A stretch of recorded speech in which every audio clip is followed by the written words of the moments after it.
Wow. Presenter.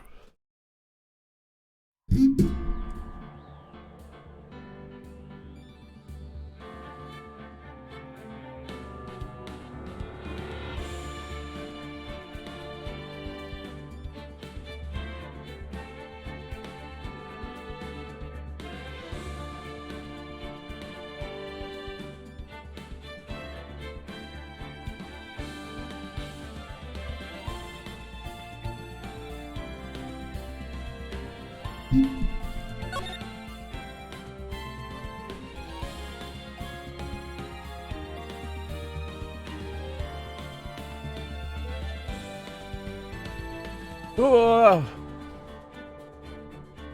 cold in here.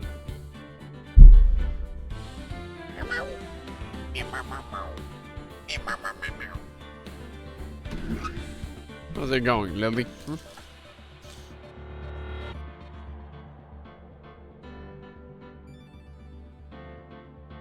Meow. Hey. Meow, meow. Meow, meow. Oh, me, meow. Yip, yip. Meow, meow. Meow. Meow, meow, meow.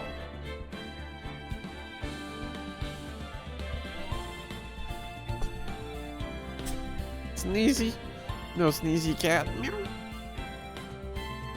Hey man, you got some Pepto I could use? I got a damn stomach ache. I know a guy. Name is Wall. Last name Mark. Walmart. That's the guy's name?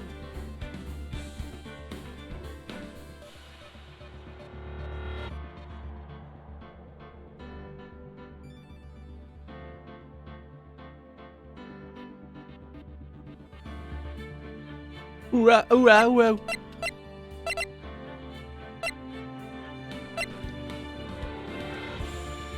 God, I need to shave. I got the scratchies right now. I just ripped my whole skin off my face.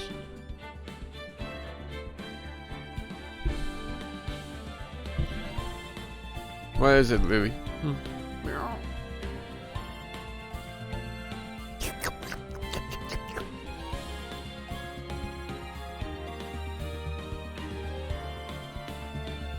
Need to call my barber. Yeah, I need to get a haircut as well.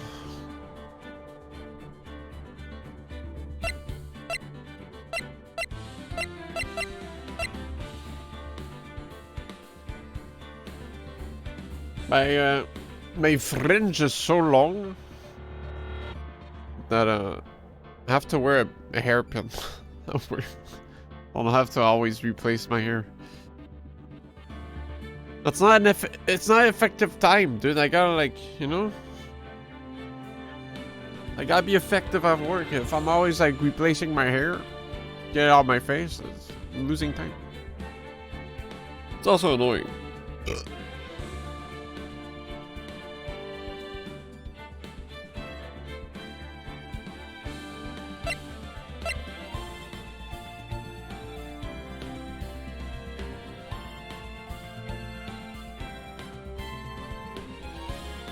Also, it's less maintenance, so that's always a plus.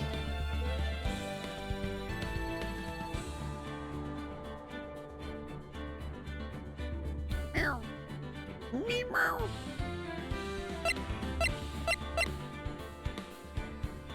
You want to get the Sahazar cut? What? It's Mokarcern! Wow. But I thought he's real.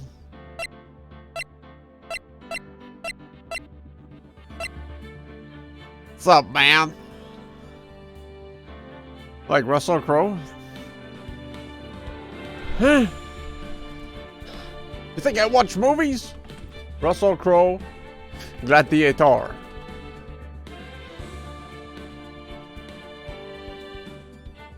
The real more concern.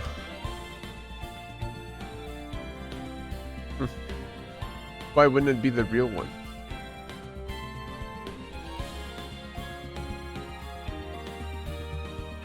Come on now, don't be foolish.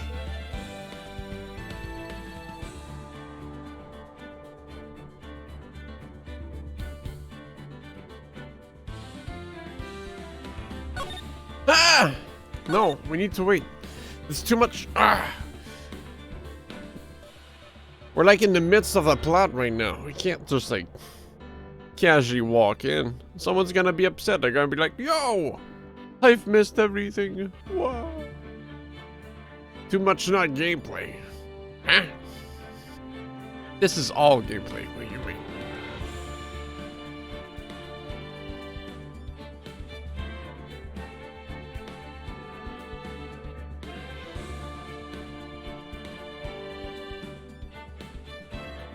Meow.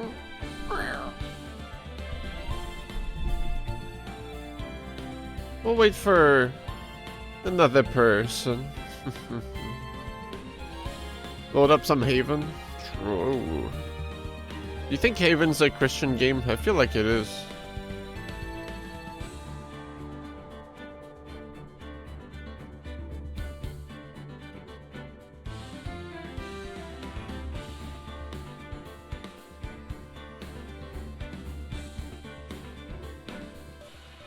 It's made by the... I forgot what his name was, but... the programmer guy that made a bunch of videos about his work on Sonic 3D Blast on PC. And the Lego games and stuff. But he's a pretty Christian dude, so I wouldn't be surprised if there was some Christian inspiration to Haven. 30 facts you didn't know about Haven and its Christianity. It's one of those legendary streams I never watch. Well, what's stopping you, fucker? Yo! Come on, man. Hey, I need the analytics on the Haven streams, you know? Come on, go watch it. It's already on the main channel. What are you waiting for, huh? This guy watches Shoot Up 60 times and not even the Haven. Come on.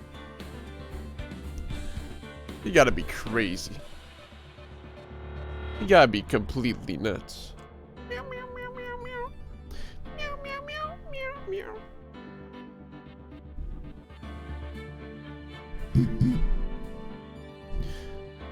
You gotta be crazy if you wanna change the world.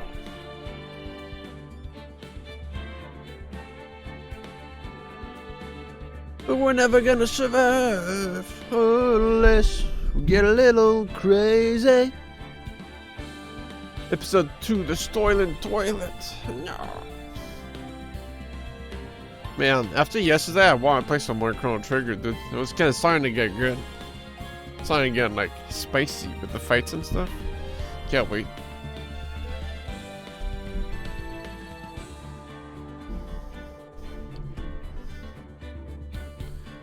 This keeps you ready for next week. True. Oh, it's so good, though. Easter's so great. I love Jesus. Thank you, Jesus, for giving me a day off. I love you.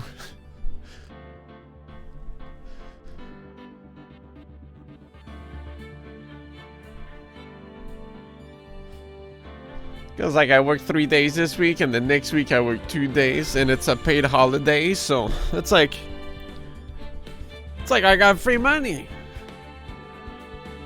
Jesus died for Chrono Trigger. Are you spiritual or religious? I'm spiritual these nuts. I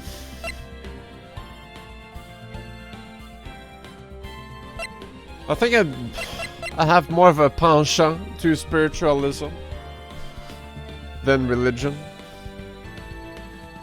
But I'm not what they say a nutcase about them, you know?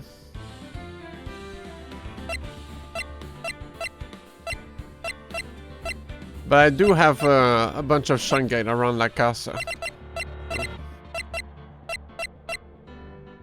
Are you more Phoenix Wright or Edgeworth? Why you gonna ask such a hard throwing questions? Are we good?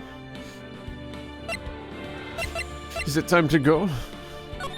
Oh. Right, it's been 10 minutes. Ah! The streamer is waiting 6 years. He's such a staller. Wait, don't load that save. Oh no, too late. Ah, crap. Oh no, this is the save they said to not load in the patch notes. Fuck. Alright, whatever. Enough for the jokes. This is getting serious. You know, I'm glad we found the urn and all, but poor Mr. Delight got arrested again. Well, supposedly Mr. Delight was in the CEO's office when the murder occurred.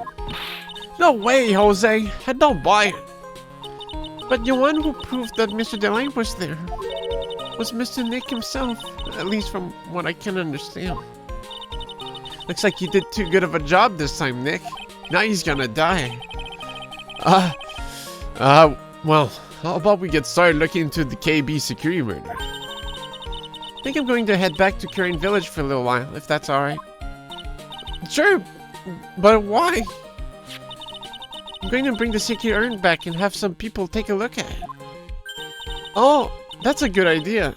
That definitely won't be the driving point to the whole case, and suddenly we won't find a clue that won't take a while for us to find. Oh, that's a good idea. I think I'll go with... No, Mystic Maya. Yo, I thought that was Phoenix talking. You should stay here. I want you two to spend some special quality time together, full of love and happiness. Rose is so caught up in her fantasy, she forgot there's a murder to solve. Bad ending, locked in. Now remember, no fighting, okay? She's gone. Okay, Nick. Time to get going on this murder investigation. Isn't the temple like 4 hours away or some shit? How's she? Bro, she's 9 years old. What? What's wrong with us? So, what do we do now? Isn't it obvious? We should get out there and investigate the murder. Well, first we need to find out exactly where KB Security is located. Hey, why don't we ask Miss Delight? She should know. Besides, I want to ask her some stuff about motorcycles. Motorcycles? Motorcycles? You're not thinking of getting one, are you? I'm not the same little Maya who used to be happy with a dinky little bike, Nicky boy. Speaking of asking around, got a few questions of my own for Mr. Delight. Okay, well, let's make sure to go to the detention center too. You must be relieved we got the sacred urn back, huh? You bet. But there's something a little different about it. Huh? Don't hurt me! It's pretty obvious, isn't it? I mean, take a look at this. It clearly says I am on the urn in the poster. But the urn we got back says Amy, like it always used to. Oh yeah, you're right. Plus the vase has pink splotches on it now. I'm sure they weren't there before. Maya doesn't know, but 1 year ago, when the urn was broken, the repairer accidentally turned Mystic Ami's name into I am. You shall the hedgehog fail. I made that joke last stream. And that repairer was one Mechan unskilled little pearls. But still, I don't remember ever seeing pink splotches on it. Is it possible that urn is a fake? I'm sure Pearls will find out about that once she gets back to Crane Village. Yeah, I suppose. Now that I think about it, Maya hasn't been back to Crane Village in a long time. So I guess people still go to Crane Village to do their training, huh? Yep. If you want to become a spirit medium, you need to undergo severe training. So why haven't you been training lately, Maya? Well, lately I've been thinking of heading to a channeling dojo to do just that. Channeling dojo, huh? Sounds pretty serious, whatever that is. you're going to train, you have to be serious. Otherwise, real tragedies can happen. So what happened last year still bothering you? That murder in her village. It happened because the power of channeling was misused. When a medium uses the curing technique, she temporarily loses her own will. It's when an especially strong spirit is summoned. The spirit medium can get taken over and even forced to commit terrible crimes. What's worse, in those cases, the spirit medium has no memory of what happened. Ugh!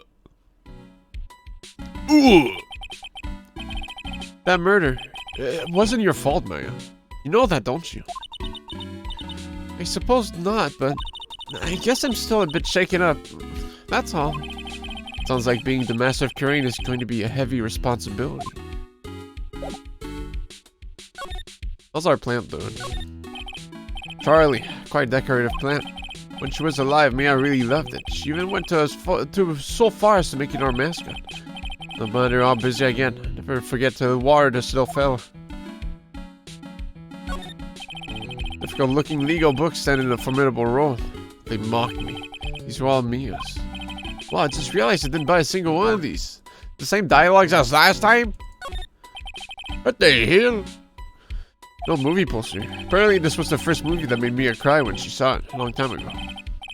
I watched it recently and said she cried all night too, which I guess is why it's back up on the wall. I'll have to check it out. Okay, this... Bro! Thought there'd be more Easter eggs. No, nothing. What do you think about this? This was found on the floor in the basement warehouse. So does that mean Detective Adme put it there himself? That's the only explanation I can think of.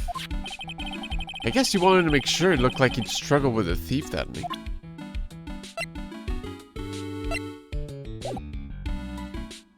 Alright, enough talk.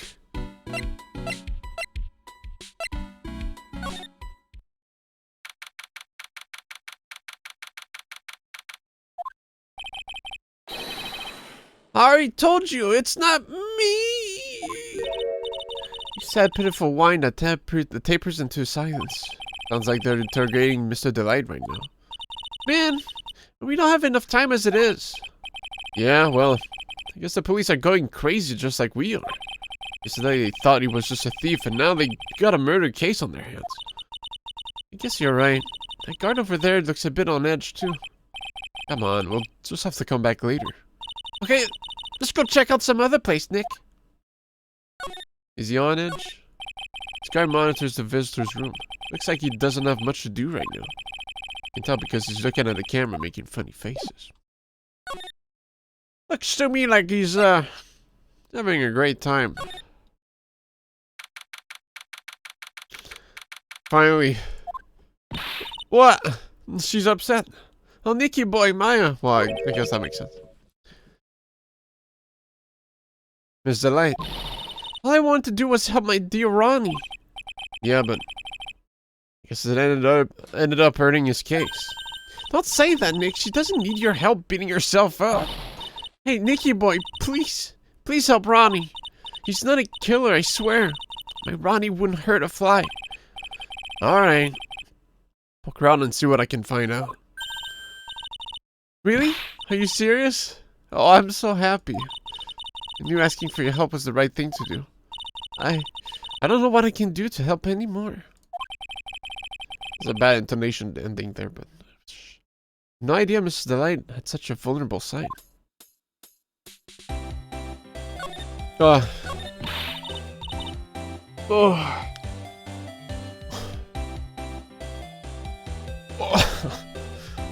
Listen carefully, Nicky boy.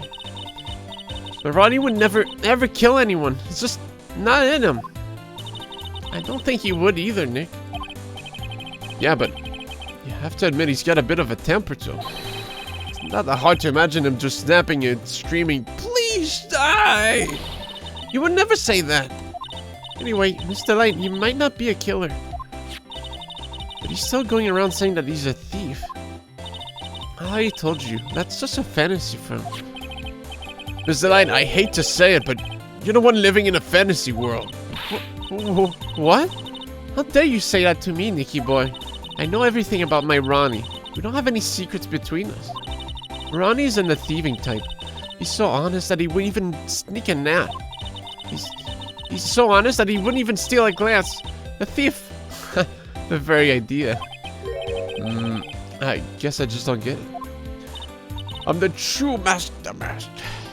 Yeah, well, if you were the true Master Mask, you would have put the star in it. Huh? Yeah, what? Just can't understand how they can be so different and yet be such a happy couple. Yeah, they sure are different. Come on now, Nicky boy. It's not that mysterious, is it? It was love at first sight. For me, anyway. What? For you? I hate these kinds of people more than anything. You mean Ace Detectives? No, I'm fine with Ace Detectives. Oh, so then you must mean the thieves. No, they're alright too. I just say thieves that pretend to be Ace Detectives. There's nothing I hate more than cowardly men. By the way, why did you go to Detective Admy's office anyway? Well, as the trial went on, I started to get more and more anxious. I went there to try to find out more about the real criminal.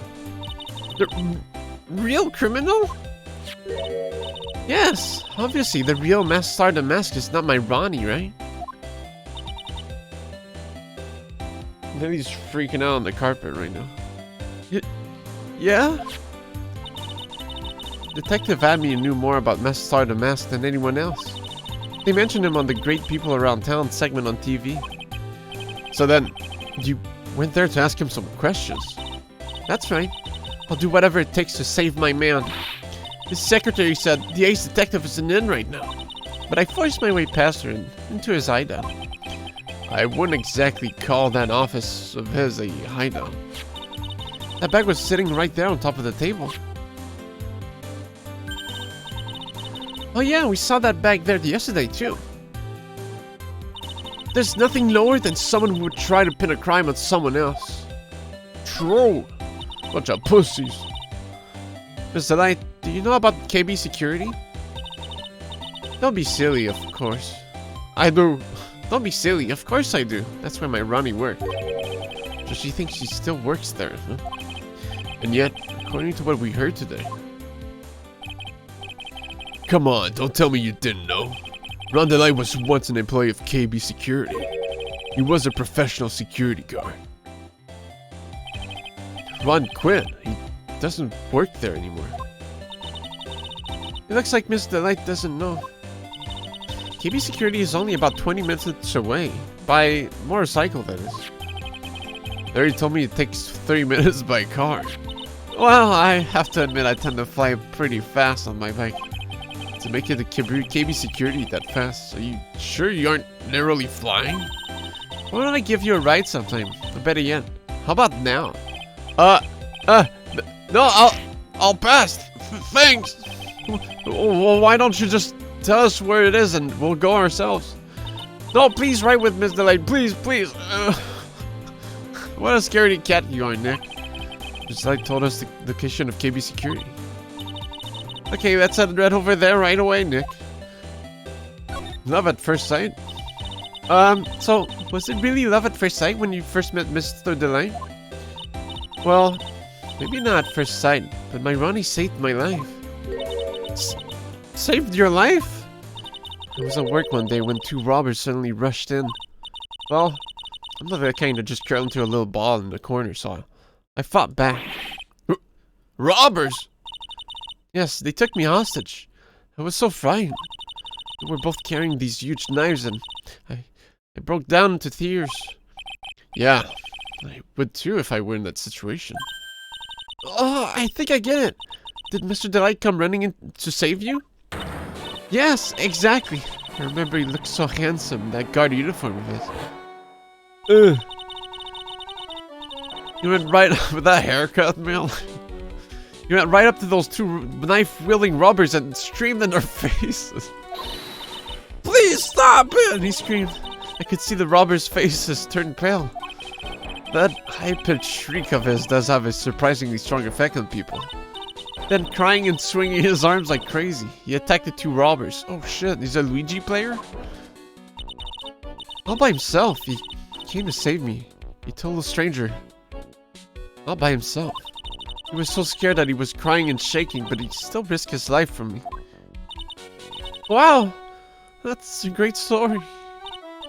Yeah, see, may not look it, but in a tough situation, there's no one better. That's why I fell in love with him like I did. That's so romantic. I'd fall in love too, I guess. Like, I hope you'll do the same for me if I ever get taken hostage. With Maya, that possibility always seems to loom in the not-so-distant future.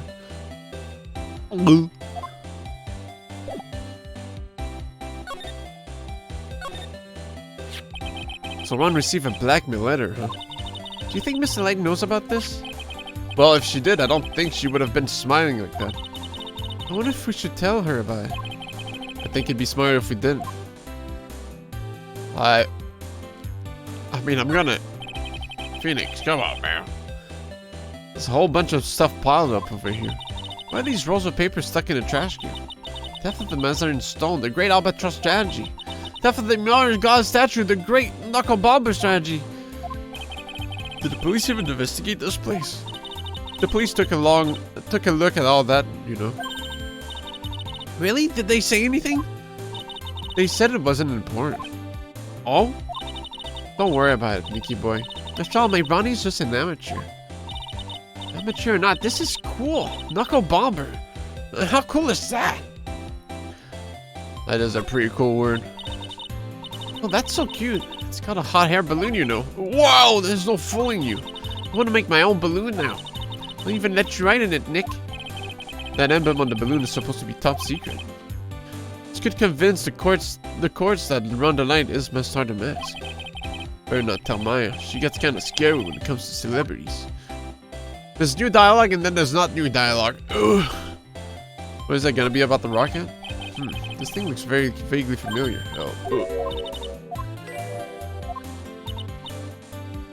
Oh, Ronnie brought that home one day. I guess. Yeah, she did. Mr. Light wasn't there last time. So depending, I might get an extra dialogue. Might get our sprite to show on screen. He asked one of his friends from work if he could have it. It's a Space Ranger uniform. One of his friends, huh? I've never seen Ronnie happier in his whole life. Oh, man, I want one too. I wonder if KB Security was in charge of security at the event from that old case. It's Master the Mask! It's a tape recorder hanging from his neck. Let me see that. Ronnie used to say that a happy laugh is the lifeblood of a thief. Well, that certainly is a happy sounding laugh, alright. Yes, and laughing isn't as easy as it sounds. The harder you try, the more fake it sounds. Yeah, Mr. Delight really works hard at his craft, huh? Yeah, that's how I feel when I have to read the ha-has. The ha-has. It's a bunch of cheap costume pieces arranged inside a nice frame. Look, Nick, it's a fake beard. There's also a mask. I don't think she's gonna say anything about that. Oh, if you like it, feel free to take it home with you. Thanks, but no thanks.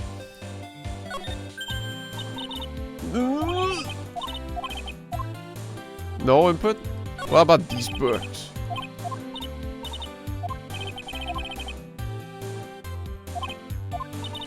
It was always Ronnie's dream to become a thief.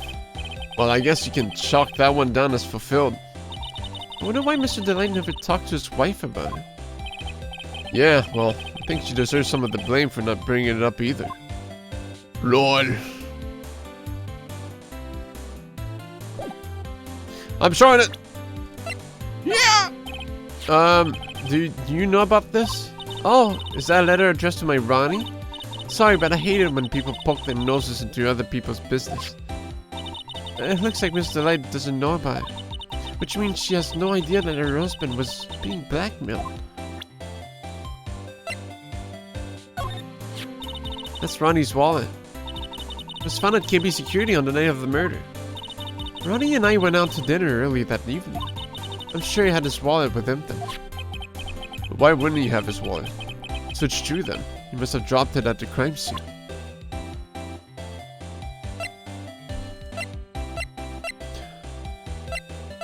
Do people just not go outside without their wallet? Is that thing?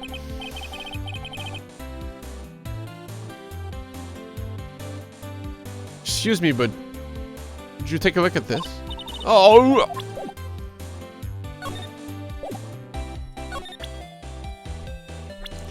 I don't think there's any faces to show. Godot. I don't like this man one bit. He's added it for my Ronnie from the very beginning. It's his fault that Ronnie's under suspicion of committing murder.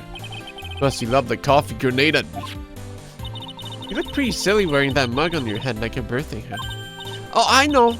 We can get him back tomorrow by returning fire with a milk grenade. What, Phoenix drink milk? Or is that... Oh, this is the guy who delivered Ronnie's wallet. He's got some issues, doesn't he? Huh? Let's just say his flirting style is pretty obvious. Pretty stout too, actually. It's pretty sad when the only thing you remember about a man are his lame pickup lines. What's even more sad is said man probably believes in those like they're his lifelines. Looks like he blew it again, huh?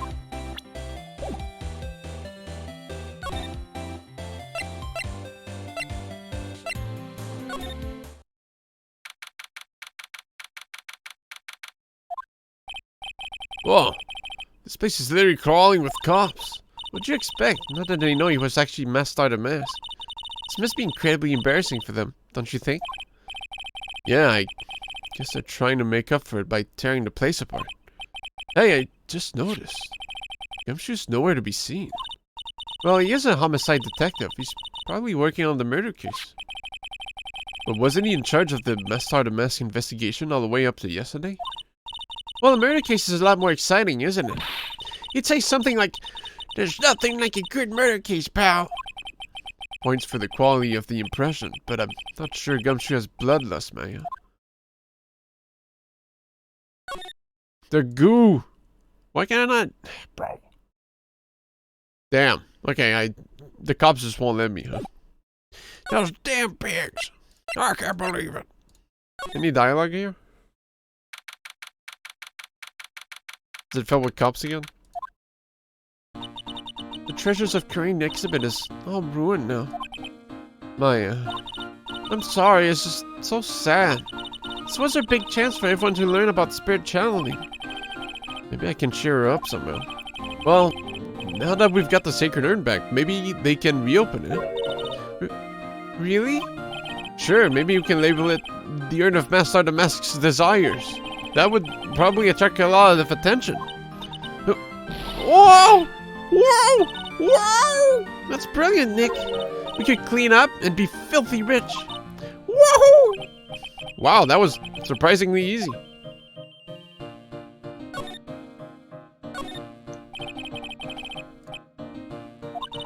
Of course they are. This is a treasure exhibit, isn't it? Well, yeah, I guess so. So all it takes to be a treasure is age? No wonder nobody likes museums. Same dialogue. Maybe the super secret Easter egg that I'm gonna miss, but so be it. If that is my fate, then that is my fate. What can I say? Oh! It's you, Mr. Wright. Miss Andrews. What's she still hanging around here, down here for? Bro, you missed the true ending. Fuck. So... how's it going? Well, what about the sacred urn? The urn? Oh, that. It's already been taken care of already. What do you mean, oh, that? Taken care of? Do you mean it's been found? Yes, it was brought in during the trial today. Wow, really? You really are the greatest, Mr. Wright. Mr. Wright had nothing to do with it. It was Master the Mask's wife that found it. Well, anyway, I'm so relieved. This never came into play, the box. leaving a stain on the floor. That pathetic looking wooden box. Ah! And that one. Yeah, like that's the shape right there.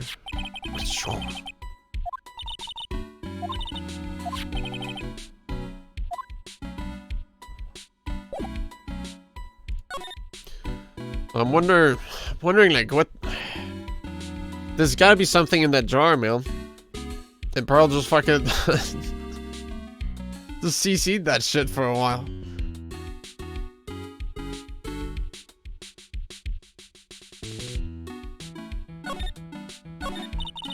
Domestic identity. I just heard all about it on the news. So that detective was actually the thief all along. Looks that way right now. It's my fault. I'm the one who ended up hiring the master to guard the treasures. Don't blame yourself. You were just doing your job. Hey Nick, if she wants to apologize, you should let her. So, when was it that you hired Detective Admy again? About 20 days ago. And when was it that Mess calling card arrived? It was about 10 days ago. So he sent a calling card to the very place he was hired to guard. I guess that's it then. Detective Admy must have really wanted that sacred urn after all. I guess so. But why? What, so Mess murdered someone as well? Well, that's how things look right now.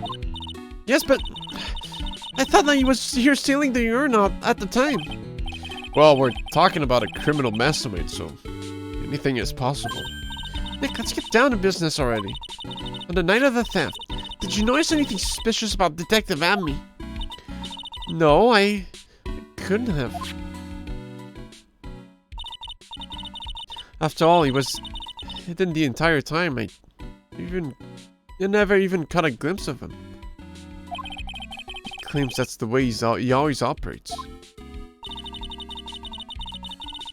That's just what he says so he can have an alibi while he commits the thefts himself. Yeah, he was caught in the crime scene photo dressed up as Mess pretty well. I'm so glad you got your sacred urn back. Yes, but there's still something that bothers me about it. What is it? I'm not exactly sure, but somehow the urn that came back seems different. Really? You wouldn't know anything about that, would you, Miss Andrews? No, I don't know anything. Why would I? Ugh! A double? Oh. Someone's sussy. She knows. Cyclops! My favorite X-Men character. What do you think this means, Nick? It means the person that holds the secret of the mystery of the sacred urn is our very own Miss Andrews. And if it shows up right now, it means the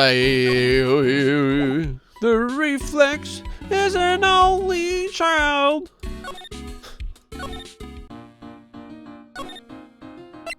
Probably should have come back later when I'm out of options.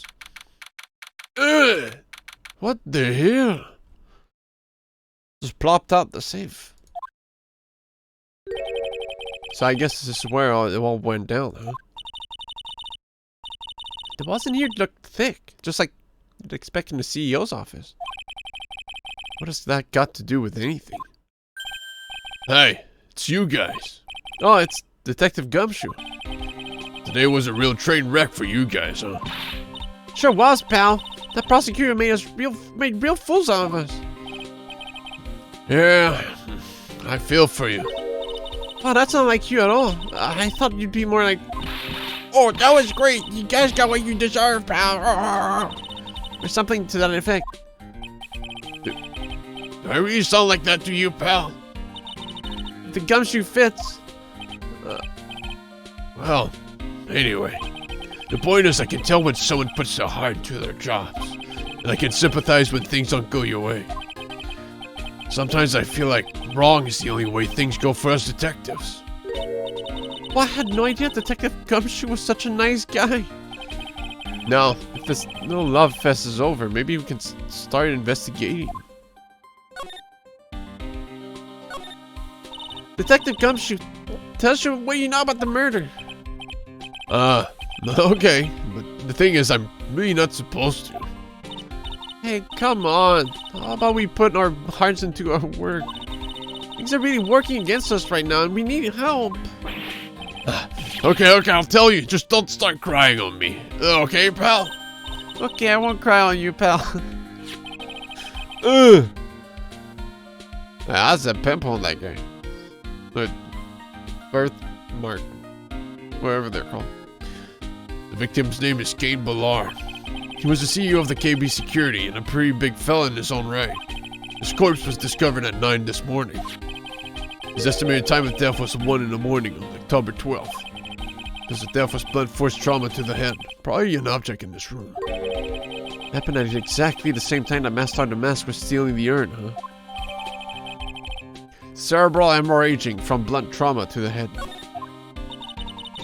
So why did it take almost an entire day to discover the body? There's a good explanation for that one. The boy's body was stashed away in that safe. Safe? Well, it is pretty big. Why is this outline like so small if he's a big guy? Thinned him up? Photoshop? Nobody had heard from him. And when they opened the safe this morning, out he came. Oh, so the body fell out. That white string must be the shape from when he fell out. I think we still need some more information about Mr. Billiard. Maybe you could start by getting the man's name right. So, what happened to Master the Mask? He's at the detention center screaming like a madman. Investigate me again! He keeps yelling. No, I didn't mean him. He's not the real thief anyway, right? Oh, you mean that detective at me? Oh, that was great. That guy got what he deserved. Now that's the detective I know and love. Think about it. Henry was always around with a calling card from him. But he always mysteriously disappeared when the heist took place. I was standing at the crime scene. Yeah, right. That's the lamest thing I've ever heard. That's how you just knew he was the thief. It would explain how he was able to retrieve the stolen item he keeps bragging about. Yeah, he just did that to make himself look like a great detective, that's all. There's this one thing I can't figure out about his first heist. His first heist? Yeah, the Tear of Emanon case. There was a witness on that one. A witness? Here, I saved the newspaper clipping. Since the thief is already under arrest, you guys can keep it.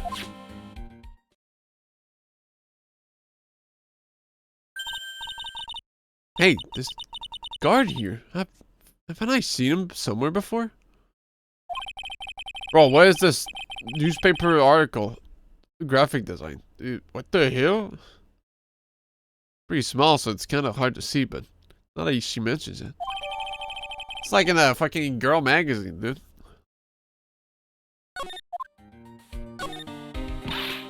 Oh, that prosecutor. I really don't like that guy. The way you use our own evidence to do that to Mr. Delay? Yeah, I think he did it that way just because he knew he'd heard more.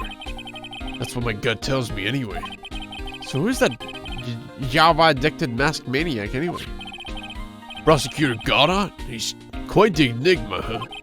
The thing is, pal, I'd never even heard of the guy before. Just showed up one day at the prosecutor's office, came out of nowhere. That's right, he said this was his first case as a prosecutor. And it's true, according to the records anyway. But no way he's an amateur. He's a nice man in court. A maverick that gives me goosebumps. Goosebumps? You? Yeah, I knew something was off about him, so I asked around. Nobody would talk to me. They all just turned the other way. Poor Detective Gumshoe. I had no idea you were so unpopular. No, that's not what I meant. Like another guy acts like he knows me and he has a grudge against me. I get the feeling he's hiding some kind of dark secret. check around the room first. Ugh! What are the Mega Man health bars up there? What does it mean? Secret Easter egg? Wow! Look at that huge frame photo. Tall mountains rising majestically against the dark and cloudy sky. There's a title written at the bottom of the photo. The greatest sunrise of my life. This is it? This was his best sunrise? You know, this guy didn't get out enough or he had really rotten luck with the weather.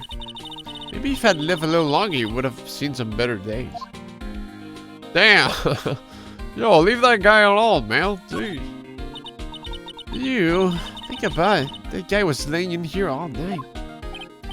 Yeah. Oh, by the way, don't bother asking about fingerprints. There were none. Well, somebody opened the safe on the night of the crime, right? Yeah, and so? Well, if Mr. Brower's body was hidden in here, it must mean that it was opened by either the killer or the victim, right? Yeah, I guess so. Damn, Phoenix getting ahead of himself. Got some bad news for you, pal. Are you ready? Okay. Shoot. Opening this baby is no piece of cake. There are only a few people who know how to open this safe, pal. Yeah? And? Everyone that knows how to open the safe had airtight alibis, I checked. Everyone except one, that is. I'm almost afraid to ask. Former security chief, Ron DeLine. What? Ron DeLine? He was a security chief? Ron? So he knew how to open the safe, huh? Yeah. Sorry for raining on your parade there, pal. This rope. You think it fell out of the safe when it was opened? I don't think so. So you mean... Yeah, I think the string shows where and how the corpse was lying. You mean... The victim... He was killed by being crushed by the safe door? She can't be serious, can she? Genshin. The manga. This must be the CEO's desk. It's a lot simpler than I would have thought. Hey, that looks like a super soft chair. Let me try it out just for a second. Oh, nice. I feel like just a CEO. Hey, you! Whip me up a cup of some really expensive import tea and some scones. Move it! Ah, this is the life. The victim sat in that chair just before he was brutally killed, you know.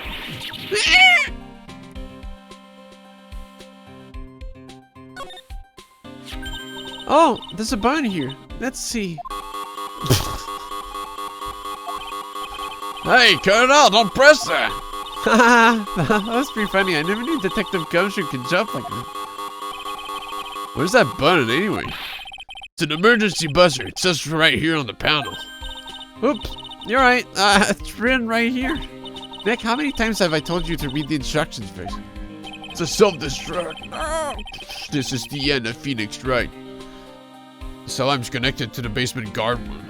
It's used to summon security up here. Really? And it's possible on the night of the crime.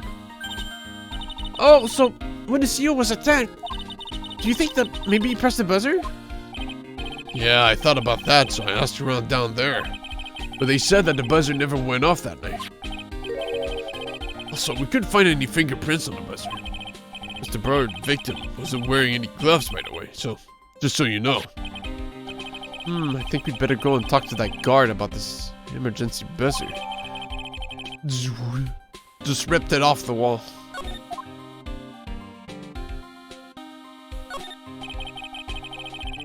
These look like some kind of bookshelf rolling cabinet hybrids. I can't get in between these two shelves. Don't strain yourself trying. It looks like the shelves are controlled by a special panel. So I guess it's one shelf at a time, huh? Looks like they're filled with a bunch of files. Yeah, files filed with data about security jobs they were hired to handle. Be a good night's reading if you've got insomnia. I was hoping for something a little more exciting, like UFOs or something. Check out this big, thick binder here. Leave the heavy lifting to me, Nick. Reading a file isn't exactly back-breaking work. It's a little hard on the eyes. Huh? What'd you find out, Nick? This file, it's not about any sort of security operations or anything. This huge file is about Master Mask. It's filled with info on it. What? What kind of info? It's filled with incredibly detailed information about his methods in the crime scenes. Huh? Hey, Nick, look at the last page. It's a list. Let's see. Tier of Eminent, 100,000. This looks like a list of all the treasures that Master Mask. So then, 100,000 is the value of the stolen item? I don't know. The number sounds kind of low to me. I think I'd better secretly make a copy of this.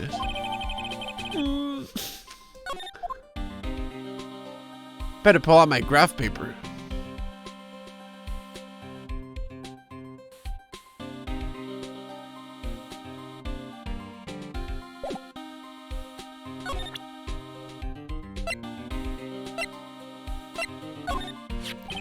About this blackmail letter. Yeah, I've been thinking a lot about it too, pal. Why would Kane Bullard have been blackmailing Ron Delight anyway? Well, Mr. Delight used to work at KB Security, right? But what was it that made him quit? Nick, that's it. Maybe that's the same reason he's being blackmailed. Well, I'm in the middle of investigating that right now. Oh, alright.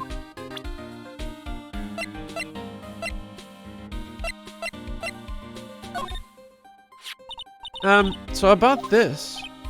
Huh? What's that? Hey, wait a minute, Maya. What's wrong? We copied that data without permission. Don't show it to him. Might get mad at us. So, what are you two whispering about? It's nothing. It's just my billfold. That's a pretty thick billfold you got there, pal. Now, I really want you to show it to me.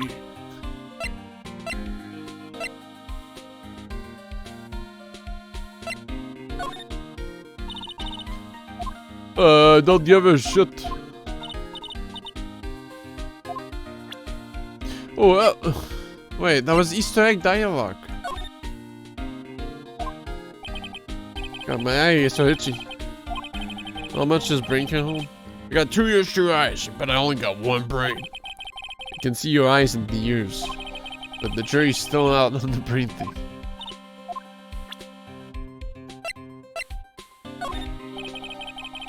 This is proof that Rondelay was here at the crime scene when the murder happened.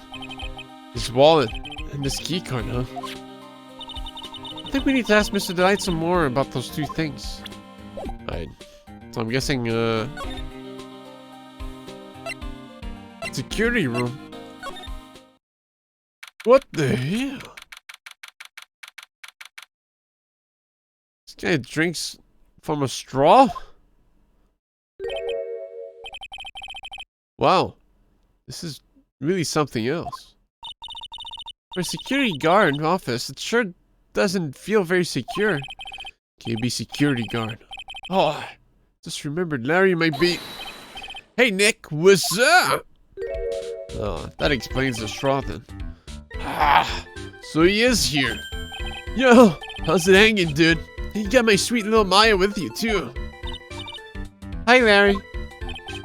Here I was working my fingers to the bone, and then walks an angel. I got no problems with a daytime date, but it's all good. No, that's not what we're here for. We're investigating the Bullard murder case. Huh? Oh yeah, that's right. You're a lawyer, aren't you? So hopelessly clueless. Well, if it's about the murder case, boy, have I got some good info for you. Really? What is it? Well, I don't mind sharing with my sweet little Maya. That's not really a Larry voice. Be like, but Nick here's this different story. Oh no, actually. What? That's just pitching my voice. But Larry, I thought you two were old school buddies. That was then. This is now. Okay, quick.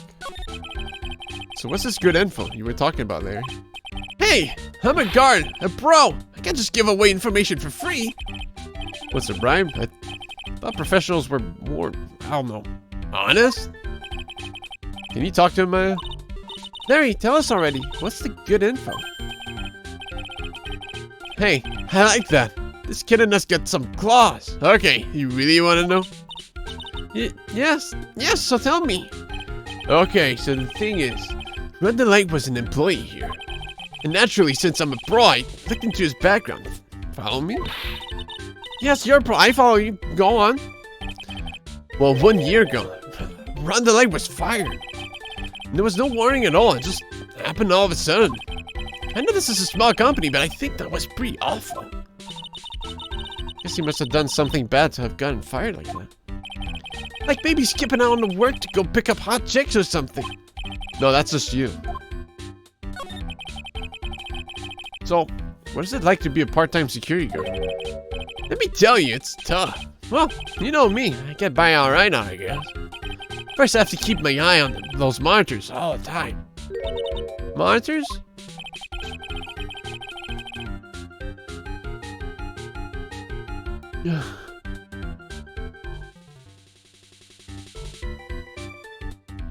Plus, the security cameras set in each room around the building. It's really hard. Sometimes I feel like my eyes are gonna fall out. Oh! And if I see something suspicious, I have to contact one of the teams. What teams? The security teams for this company. They're supposedly the best in the business. But I'm no amateur either, so if it's something small, I don't bother calling them. So in other words, you basically watch TV screens all day long. You were in this office when the murder took place, weren't you? Why do you say that? This is just a part-time job for me, and I can't operate the equipment. I'm dumb. Even if it is part-time and you're all dumb, you're still in charge of your security here. Hey, give me a break! Don't try to pin the whole thing on me. That's not fair, Nick. Huh? I don't think you can expect someone like him to take any responsibility. Anyway, the point is you were here that night, right? Ugh! 6. 2? Oh no, I knew something smelled bad, and it was the butts after all. Well, it's just like I always say. That was then and this is now, okay? Looks like I'm going to have to break his psych locks after all. Fuck! The double psychs?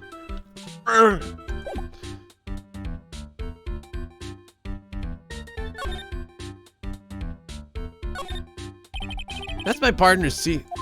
Your partner? Well, that's what I call her. She's my superior, actually. Kind of a weird old lady. He spilled all over that machine, you know. Oh, don't worry about it. Just the other day, I spilled some chocolate milk on mine.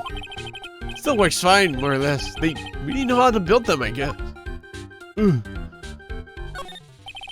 Something is written on this poster in fine print.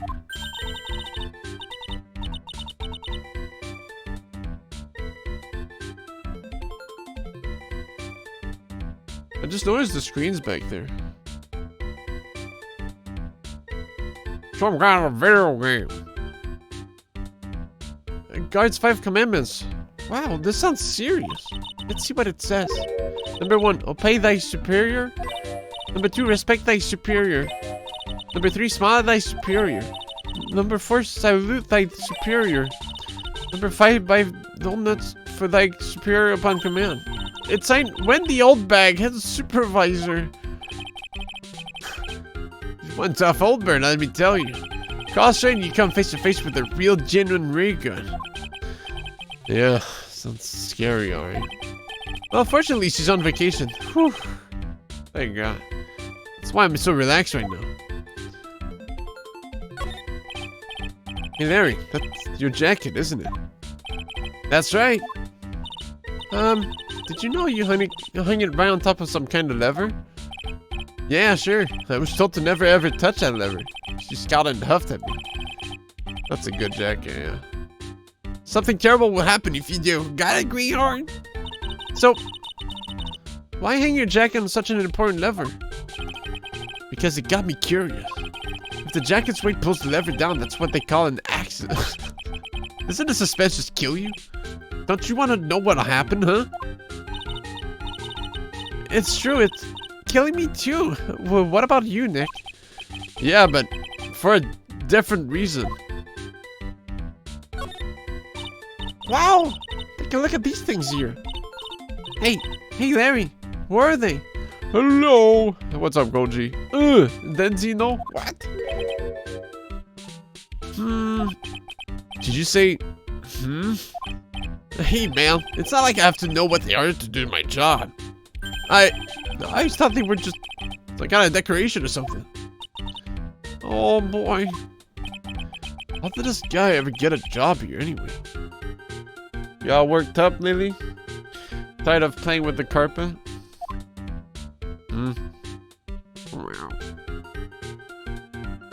Getting fucking murdered in the dumb tabletop shit. Your character's getting killed again? Do they want to play Warcraft 3? True. You want to play a bid raid, Lily? Want to play as Samus Aran that sucks major balls? The screens there show what's going on all over the building, everywhere. It's my job to keep a steady eye on them. All of them. I wouldn't sound so smug if I were you. Can you watch regular TV on these too?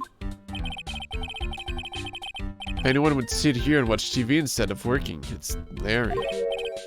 Hey Maya, I'm a pro, okay? Besides, you can't get regular TV on. Now do you know that, Larry? Because that was my first bit of investigation, if you know what I mean. I know what you're thinking. It was professional investigation, alright? Oh, Larry. Why you got a Mega Man chair? That's my workstation. Pretty cool, huh? Keep a steady eye on the monitors and use that mic for communicating.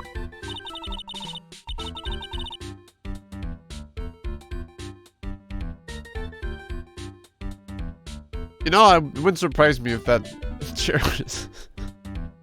Look at all this equipment. It must be hard to operate.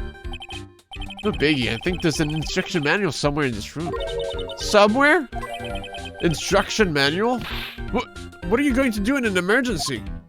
Well, I guess I'd start by calmly looking for the instruction manual. During that time, my partner, the old lady, would calmly look for reading glasses. That's what us security professionals call teamwork.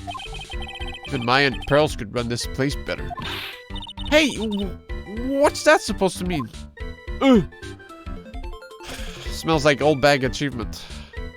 No, please.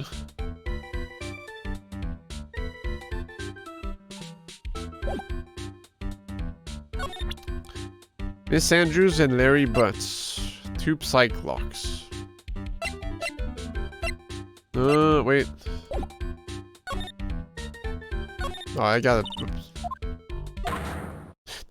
Oh, is that a connector? Why don't we talk about what we're gonna do tonight instead, Maya? What the fuck? We get anywhere if I can't break these psych locks. Okay. Bro!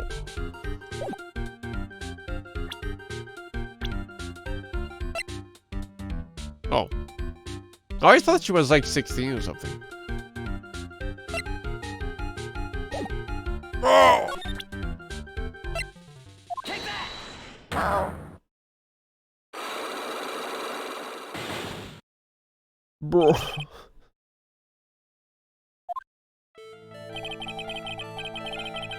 On the night of the crime, were you working hard like you were supposed to?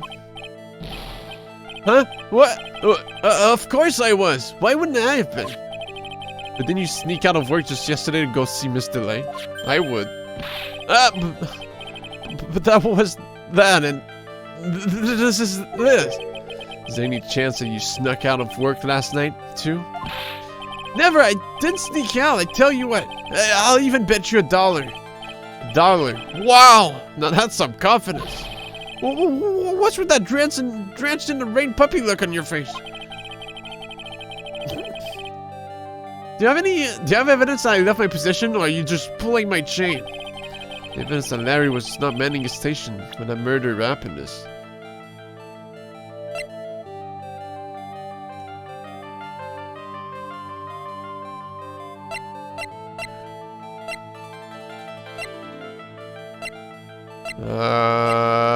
Good question.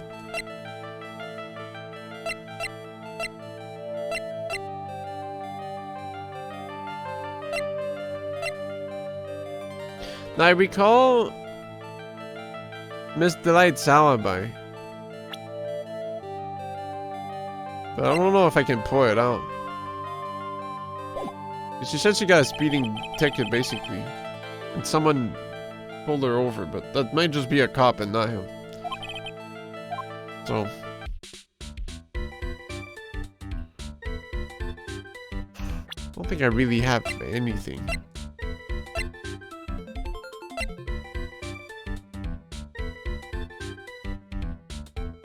Although, he did find the wallet, then the key card. Oh, let me,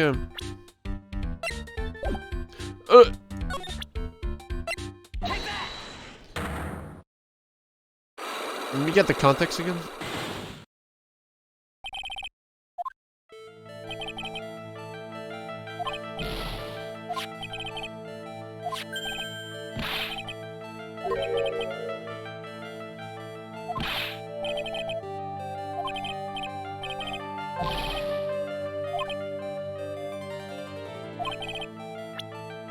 He was definitely walking around. This is like at the same time the crime happened.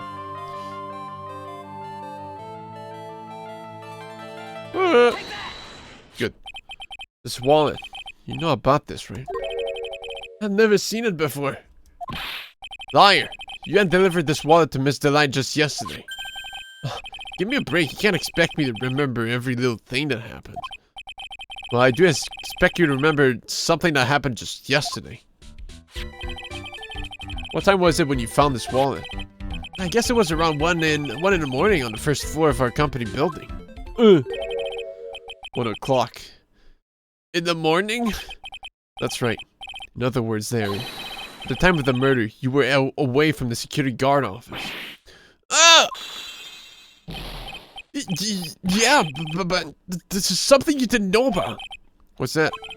My shift that day didn't start until 10 p.m. The murderer might have snuck in before then. What do you mean by that? If the murderer had snuck in before 10 p.m., then it wasn't my fault. It was the fault of the guy whose shift was before mine. But I have the feeling that he still doesn't get the seriousness of this. Listen up, Larry. We know beyond a shadow of a doubt that the killer snuck into the CEO's office after 10 p.m. during your shift.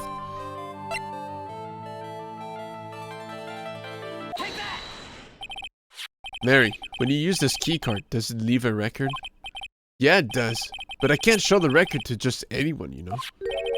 That keycard data was already made public in a trial today. What? I didn't know that. Any kind of request for info like that is supposed to go through me. Why does that sound a bit arrogant coming from a part-time guard? Anyway, according to the data, the door to the CEO's office was open with this card. Furthermore, it was most definitely used at 1 a.m., the time of the murder. No way! Yes, someone used this to get into the CEO's office. That happened at 1 a.m. on the night of the crime, right in the middle of your shift. Oh! Larry, you can't duck your responsibility this time. Yeah! No! I hate my party. They took a fishy as fuck job dragging me along with them. Then when I didn't want to go, and now I'm about to get gunned down by a SWAT Dev Cyber Squad. That sounds like a pretty good way to go to me. You know, sometimes you gotta be the death of the playthrough. Is this how it'd be? And then you go back to playing Stranger of Paradise. Oh, I knew it. It's all my fault. It's my fault that the boss was killed. My fault. You know, if the death of your character makes the other characters stronger, then so be it, Koji. You just have to get gunned down by a SWAT Dev Cyber Squad. My bad, not a Cyber Squad, a Cyper Squad. Mary. There was nothing I could do. I have important issues to deal with too, man. What happened that night anyway? My Donna happened. Huh? Your Donna? I got a bad feeling about this. No, we all dying, man. Well, sometimes you die. Yeah, my Donna called and said I have to talk to you right away. So I went to see her and he was standing right there next to her. Who was? Her new boyfriend. It was just like some horrible joke. Before I knew what was going on, the guy sucked me right in the kiss her. Normally I'm the one that does the punching. Isn't that right, Maya? Yeah. So now why you left the security guard office? Ah! I'm sorry. It's all my fault. How can I ever make up for it, Nick? What can I do?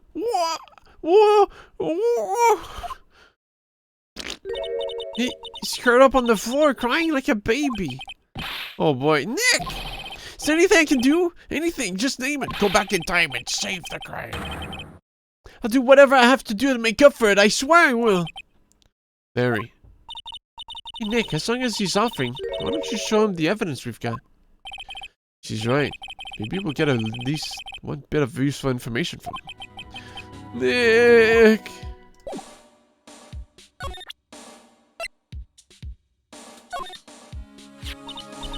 So what about this? Huh? Maya, you shouldn't have a love letter from me? Huh? No, sorry. This is a blackmail letter. What? How do you know about that, Maya? Huh? How much is Alexis demanding this time?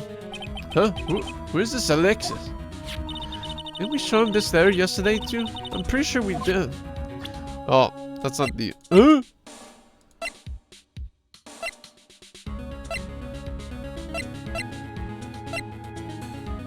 I was thinking about Cypress Squad.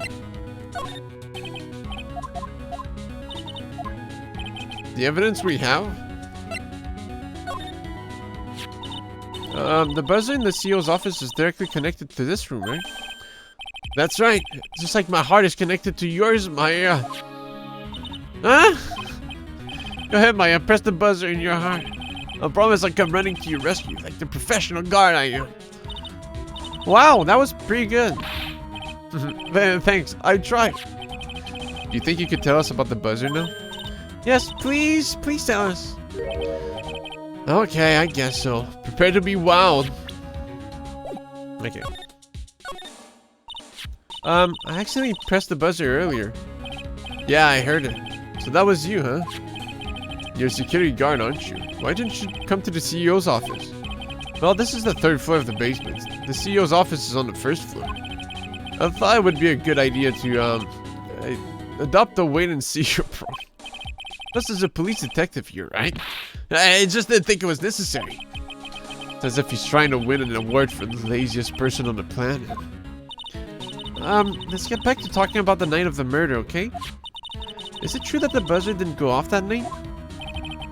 There must be a record, right? You must have had a look at it, right? Of course I did. I couldn't possibly have made a mistake either. Do you think you could take just one more look for me? Pretty please? Oh, okay. I just can't say no to you, Maya. What do you think, Nick? He's probably right. I don't even think Larry could make a mistake like that. What is it? What's wrong? I made a mistake! Huh? But how? It can't be. It's impossible. Okay, enough already. What about the records? That night, it went off just once. In the morning. At 1 a.m. 1 a.m.? That's when the murder happened. Really? Are you serious? That's terrible. Can't be. The buzzer went off once at 1:02 a.m. on October 12th in the CEO's office. Yikes. You guys have really made me reflect on the way I've been living. But the only problem is all this reflecting. Where's the time for love? Frankly, I think reflecting is a bit overrated, you know? What are you going on about, Larry? Uh-oh, crime. Plus, do you honestly have any new info on the buzzer record? Huh? The record? No, nothing at all. This guy reflects about as much as a piece of black carpeting.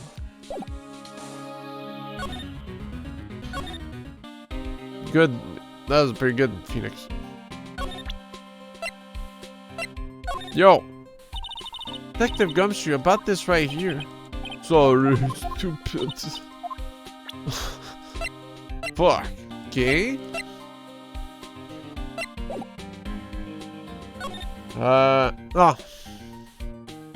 I think Run the Light should be out of... Why is this traveling so caca? Not liking... It's all like...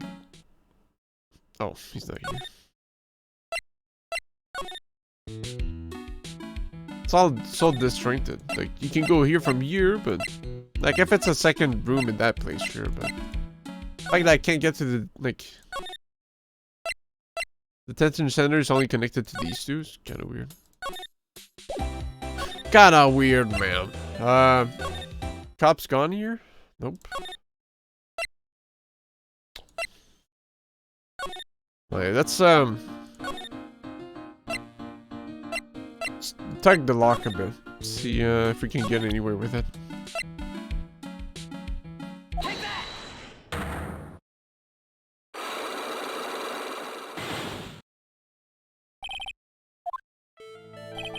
Miss Andrews, do you know anything about the Sacred Urn? Do I know anything? I'm in charge of the entire treasure exhibit. Hi, what's up, 21? The urn that was submitted before the court today. It's obviously not the same urn as before. Well, that's true. Maybe it isn't the same. It could be a fake. A fake?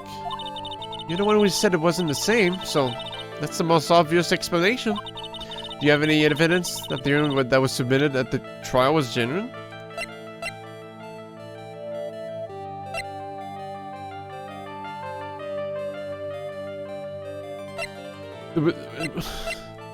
What? Do you have any evidence that the urn that was submitted at the trial was genuine? Wasn't I talking about trying to fake? I mean, we have this as a comparison. I don't even have the urn anymore, so... Like, it's just gone. Like, even the evidence records. That's all I have.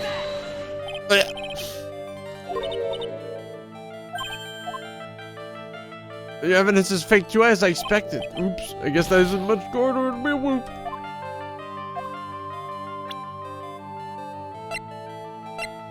No. I do not.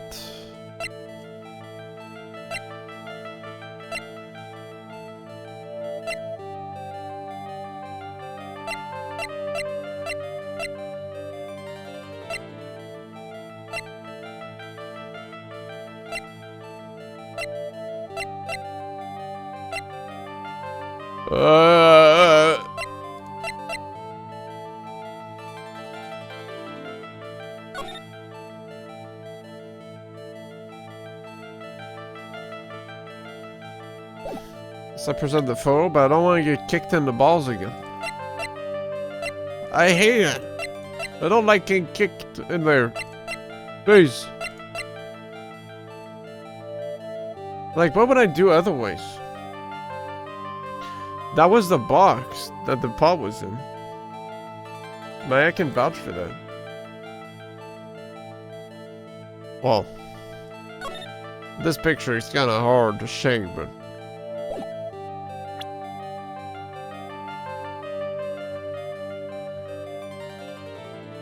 I'll take a kick. Okay. I don't think I have anything.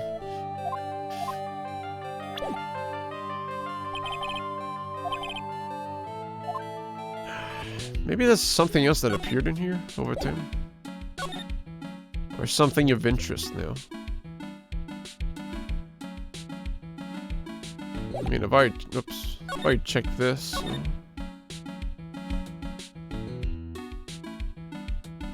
I feel like I have to wait till Pearl shows up again somehow.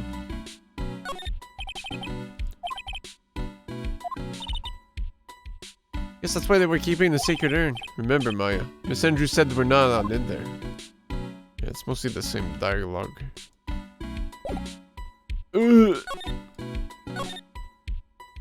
Is it the same dialogue with the burger though? Looks like a part of a big signboard. All I can read on it is the bird. I've got it! Hamburger! Spaghetti!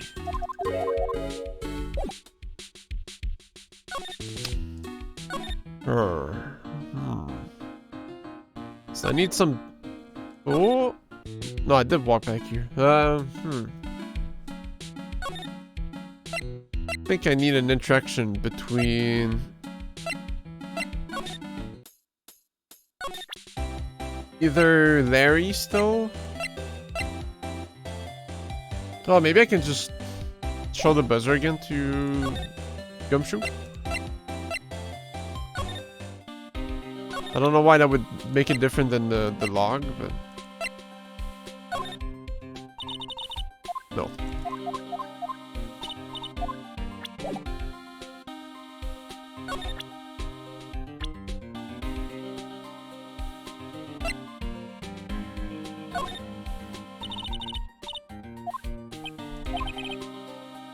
To be honest, my head is so full right now, it feels like it's gonna burst. Note to self, keep hair away from Gumshoe's head.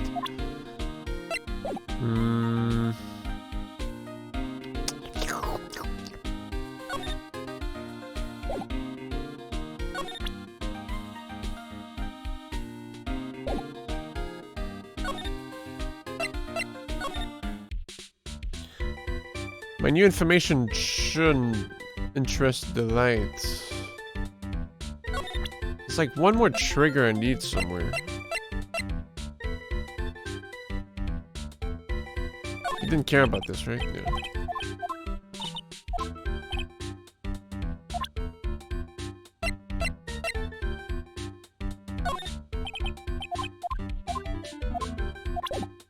Oh.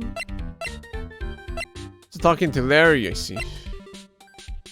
Well, I'm missing like key stuff for Andrews to break her first lock. Because I just have nothing related to the pod I can show. So I need a trigger because I feel like pearls might come back afterwards.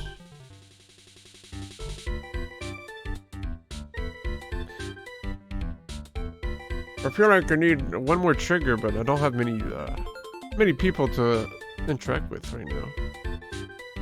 I haven't expunged some dialogue.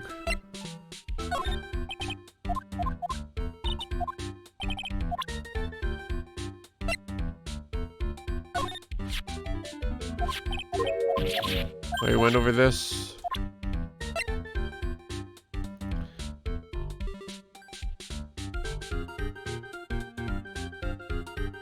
Like Gumshoe said that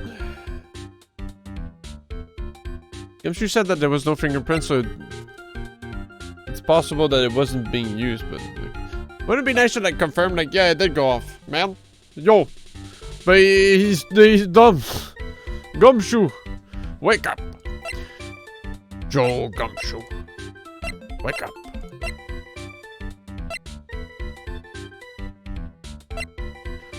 I feel like that's my closure with Larry upon getting that list. Did I misclick? Come on. Ah.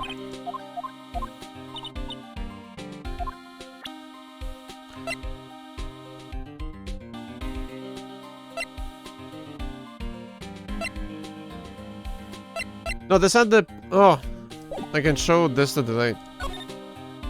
The picture where Ron seems to be there.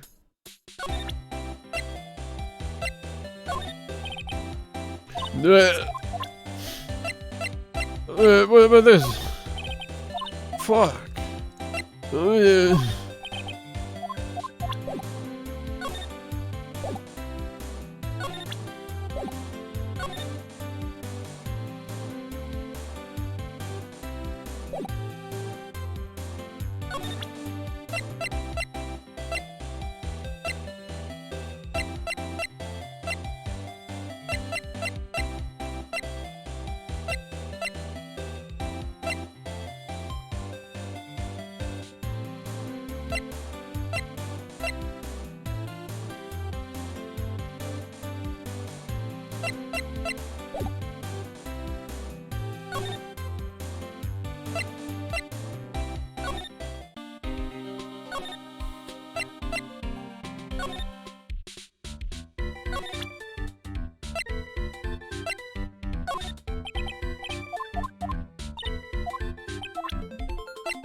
don't want to go in trial and error mode. Just trying to figure out like what would make sense, but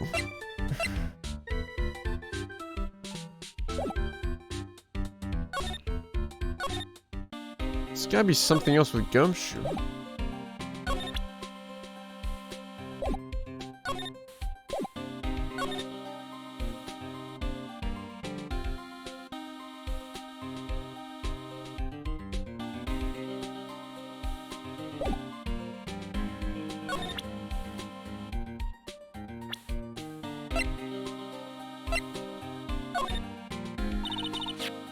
That's more about Mr. Shane Bluebard.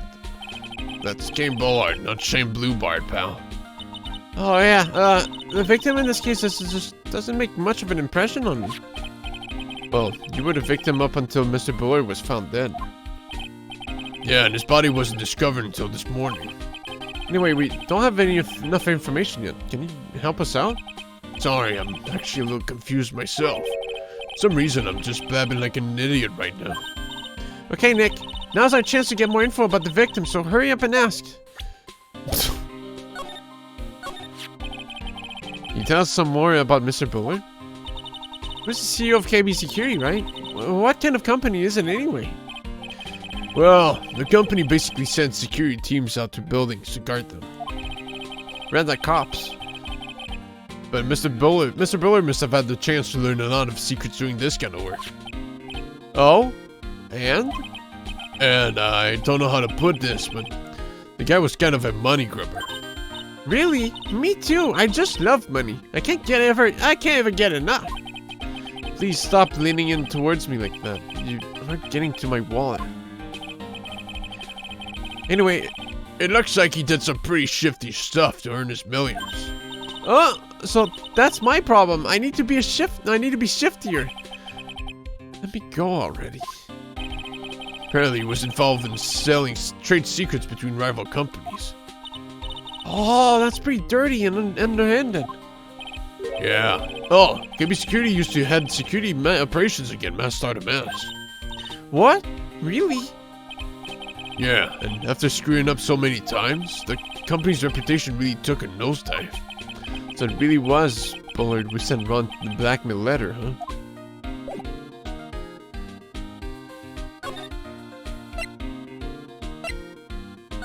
Let me ask about Larry as well. That's not necessary, Nick. You don't have to threaten me. I'll tell you what I know. I know it's tough to tell, but I'm really sorry about what happened. Wow, I've never seen Larry look so serious. I actually believe him. Yeah, he's like a totally different person. In that case, maybe you and I should get reacquainted. Bro. The CEO of our company, he was a pretty good guy. Huh? Really? Yeah, you bet. You know I'm not very good about working hard, right? Yeah, I kind of noticed. Well, guess what the boss said to me about that. I don't expect much work from you, Larry. In return, just don't expect much pay. I see. Guess you had to follow some kind of dumb law about having security here in the building. So in order to pay the lowest wage possible, you went to the bottom of the barrel. To be honest, I really looked up to the boss. If I ever grow up to be a CEO, I just want to be like you. And don't worry, Nick. I promise I'll hire you for security. Right, I must have hit a trigger, I'm pretty sure. I think I've hit all the necessities. But detention center?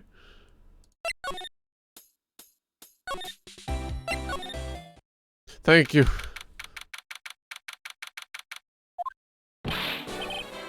Mr. Wright! Mr. Delight, did they finish their interrogation? Yes, but please don't leave me alone anymore! Mr. Delight, you lied to us before, didn't you? Well, you see... The same night, the sacred urn was stolen from Lolly's Taylor department store. The blackmail letter you got summoned you to KB Security to hand over some money. Then that's where the CEO, Kane Bullard, was murdered.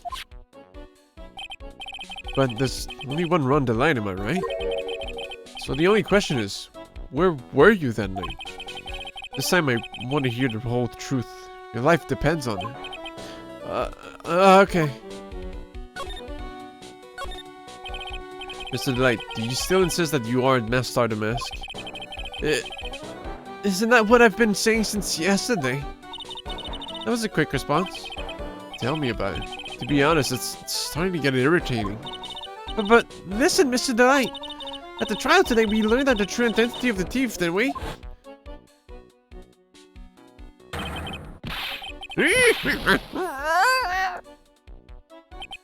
Take a good look, everyone.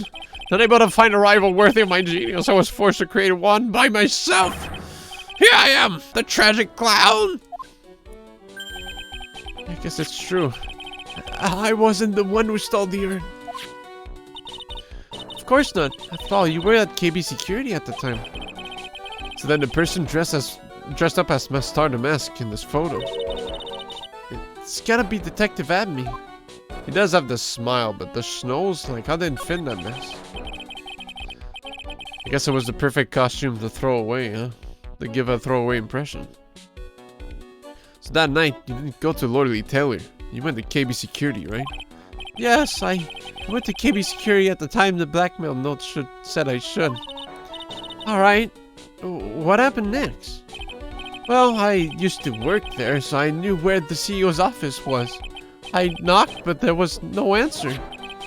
So then I used the key card to unlock the door. That's probably when he dropped his wallet. If he wasn't employed for a whole year, why did he still got him a card? When I went to the CEO's office, someone was in there. Someone. Ugh! Then suddenly they bashed me over the head. Bam! Was it King Boy that hit you? I don't know. The person ran away while I was still stunned. When I came to my senses, the sight I saw left me speechless. The dead body of the CEO was right there in front of me. I thought I'd die myself. Anyway, I thought I should do something with the body. So that's why you put it in the safe. Yes, that's right. I used to be the chief of one of the security teams, so I knew how to open it. Okay, and what did you do after that? Well, I got out of there, for starters. I was the one who set up the security cameras in the building. So I knew how to avoid being spotted by them. Nick. All of a sudden, Mr. Delight kind of sounds like the murderer to me.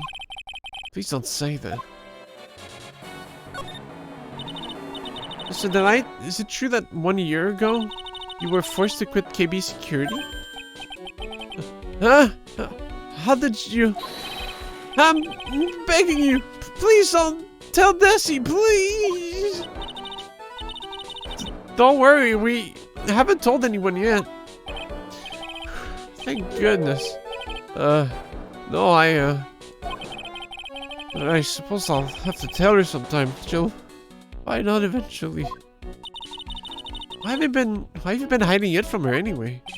Desi would despise me if she ever found out I was living a life of crime. A criminal, a thief. She'd never forgive me. My marriage would be over. Knowing that, why did you become a thief in the first place? Because Desi spends money like it's water. There's no job in the world that could bring in enough money.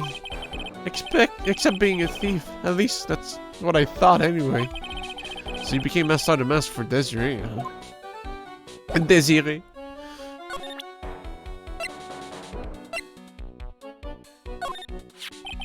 It's this. We found the office at the CEO. Of the CEO, Mr. Brother. Hey, this is a list of all the things Master the Mask stole. That's the value of each item listed next to them. $100,000, $150,000. Are you sure that's the value of the stolen items? The numbers seem a little low to me. Even on the black market, the prices should be at least 3 times higher than that. I guess he knows about that stuff because he used to be a security guard.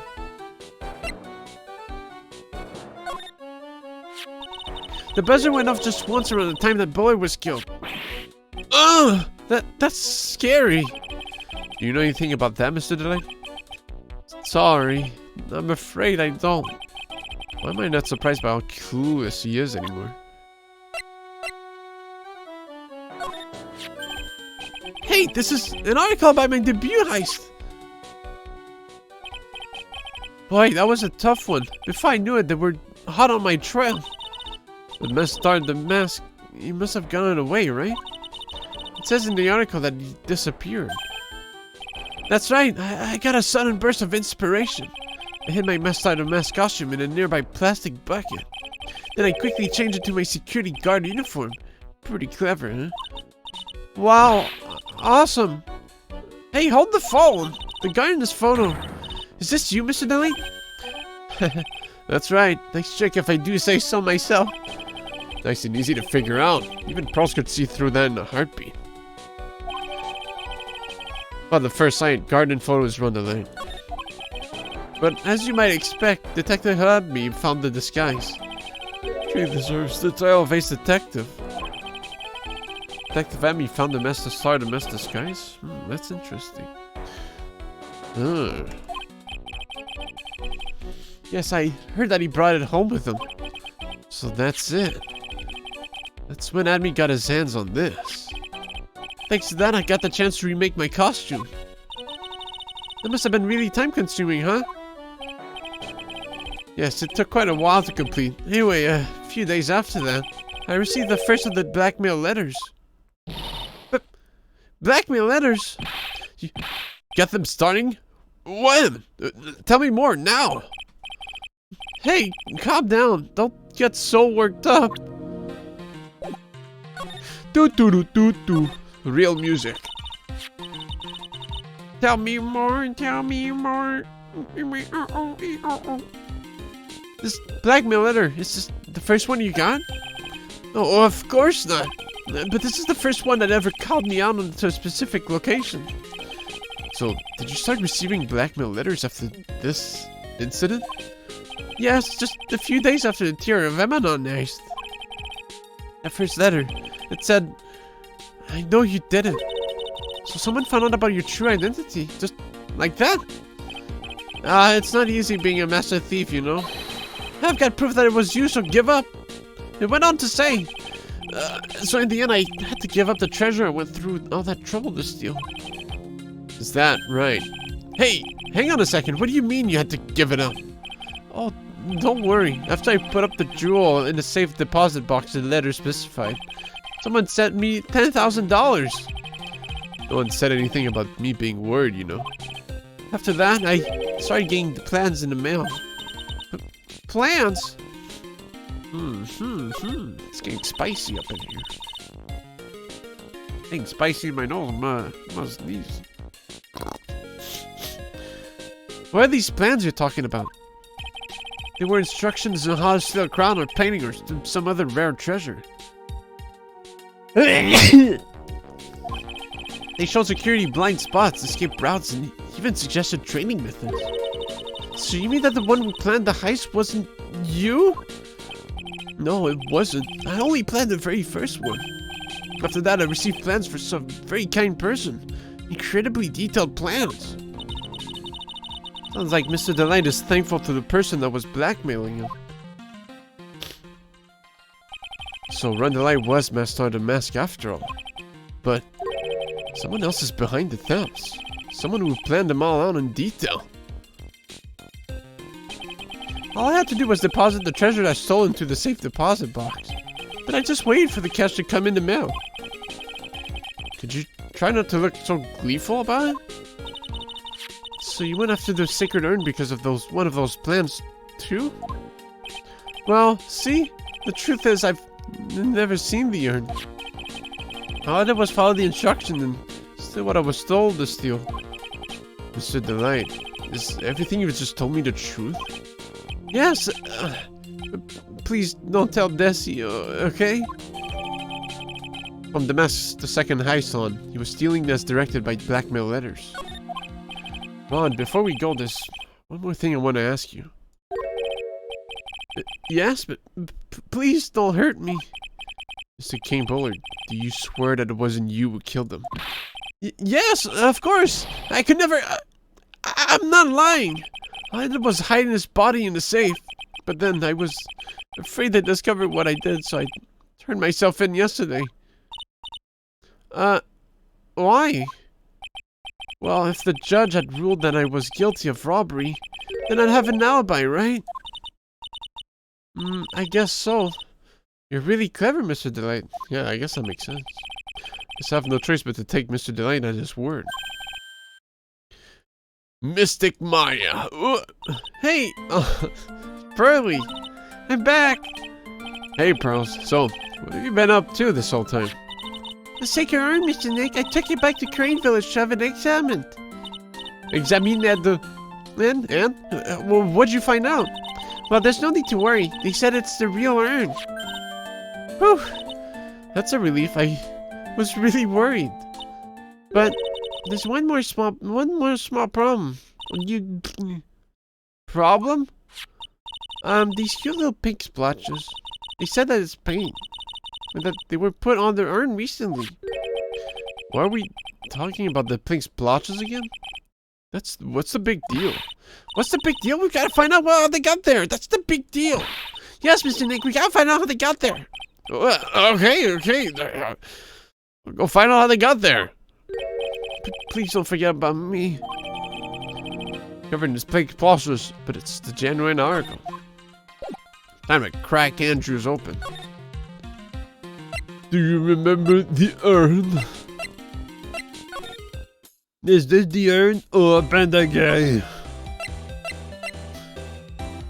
Oh.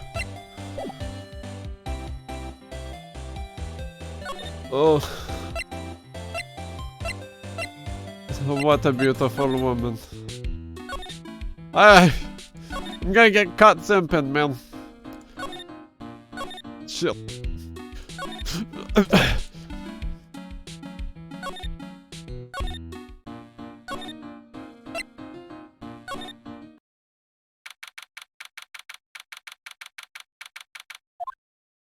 She died. Oh, Pearl, how nice to see you. Hello there. I haven't seen you around lately. What have you been up to? Well, actually, I was having this urn examined. I see. Maybe if we take another good look at this urn, we can figure out the mystery of what actually happened here. Nick, let's look around one more time. This box, there's something about it that's bothering me. It's the box the sacred urn was in. It looks like there's some pink paint on it too. It's definitely the same color as the stuff on the urn. I think I know how the paint got on it. Alright, let's investigate again, Nick. The wooden box that had the sacred urn in it has pink stains on it. Finally. Get some continuation on this.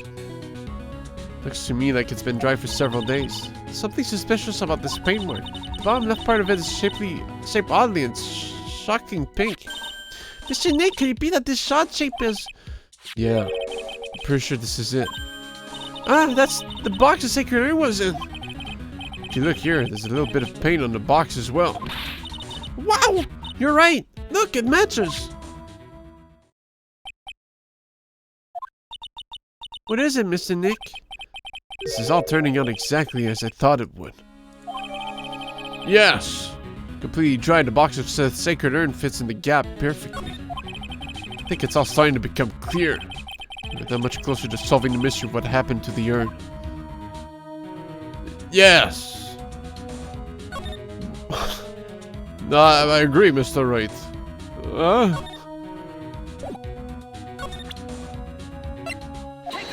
I guess Miss Andrews can finish it up for me. Yes, I know exactly what happened, but I'll let her explain. Miss Andrews, do you know anything about the sacred urn? Did I know anything?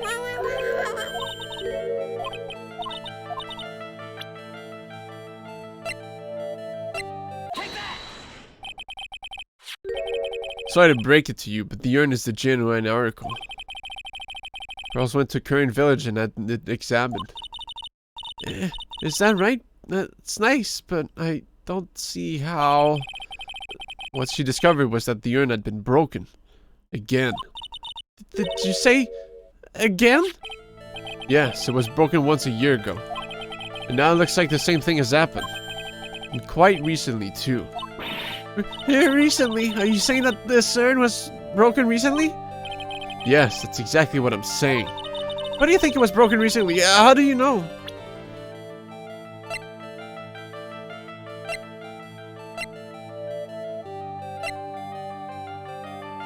Not this one. This poster. It was made recently, right? Poster? Ah, the poster for the exhibit. The exhibit. At the time when this photo was taken, the urn said, "I am" on it. But now, for some mysterious reason, it says, "Ami." When the urn was fixed, the letters were transposed. Ah! I am? What does that even mean? I don't know anything about that. I wasn't even there when the photo for this poster was taken. That was a mistake. Now, tell the truth. Wait! Even if the urn was broken, I had nothing to do with it. Huh? I am Pearl.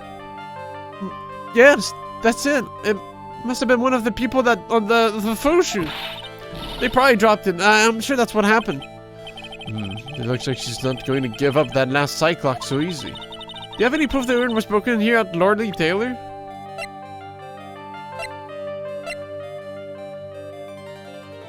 Does that work? I think both will work, but... Well, Miss Andrews? What is this supposed to mean? There's pink paint all over this urn. There's pink paint all over the floor and walls of this basement warehouse.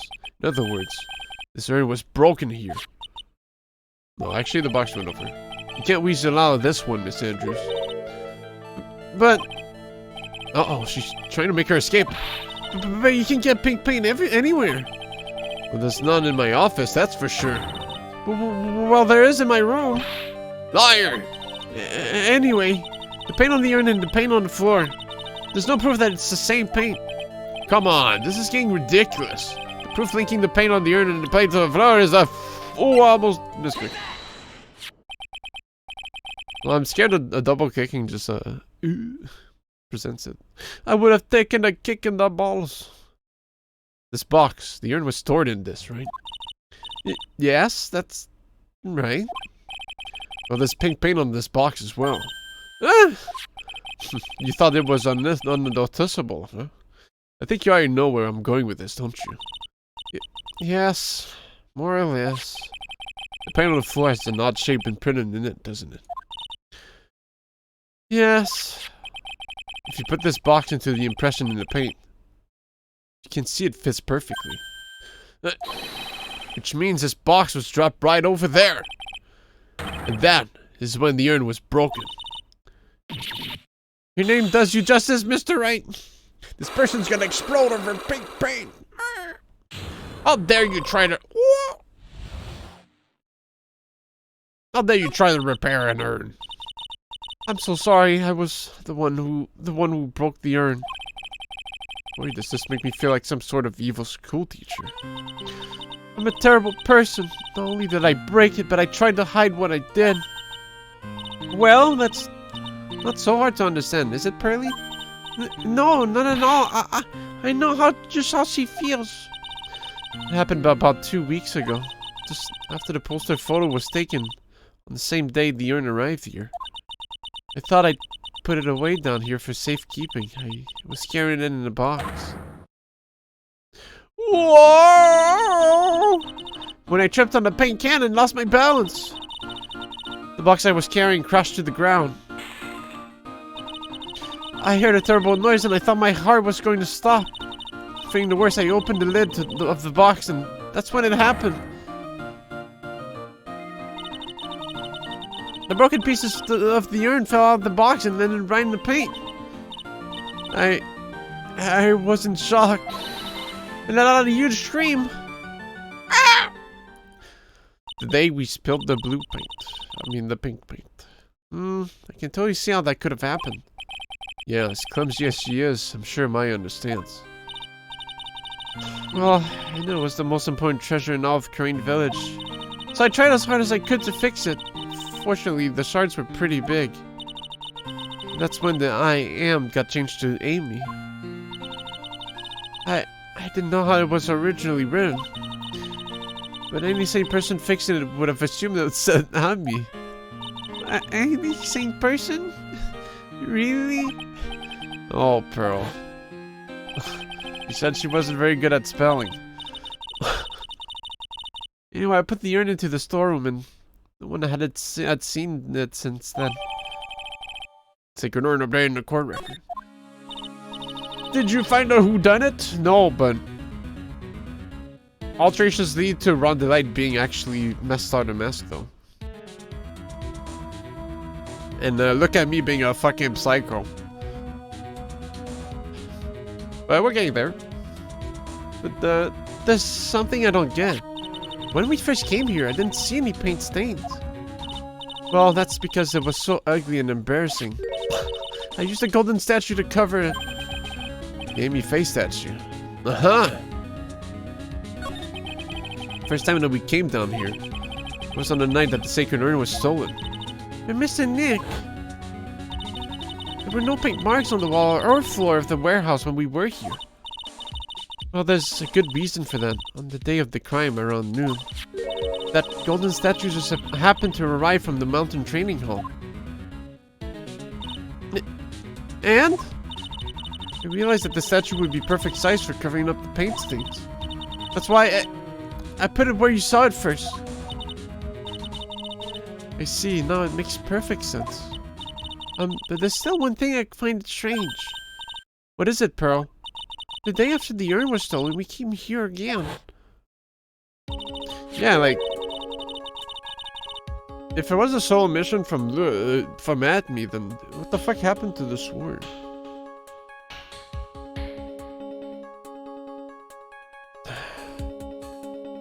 Was that actually a fight, or no? Did he just hit it on the floor to make it false leads?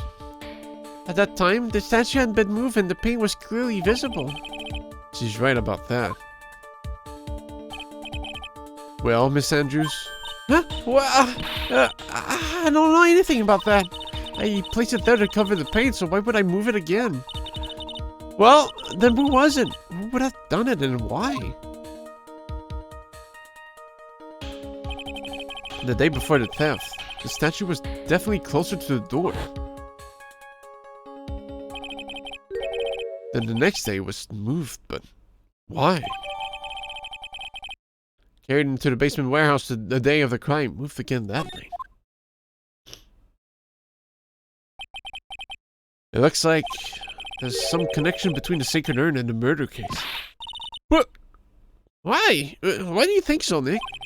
Because that night, the real thief done Ron Delight was at KB Security. So then, why did another masked sergeant mask show up here? A lot of different things are pointing to one undeniable fact. What undeniable fact? The murder trial is starting tomorrow, but... What the hell? Looks like that thief is going to be making another appearance. Well, tell me I'm gonna get all the... the realizations during the trial. Off. That means I'll have to come up with some bullshit to figure out the answers.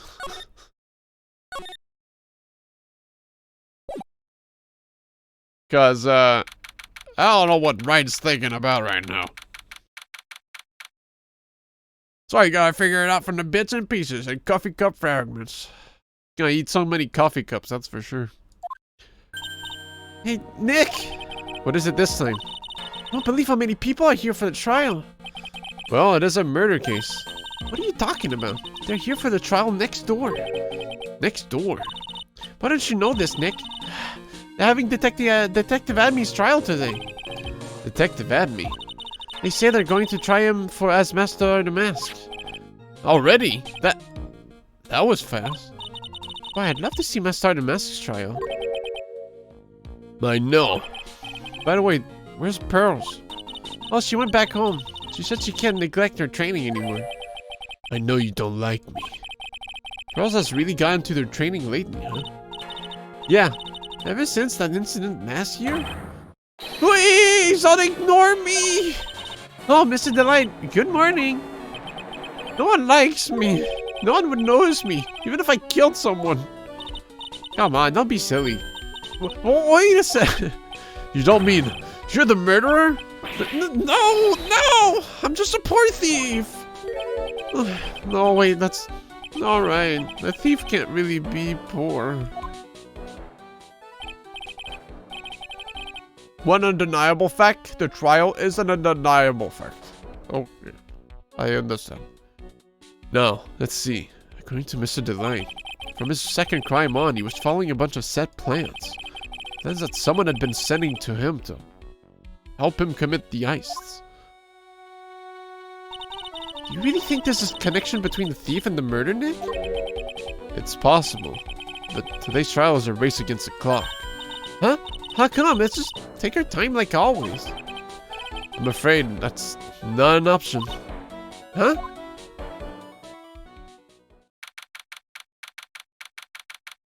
On the clock!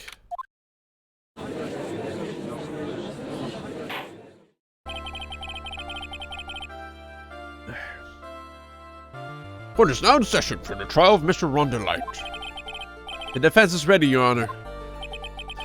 You're ready? Preparation is the last refuge of the weak. Okay, settle down, everyone. Let's begin with your opening statement, Mr. Goldot. He's got the judge in the palm of his hand. Yet again. Rondelite is simply too young to be sent to war. That's all. I'm afraid I have no idea what that means, Mr. Goddard. Then you need to get out more, Your Honor. Life is war, but that is exactly why you must be more precise in your wording. That's all my statement means. You understand now, right? Yes. Well, then let me briefly summarize the details of this case. Wow, the judge is taking charge like he knows what's going on for a change. The victim is Kate Bullard, CEO of KB Security. His body was found in a safe at approximately 9 a.m. on the morning of the 13th. However, the time of death was estimated as 1 a.m. of the previous day. And that's when a little lost kitten dropped the ball. That little lost kitten is, of course, the defendant.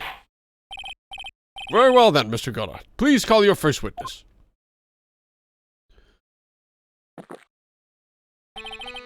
I never drink more than 17 cups of coffee during any given trial, but the first one is always the best. Mr. Goddard, your witness. Okay then, let's hear what the defendant, Mr. Rondelite, has to say for himself. The defendant? Well, Mr. Wright, does the defense have any objections? It may be a bit of a disadvantage having the defendant testify, but... I remember when Mia was defending me. She allowed me to testify so she could do the cross-examination. She put a lot of trust in me back then. Ugh. We have no objections, Your Honor. The defense will allow Mr. Delight to testify. You've got guts, Wright. Alright then, Mr. Rondelite, please take the stand.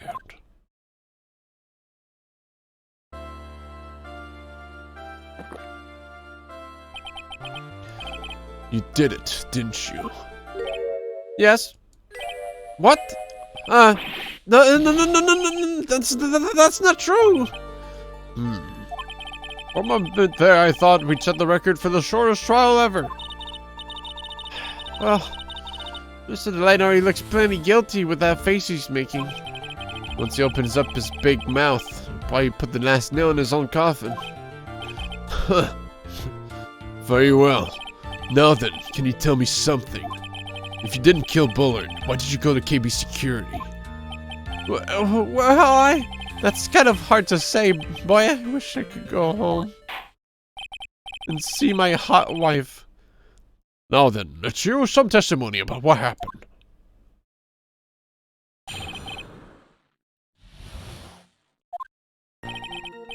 That evening, around 1 a.m., I went to see Mr. Ballard in his office at KB Security. That blackmail letter I got had ordered me to go there. It had been working for KB Security until a year ago, so I knew where his office was. 1 a.m.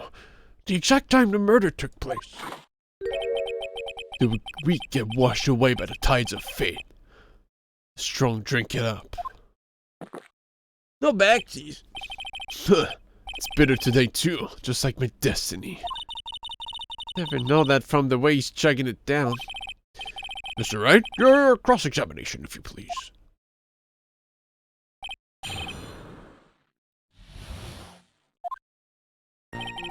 That evening around 1 a.m., I went to see Mr. Ballard in his office at one of the KB Security.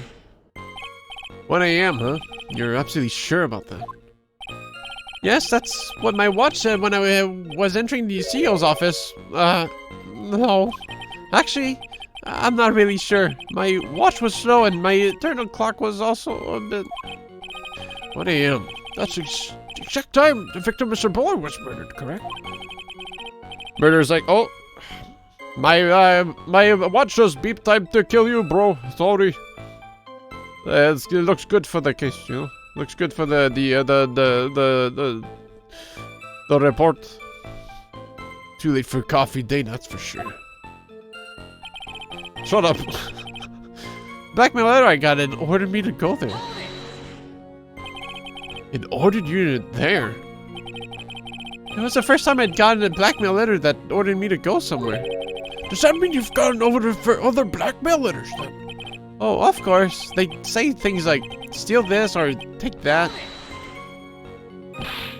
Why don't you save those for later, Mr. Delight? Please, don't say anymore. Now, what should I do?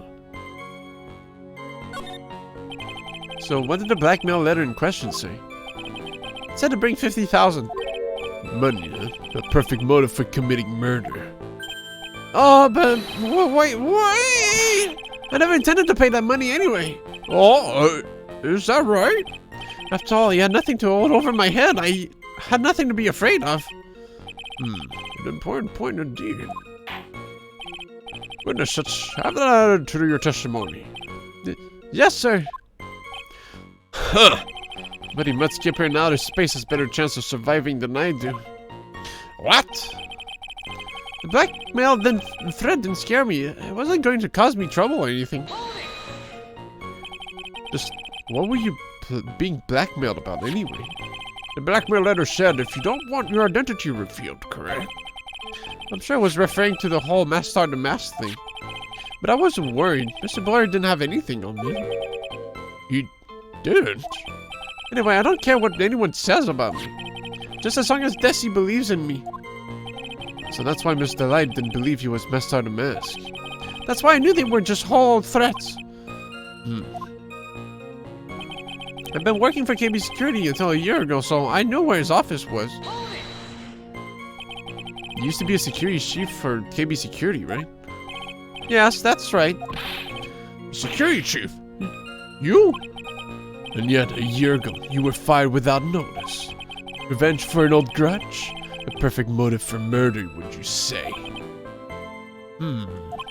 This isn't good. Maybe I should change the subject. Life after being fired. Mr. Delight, please tell us why you were fired from your job. Well... The world is filled with those who have said, I wish I'd never asked that. Okay, then I think it... But defendant, please answer the question. Well, I needed money. You needed money? Well, you see, Desi loves to spend it. It's kind of our hobby. Not exactly the best hobby in the world, huh, Nick? My salary wasn't nearly enough, so I stole the data from the company. Come again? KB Security has a lot of security info on all the sorts of companies. And since I was the security team chief, you stole some data and sold it. Mr. Ballard found out I was fired immediately. I wish I'd never asked that. I was somehow able to keep it secret and made it seem like I had quit on my own. What is it, Nick? You Don't look so good. Someone who brings harm to the company is fired as punishment. You'd do well to remember that. Sure told you. You admit you sold data from your company. Is that correct? Yes, I'm sorry. This is a very important fact. Please add it to your testimony. Oh man, this whole thing just took a big turn for the worse. Crashed and blew up. It's gonna take the jaws of life to rip this case from the clutches of disaster. Fired me for selling company secrets, but Desi doesn't know about that. Why would you do something like that? Well, for Desi's hobby, what else? Wasting money, huh? It's not a waste! So Mr. Light doesn't know that her husband was fired, does she? So it would seem. I'm not sure what to think about couples who keep secrets like that from each other. Can't believe it. This case has gotten even Maya to think seriously about couples. Please try to stay focused, Mr. Wright. There wasn't much to his testimony, was there? Sounds like he's avoiding something. At least that's what it sounds like to me. Uh-oh, I've got a bad feeling about this. We better be careful. If we don't find a way to make him spill the beans, we'll never get closer to the truth. Yeah. Huh. Can I go another route? No. Okay.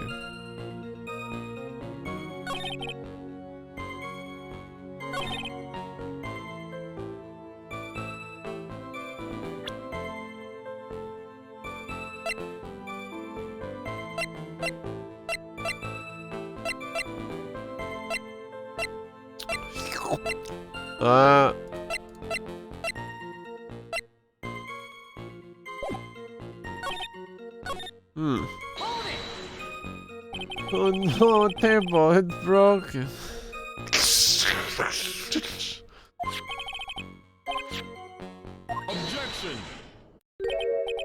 Wait, this is new dialogue. But didn't I press this? I'm afraid that reason isn't going to hold up anymore. Ugh. It actually changed? I missed some dialogue. What do you mean?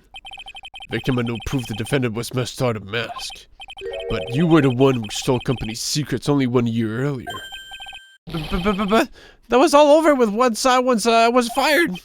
But it is true that the fact I stole secrets was kept under wraps. Even so, there was no reason for me to pay up now, a whole year later. Is that really true? What is it, Nick? The fact that Ron was stealing company data. What if he would have had a problem with if that ever became public knowledge?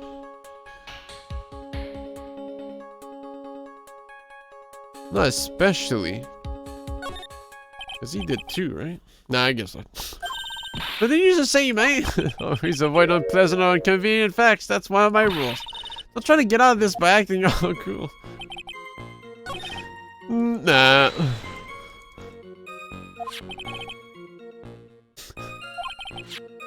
But wait, no.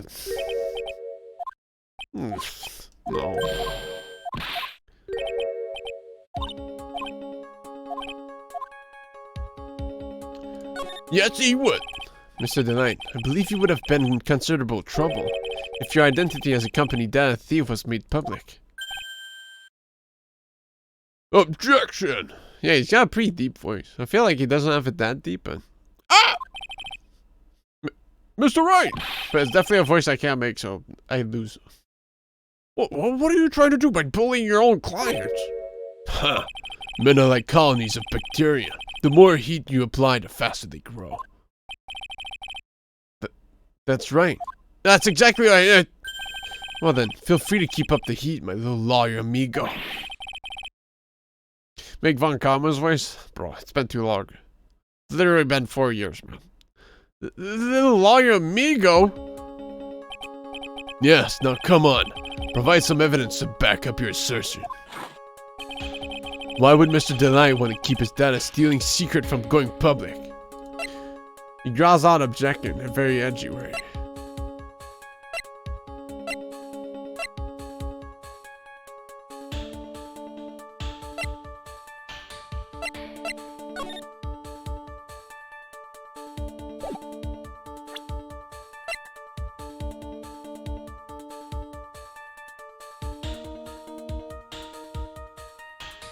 I mean, because of the sea.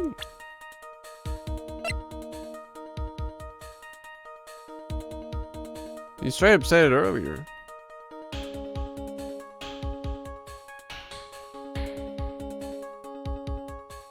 He did say words. True. I mean, what else? That's what he cares the most about. Mr. Delight, what you said just now doesn't match what you told me yesterday. Huh? Oh, what doesn't? I think you must have been scared. Very scared. Of having a certain person find out your secret.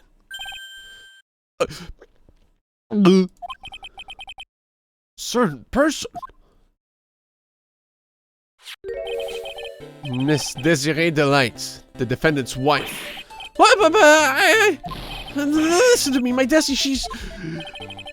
Looks like if I just sit back and relax, the fun will end up before it truly begins. Ah! Got that! Yes, we know. It was all your wife's fault. Oh, what do you mean? Mr. Delight stole company data to pay for his wife's betting habit, for which he was fired. Unable to face his own wife, someone used his dirty little secret pad to blackmail him. That's what the noise he made when he died. That is how this murder came about. Oh! No! Everything is falling neatly into place for him. Don't talk about my destiny like that!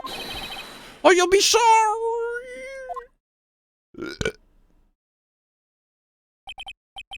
Well, it seems that we've learned a great deal of things here so far. What do you think, Nick? Didn't think it was possible to get so thoroughly whipped in just 20 minutes. Clearly there was sufficient motive for murder. He stole out for his wife, and he killed to protect his secret. A family man will care just a little too much. The motive is clear. Let's move on. Ugh. What happened at the crime scene at 1 in the morning, Mr. Delight? Come now. Tell us.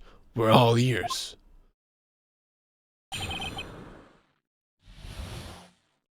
The CEO's office. When I entered the office, there was a suspicious shadow there. The stranger looks like at me. Suddenly, I was hit on the forehead. After that, I remember being a bit dazed. If I hadn't been wearing that, I would have been killed. When I came to, Mr. Bullard was lying there, dead.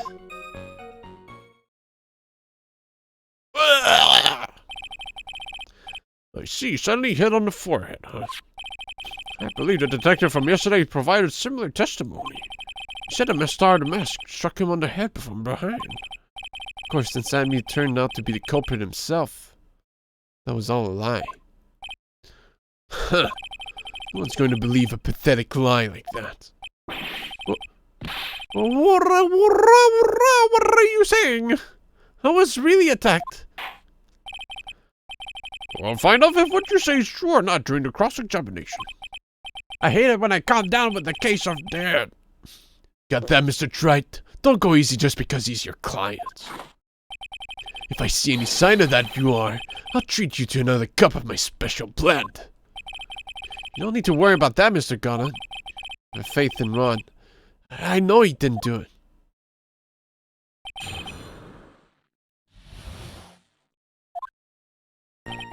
When I entered the office, there was a suspicious shadow there.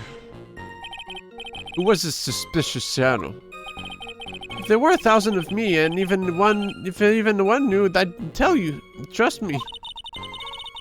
Dodging all of our questions is not helping us with dodging all of our questions is not helping us with this case. Suspicious shadow on the hedgehog. Okay, then how was the victim, Mr. Bullard, at that time? What do you mean by how was he? Was he already dead? Was he still alive?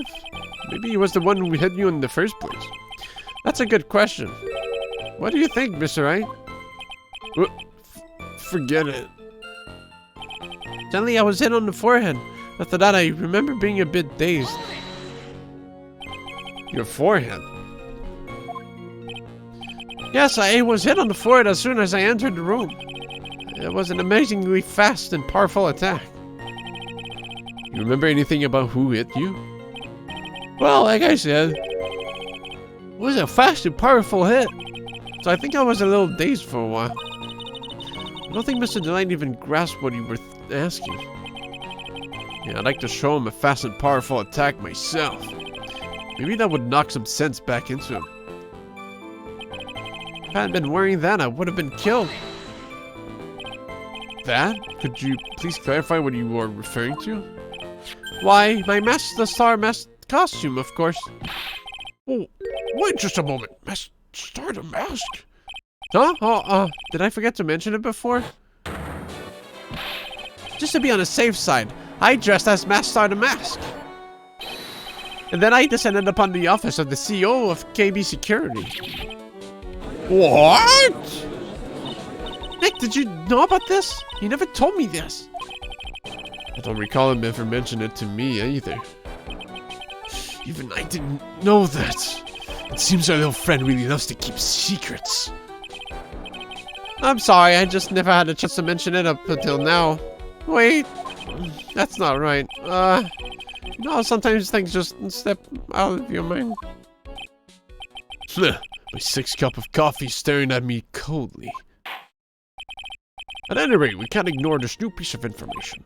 Witness, please correct your testimony. I'd have been killed if I hadn't been wearing my Master the Mask costume. Why were you dressed up as Master the Mask? Why, because I'm Master the Mask, of course. What are you talking about? Master the Mask trial is being held next door. Yes, I guess so. Anyway, at that time, I thought I was being blackmailed for the Master the Mask issue. So I thought I should go as him, just to be safe. Oh boy. Let me tell you, it's a real pain to move around with that cape. That's why it took a lot longer than I expected. Took a lot longer? What is he talking about?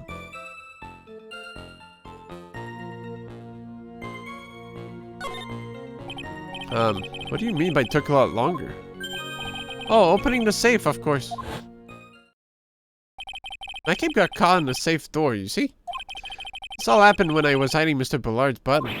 What was that? Back up a second. Yes? You were the one that hit the body in the safe? Well, yeah. Inconceivable! Why? Just why? What reason could you have? What were you thinking? Question. When does someone toss the dirty shorts in the washing machine? What? The answer is simple. When they take them off. As usual, I have no idea what you're saying. You mean that Mr. Delight hit the body because he's the murderer? Huh, so you're not as stupid as you look. Yeah, it took so much longer to horrible crime with this cape. His metaphor this time was really obscure. Mr. Wright, you don't mean that you knew about this whole safe business, do you? Well, yes. Well, why am I the only one on the loop here? Witness, make sure you add this to your testimony. Yes, sir. Uh-oh, looks like a storm front is moving in over the fair weather, Judge. I panicked and hid the body in the safe. It took about 10 minutes. Why did you hide the body in the safe anyway? Well, because it wouldn't fit in a drawer. That's not exactly what I meant. When I saw that corpse, I kind of lost it. I thought, if they find this corpse, they'll think I did it. I think you had a simpler reason than that. It's because you killed him. That's why you spent 10 minutes hiding the body. That certainly makes more sense. Hold on. 10 minutes. What is it, Nick? I just had a thought. Under those circumstances, would you normally try to hide the body? And spend 10 whole minutes to do it? Under those circumstances? Whoa, what circumstances? Oh! Hey, Nick! If you think his behavior was so strange, why don't you present some evidence that would show just what those circumstances were? That's it. I'll take a look at the court record and present some evidence. We heard this from Mr. Delight yesterday, didn't we? There's not much in his testimony either. I bet you he's still hiding something. I wouldn't be surprised. We'll just have to draw it out of him. I just hope he doesn't make things any more complicated. Huh? What? Yo, get me in the know, man. Yo. Hold on, let's get a refresher.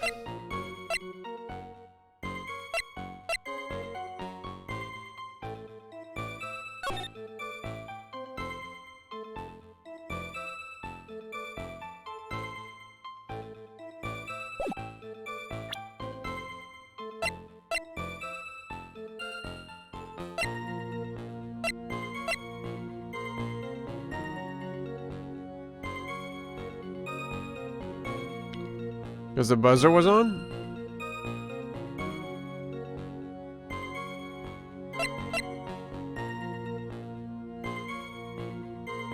But there was no one to receive the call, but he was like, fuck, someone's gonna come, I gotta...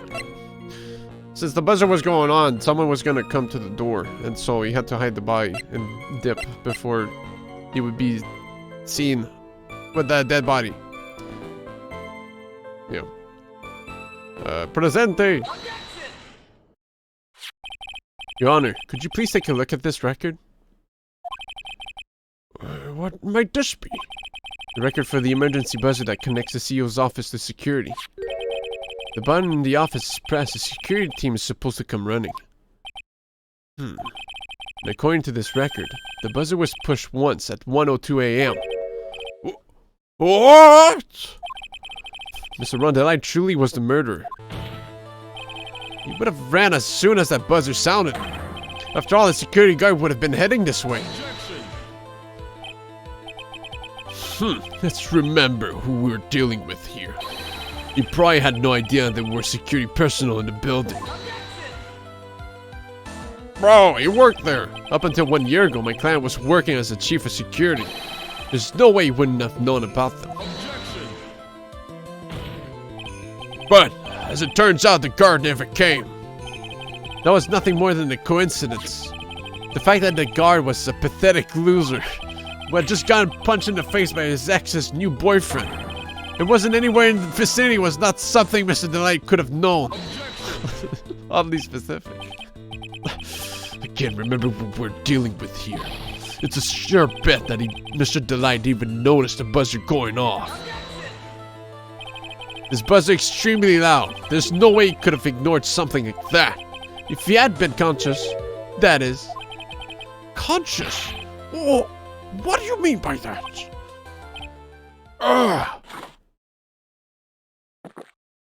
Godot.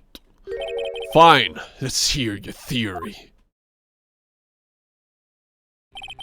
Recall the defendant's testimony. The moment he entered the victim's office, someone attacked him. Mr. Delight said he felt dazed. I'm willing to wager that he was knocked unconscious for at least a few minutes. Unconscious? So, he fainted? That's why Mr. Delight didn't know that the buzzer had sounded. That's why he thought he had time to hide the body. So what are you trying to say? Mr. Delight was knocked out and the buzzer went off soon afterwards. Now, unless my client was able to hit the buzzer while he was unconscious, it can only mean that there was another person in that room. That's right, whoever it was, they knocked out Rondelli and then pressed the buzzer. Order in the court! Mr. Wright, this is... This is preposterous! It was this kid! Rondelli is the one who killed Kane Bullard. Then who pressed the buzzer? It was... the victim, of course. He pressed the buzzer when the defendant attacked him. He didn't die right away. He must have held on long enough to push that button. So Kane Bullard sounded the buzzer himself. What is your opinion on this, Mr. Wright? I need to prove that the real criminal was there at the scene, but how? Can I prove that it wasn't Kane Bullard who sounded the buzzer? I can't. I mean, I'd like to bullshit, but... Yeah. Yeah, of course. The card. Is that better? It says 1. What? No, wait. I mean, that's his card. But what if someone else had the card? The door was just open. There's no prints? Oh, yeah. Yeah. And Kane Ballard wasn't weighing, he was weighing hands. Not fingerless hands. The defense's opinion on this, Your Honor. This piece of evidence proves that it wasn't the victim who sounded the buzzer. I thought they wanted me to point at the picture. Like, what? Ain't no hands on there, man.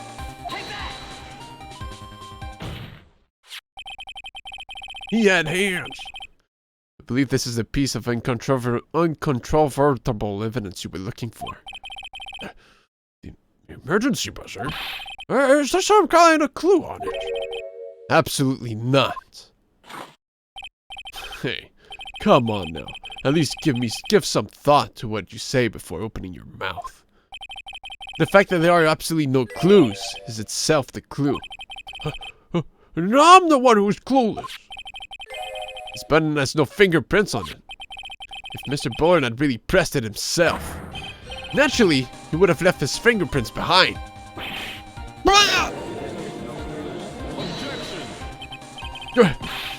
One Delight obviously wiped them off.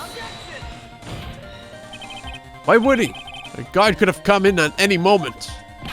Yeah, he touched that button. I know he did. Objection, he hit bar. Where's his forehead print, huh? The defendant, Mr. Delight, was dressed as Sergeant Mask. Sergeant Mask always wears gloves. What reason could he possibly have to wipe the button free of fingerprints? Order, order, order! Would seem. I've been forced to eat crow. I wonder what blend number crow-flavored coffee is. However, if the real killer was there at the scene, why would that person press the emergency buzzer? Shouldn't they have run away without putting themselves in extra danger? Oh, what's with this awkward silence all of a sudden? Objection, not true. Objection, masked the mask's costume so that Spirit's Halloween store does not come with gloves. Looks like you're fresh out of parlor tricks. Now on to you, Nick. Just give me a minute to collect my thoughts. The real culprit killed Mr. Bullard at around 1 a.m. And Mr. Delight just happened to waltz in when the murder was taking place, right? The killer clobbered Mr. Delight and then sounded the buzzer. Even though security was supposed to respond right away if the buzzer was pressed. Security was supposed to respond? Time's up, Mr. Wright. Let's hear what you have to say. Very well, then. You've got some guts. I like that in an opponent. Why did the real killer sound the emergency buzzer? To find out what it did. To call the security guard. I mean, isn't that obvious? Hello? I sure upset that the security guard earlier was just some garbage man, so... No guard showed up, but obviously one would have showed up otherwise. The killer knew that if they pressed that button, the guard would come running. And that was exactly what they wanted. Do you mean to say the killer called the guard on purpose? Yes, although as it turned out, he never showed up. Because he was getting his clock clean at the time. Huh, what a touching story. You're saying the killer had a change of heart and called the guard to turn himself in? No, I'm not. When that buzzer sounded, there were 3 people in that office. The victim, Kane Bullard, was already dead. The defendant, Ron Delight, who was out cold. And the third person, the real killer. We haven't seen another person in the case yet, so we'll just put, look at me's silhouette. Hypothetically, yes. Now then, in this situation, if the real killer made an escape, what would happen? The only ones left in the room would be the victim and Rhonda Light. And if any security guards came running at that time, they would think that I was the murderer. That headshake is the most powerful Wright gesture. He's about to strike a mighty blow when he does that. Yes, that was precisely the real killer's objective. To frame Rhonda Light for the murder. Oh, so it was fake blackmail then.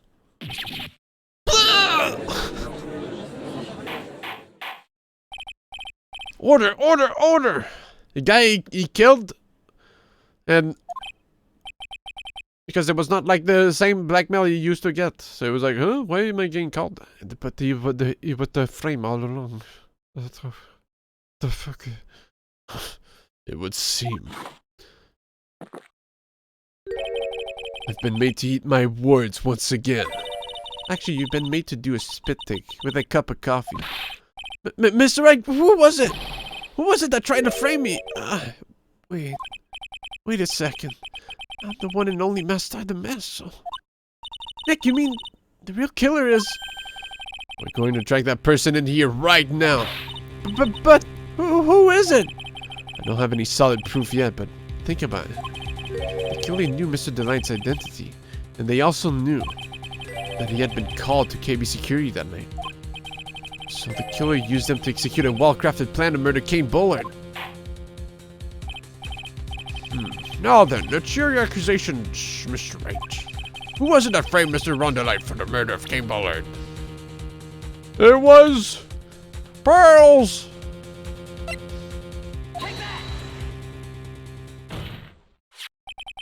Detective, look at me. He's the only one who could have done it. It's detective. Look at me. You mean Master the Mess did it? Your Honor, the person being tried in the court next to us is not Master the Mask at all. He is, in actuality, the true murderer of Kane Bullard.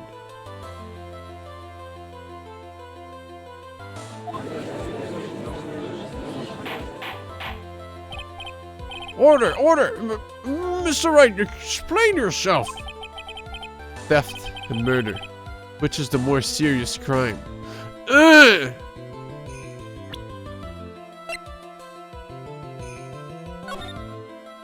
There's no date on this.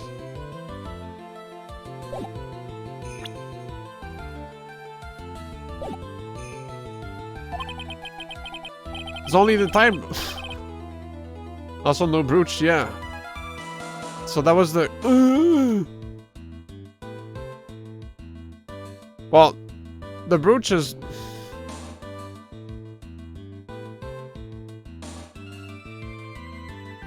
We'll see how it plays out. They're not even close. Murder is the more serious crime, of course. It's a capital crime subject to capital punishment. Please remember the trial from yesterday, if you would.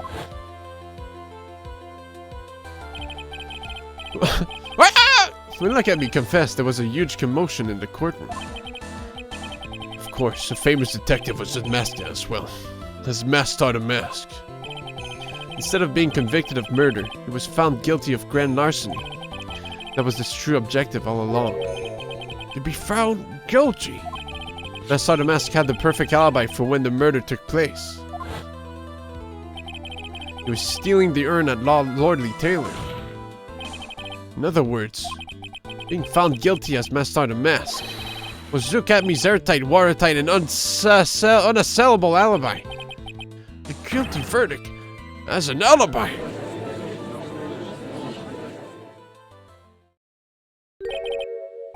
You know, it's almost time. For what? For Luke Acme's verdict. It was a pretty simple trial after all. If we're going to stop this trial and stall that one, we need to do it now. Of course, that's assuming you have proof that the detective was the one who committed the murder. Huh? Mr. Look at Me's trial has indeed attracted the attention of the entire country.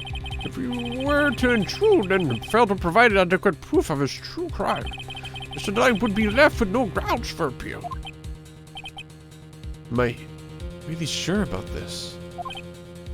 Huh. That's only good when your life's the empty. Mr. Wright, I believe in you.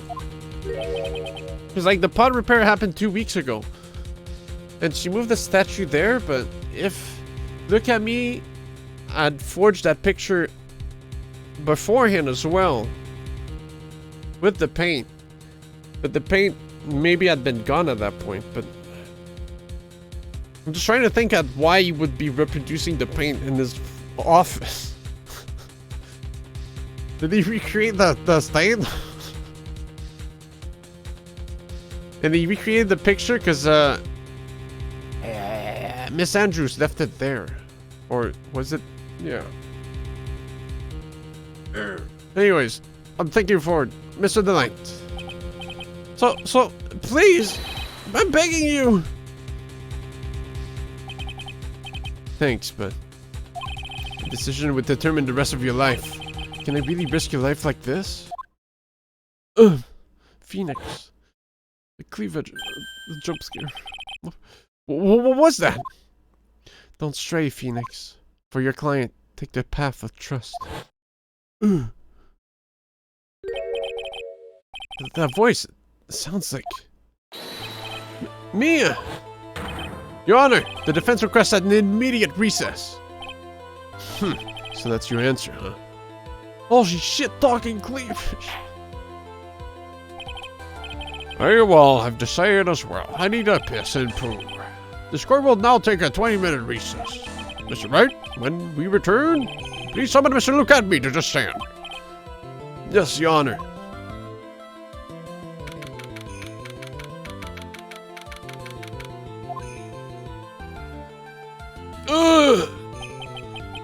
He's taking care of it.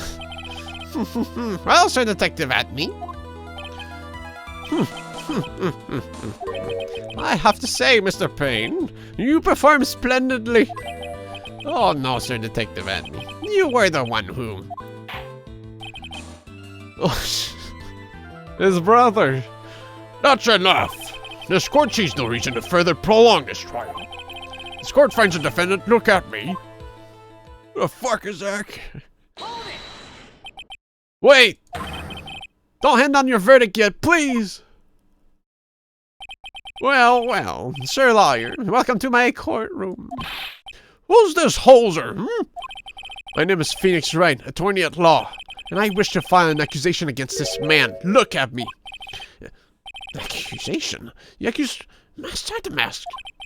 That man is not Master the Mask. He's just a ruthless murderer. What?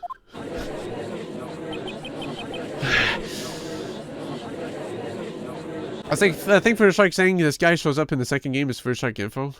I feel like I've seen him before. But I think he appears...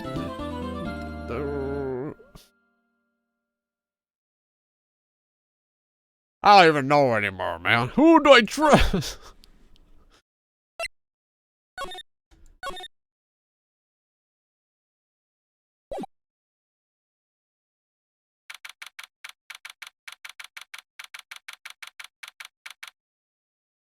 Because, yeah, I asked the question because his younger brother was brought up.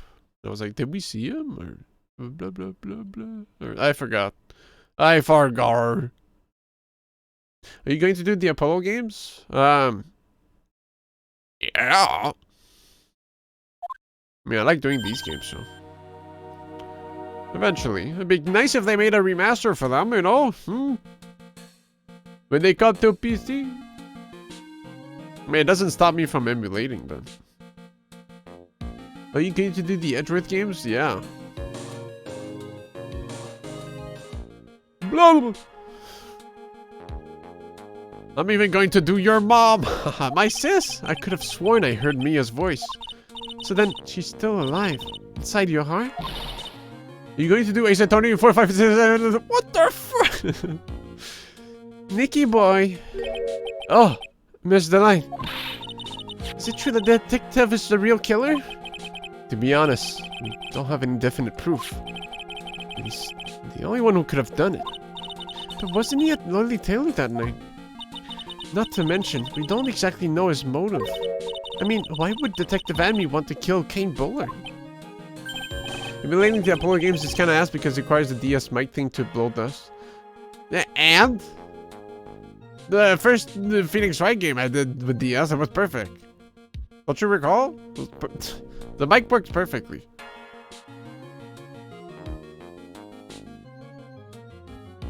Oops, it's almost time. Better get back to the courtroom. They don't work perfect. What do you mean? We have like 60 clips of the mic working perfectly. It's like not sarcastic. See, I'll even play it on stream. Mic sample raw. Okay. Oh, not suitable for tests.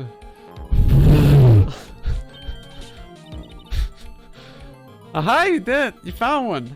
Hey, it works! Mic sample. Mic sample. No! It's gonna happen sooner rather than later.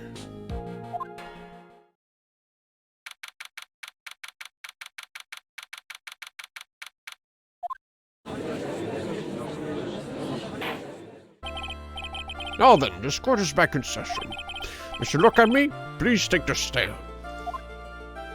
You look so young. Yeah, that was like 4 years ago. I was 25. Now I'm 29, I'm old and decrepit.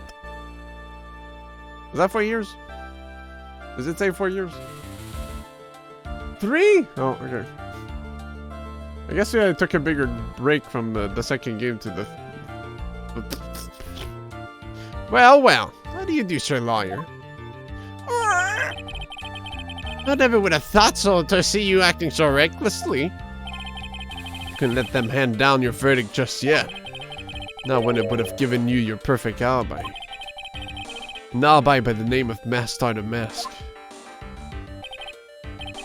Gungage's body failing to ruin. Falling, I mean. Ugh, I'm sorry. I'm afraid even a Grootly Academy has no idea what you mean. Of course, I have been in the next courtroom ever since 10 o'clock this morning.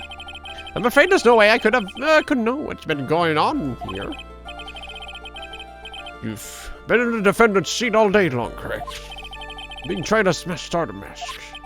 Indeed, it's surely a child's play to fool the ignorant masses.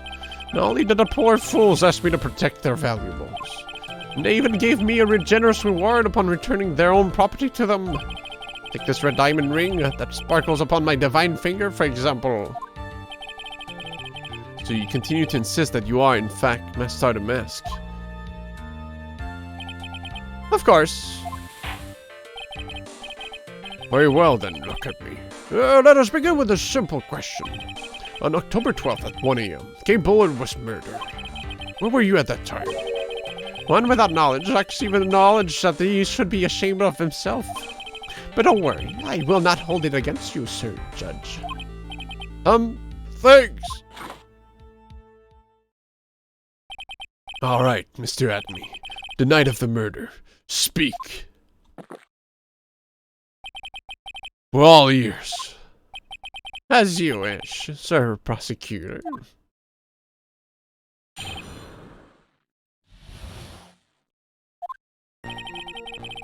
I was stealing the Earth Master the Mask, just as I announced I would. I had more than enough time to prepare. It was a pathetically easy job. A photograph contains no words, but in this case, one turned out to be my witness. The time at which the camera captured Master the Mask was the same time as the murder. It seems the main point of discussion will be this photo of the crime scene. Everything else up until now was all part of his plan. There has to be secret of this picture as well. Even the great Master the Mask cannot be in two places at once. Now that if you'll excuse me, I have a verdict to receive. Unfortunately, Mr. Adme, we still have to do your cross-examination. Too foolish to know that he is a fool. I know that he's trying to say that you're full of it, Nick. The only thing that's full of it is his alibi.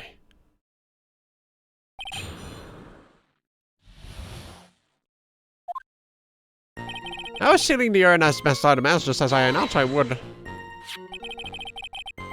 So this photograph is the proof, correct? Indeed it is. And the man in the photo is certainly wearing a mask. That is why I'm called Master the Mask. But conveniently, that also means that there's no way to tell who this really is.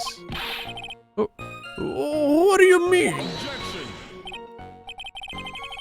I don't think you're allowed to do this as a lawyer. It just is what, you know? Why not? Are you saying that this is not in fact look at me? That it could be an accomplice dressed up as Master the Mask to create an alibi?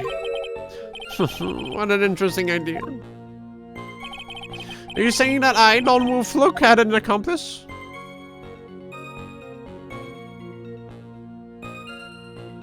Give it up! If Look at me was at KB Security during the murder, then the Master the Mask in this picture has to be a fake. Then there really was an accomplice, but right now I have no idea what it was. I don't have any idea right now either. Baseless objections are just what that guy wants. There's got to be another way, and I'm going to find it. Had more than enough time to prepare. It was a pathetically easy job. Who is that petting? A cat. I believe Adrian Andrews hired you at one point. That's right. That was over 20 days ago, if I'm not mistaken. You sent the calling card to Lordly Taylor 10 days before the heist. That would mean you sent out the card after you began your security watch, right? Indeed. There was no reason why I couldn't do both jobs at once. That was the perfect opportunity to steal my latest target. I see. You truly are evil, aren't you? Yes, evil is what I am. Hey, Nick, isn't there something odd about this? Detective Emmy was always proud of his ace detective skills, right? But if the urn was stolen from Lordly Taylor while he was the only one watching it, he'd have no way to maintain this perfect ace detective persona. You know? That's true. It is kind of odd. Ellipsis. Photograph contains no words, but in this case, one turned out to be my witness. So by photograph, you mean this piece of evidence here. Is that correct? Indeed it is, that it is. The very thing that proves I committed the crime. The very thing that proves you committed the crime. When you think about it, it's really odd. You say that almost as if you had this picture taken on purpose. Objection! You were simply caught by the very camera that he had set up. We'll have days like that. Indeed, it turned out that there was no such thing as the perfect crime after all. Life is truly an ironic thing, a sad blue melody. Looks like I'd better gather in more information for now. If he's truly the killer, there's gotta be something phony in that photo. The time at which the camera captured Master the Mask was at the same time as the murder. By the camera that took this photograph. Oh, come now, it's all too clear what you're thinking. Huh? You think I altered the timestamp on the photograph, don't you? I'm afraid that's impossible. The camera was set up by Lordly Taylor, and on top of that, it was Lordly Taylor's staff that printed that picture's data. Unfortunately for the defense, there's no way that picture could have been altered. I see. It looks like I'd better find something else that could be suspicious. So this alibi is false? It has to be. Well, he couldn't have killed Mr. Bullard at KB Security. But I'm not really spotting anything unusual. There are two possibilities. Either the Master the Mask in the photo is a fake, or the photo itself is.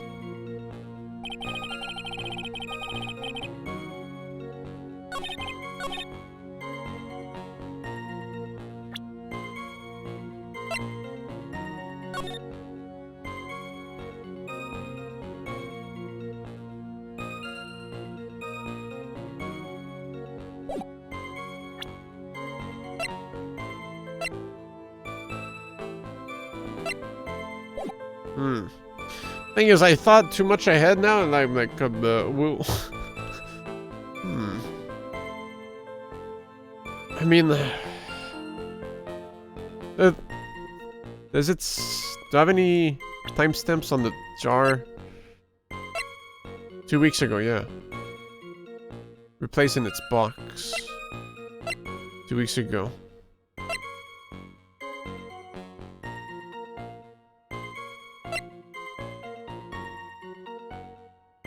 But is that the right time to present it?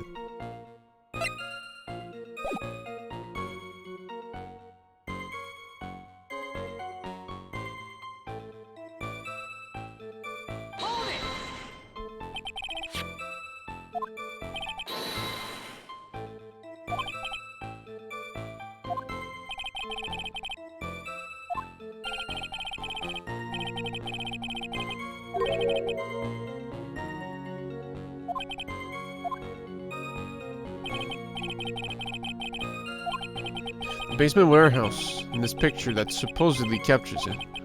It's got to be here. Isn't there something funny about this picture? You bet there is. Are you implying that this picture is a fake? You bet I am. There's definitely something strange about this picture. We took a look around the basement warehouse that night, before the theft took place. There's something in this photo that doesn't match my memory of that night. Very well, then. Let's hear what you have to say. What about this photograph did you find funny? The Splatoon! The funny part is right here. Why, this is a blood stain. Ah, blood! Now this case is getting interesting. Not exactly. The stain is actually pink paint. Oh, just paint. Oh, and peach-colored, I thought. From blood to peaches, the judge sure loves going on these wild tangents.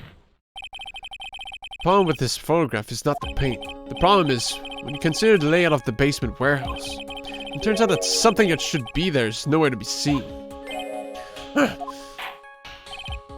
Well, Mr. Wright, I like how this whole idea is like, yeah, I remember there being a statue there, so like it doesn't make sense. I clearly remember the statue being there though.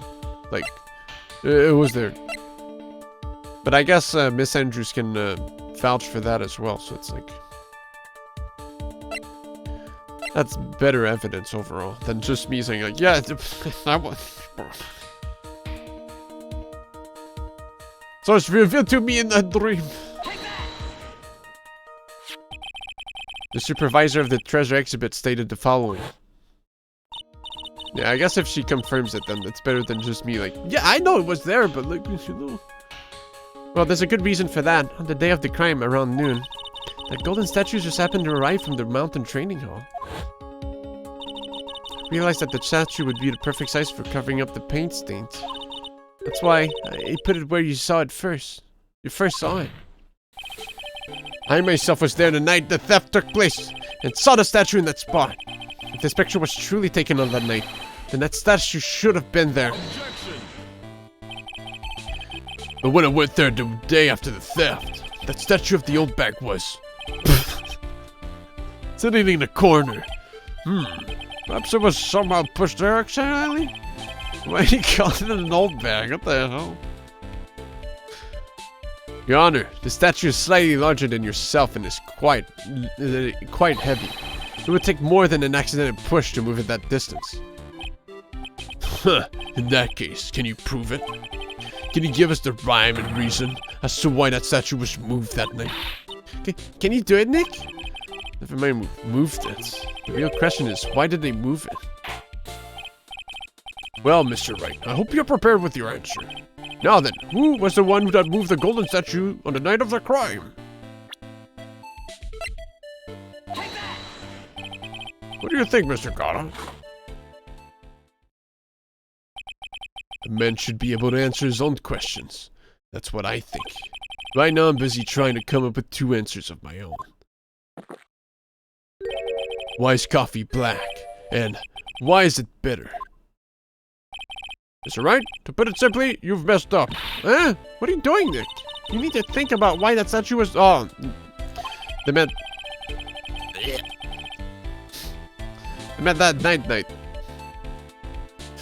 I skipped a beat. The good thing about when everyone chews me out is that it gives me time to think.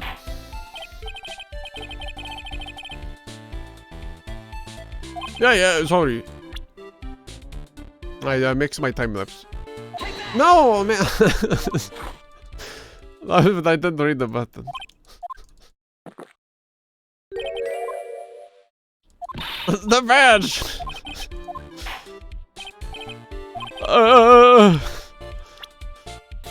They both start with P, man. Now, they present him or... Present him? The one who moved the statue is none other than... Look at me. I'm not so liar. There you go again on one of your strange delusions. Mr. Wright, what basis do you have for your strange delusions? It's very simple. The witness was the only one in the basement warehouse that night. That is indeed very simple. However, why would I want to move a heavy golden statue? The reason for moving the golden statue is where a battle really begins. Well, Mr. Wright, what reason did the witness have to move that statue? The reason can be found here in this photograph. Huh? Look at me. You pretended to be Master the Mask. You created an alibi by showing you were at Laura Taylor that night. But this photograph contains a single fatal flaw. If the statue had been there, your lie would be exposed like cheap film at the drugstore. That is why you had to move the statue. The drugs? The single fatal flaw? Interesting theory. Please enlighten us. Where in this picture does this lie exist?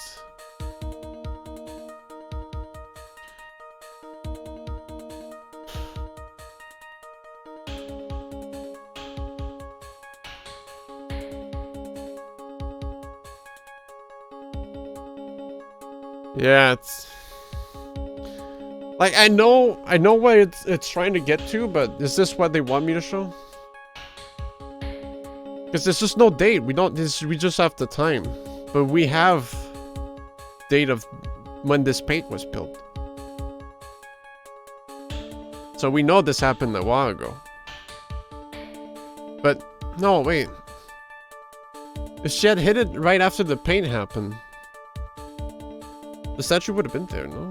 Or did she move it afterwards? The box. Wait, the box has no paint on it. I thought it was just like because it didn't show, but that's true. I just thought it was like, but it would really show. I feel like see those colors. It's gotta be the box. The lie is Master the Mask. Oh. Are you saying that this Master the Mask is a fake? Oh. Are you sure it's just not the hide the date? Who knows? Ha! You know, I really wish you would start acting more responsibly. Huh? The current question is, why was the golden statue moved? So what possible connection could there be with Master the Mask's identity? Oh, buggers. Your face has "oh buggers" written all over it. That's a penalty for you. What? My health bar disappeared. Did I misclick? I kind of like, maybe that didn't hit the hitbox. Oh, burgers. My health bar disappeared. There was the right answer.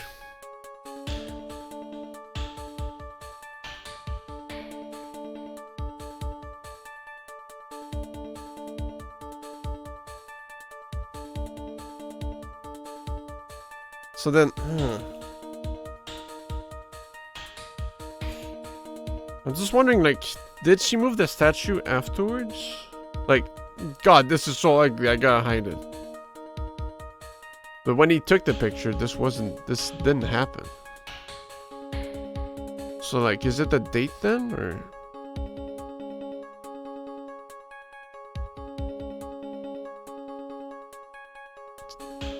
She moved the statue beforehand, he moved it for this photo.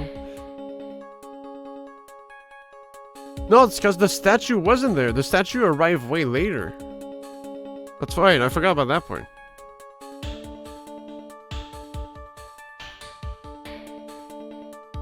So when he took this this forgery of a photo, the statue didn't exist. So when he was trying to recreate the scene,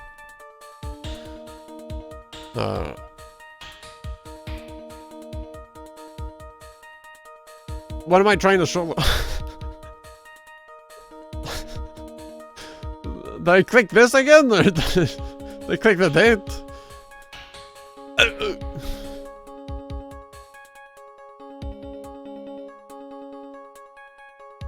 Click the movie date, I guess. Because, like, I'm trying to explain that the date, like, it couldn't have happened. Ah! Naturally, the line in this photo is the timestamp. Thank you, Phoenix. Sometimes, you know, you gotta hope Phoenix thinks the same wavelengths as you, so. What do you mean? Tell you exactly what I mean. On the night in question, Look At Me went to KB Security and murdered Kane Bullard. Therefore, it's obvious. It would have been impossible for him to have been at Lord Taylor at this time.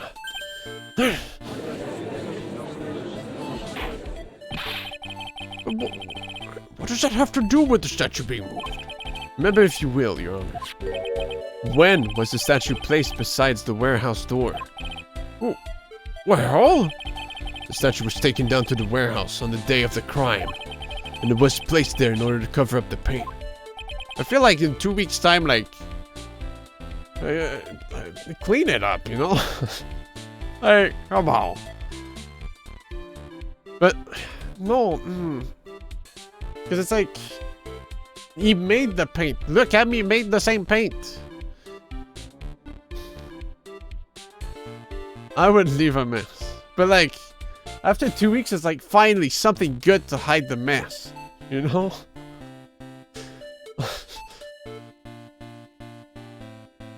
Exactly.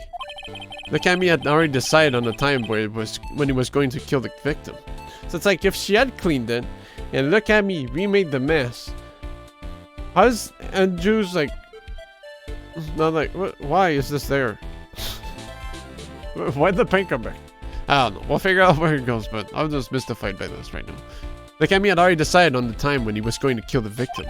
And so, in order to create an alibi for that time, he took this picture days before the murder took place. What the? Of course, the statue hadn't yet been brought down into the basement warehouse yet. Ugh! So, on the day of the crime, Mr. Henry must have been quite nervous. As nervous as a long-tailed cat in a rocking chair factory, so to speak. What? What does that mean? Lost in translation? Why? Because something that wasn't supposed to be there had been brought down and placed where it wasn't supposed to be. That is why Look At Me had to move the statue on the night of the murder. He did it to make the room match with the way it had been in the photo.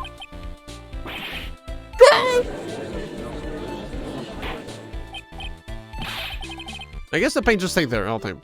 It was just like, you know, when he was like trying to replicate it, he just had to move it. But it's just, why did he make? Why was he making the paint? Why was he making the paint? I want to know. Order, Mr. Adby, is this true? One moment, Your Honor. Have you forgotten this? What's that? The data for the basement of warehouse computer. According to this, the camera did indeed go off on the night of the crime. As nervous as a nervous thing in a scary place. It's true that the camera had been set up by the Lord Taylor staff. However, the program used to manage that data was yours. That alone would have allowed you to tamper with the data.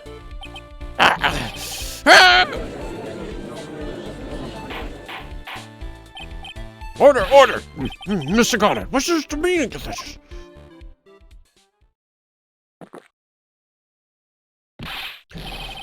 Carter, why are you about making me wait? Now put that coffee down. My 11th cup. I've promised to drink no more than 17 during the trial. Which means I'm still good till the last drop. However, the defense is a very good point. A good point? So what? We are all but travelers on the road of infinite points. I think he's got his points mixed up with his other points.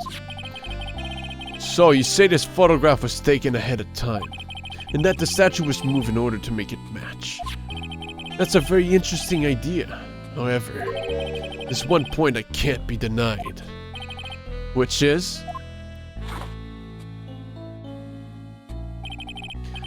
that it's only a possibility.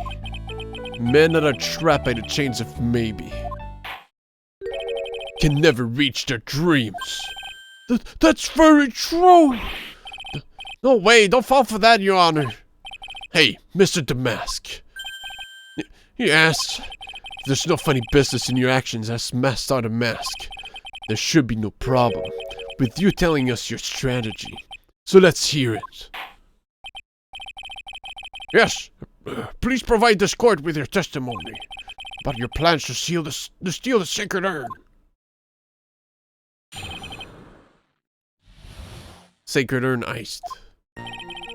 I first received the request from Lord Lee Taylor about 20 days ago. The urn was placed in a box and Zvari was sent to the warehouse. Hence, I was actually unable to see the urn for myself until the day of the crime.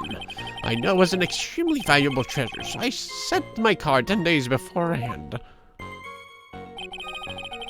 I then handled security by myself to ensure that my crime would go smoothly. At last, I held the urn in my hands for the first time at 1 AM on October 12th. That's pretty much all stuff we've heard before, isn't it? Yeah, but we will find the truth hidden in the nuggets of new information he gave. The chicken nuggies. Witness, you're sure there are no mistakes this time? Zvari. Well then. Very well then. I gotta sneeze. Mr. Wright, you may begin your cross-examination.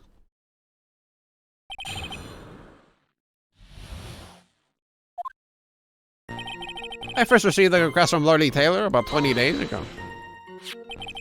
You were asked to guard the urn by Miss Adrian Andrews, is that right? Indeed. It seemed that he had heard of my sparkling reputation. I see Miss Andrews is still attracting the weirdos. You better watch out too, Maya.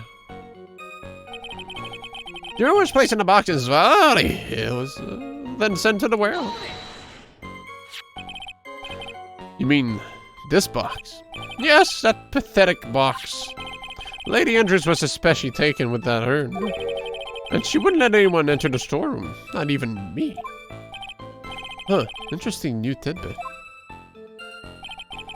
Yes, I was actually unable to see the urn for myself until the day of the crime. So, you're sure that you had never seen the urn before? Indeed. You may ask Lady Andrews to confirm for yourself. My security was focused entirely on the entrance to that warehouse. However, look at me, I let no information whatsoever slip through my fingers. I knew it was an extremely valuable treasure, so I sent my card 10 days before. You mean this calling card? That's right, that is without a doubt my calling card. I guess Mr. Delight didn't make this after all. Of course, because Amy knew about the emblem. Making this card authentic would have been child's play for him.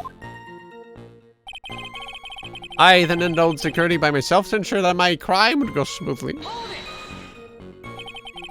Did no one enter the basement warehouse?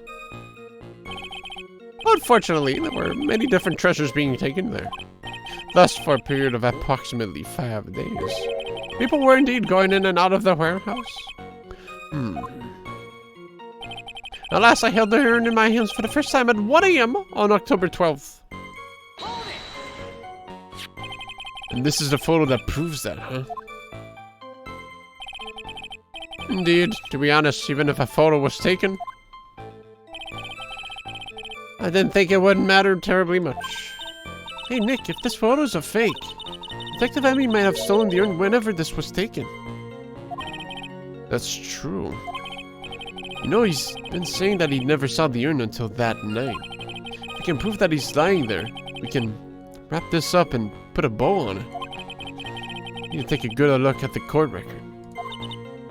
Not a lot to go on, is there? The detective's been covering his tracks. There's only one thing we need to prove in this cross-examination. That he took this photo well before the actual night of the crime. Alright then. How do we do that? There's one thing that Amy stated very clearly. That he had never seen the urn before he stole it. We need to prove that he's lying.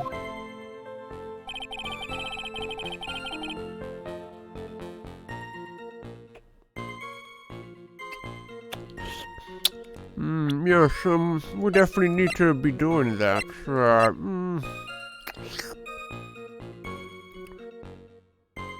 Yes.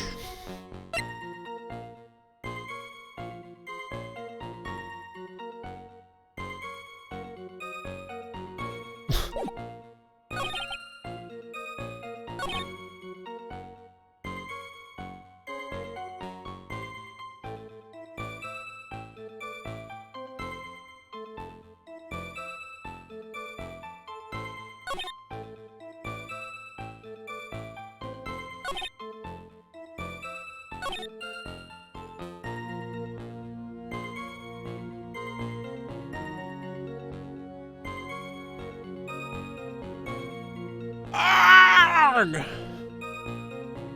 Can I get a rundown of the evidence again? The one thing I'm thinking right now is that in the picture, he's holding a box. So technically, he hasn't seen it at that point. But the box was found on that night, just laying on the floor. Then he did have the urn inside. Or he did take the urn. So why is he grabbing the box? Just to toss it away. Yeah, I know what you meant, but like I'm just thinking like right now if I do that. Didn't the urn's text get rearranged again? That would be a point if he said what he saw on the urn. If he said it was I am or Amy, then blah blah blah blah. But right now, he didn't bring it up. But anyways, we got the exhibit poster that says what the urn, that shows how the urn looked like before. We got the statue, which was updated, that it was moved again. You got the calling card, camera data, which blah blah blah. The shishishito, I think, is what bonked around the light, and he brought it back. But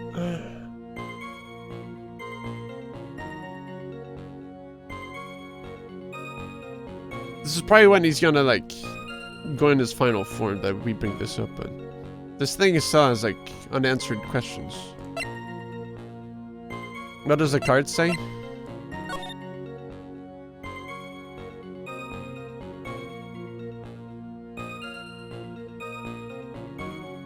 We're becoming to purloin the most priceless work of art on display in your treasures of current exhibit. Take good care of the speckled urn. Don't want you. Yours truly, Master the Mask.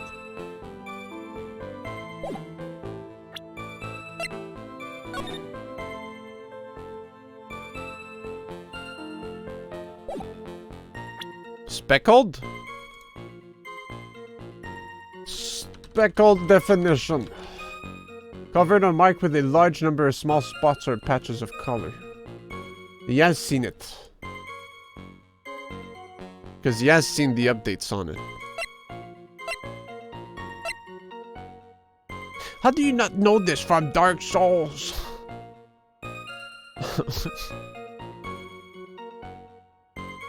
Speckled Dark Souls.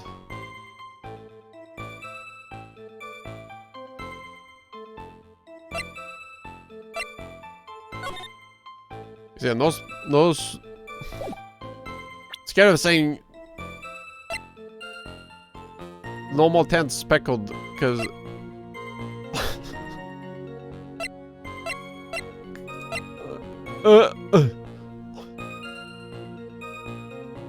there's literally a speckled ring in Dark Souls. It's got like a bunch of colors on it. Do you think I look at the things in Dark Souls? Yeah. So I think like this is our best bet. Because he knows it's been repaired or you know.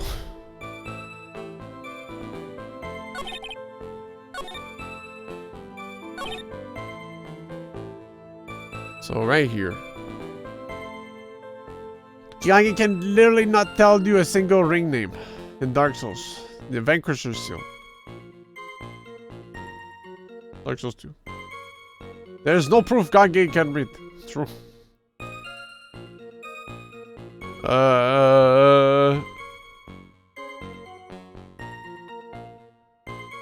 Press. Let's see, yeah, that's pretty good. A pretty good time. Oh! Miss Anme, if you really are Master the Mask, and you also wrote this calling card, correct? But of course. But of course. Is there a problem with the calling card? Allow me to read a passage from the calling card that Master the Mask had written. Take good care of the speckled urn. Now, the speckled urn here. Truly refers to this pink pattern on sacred urn.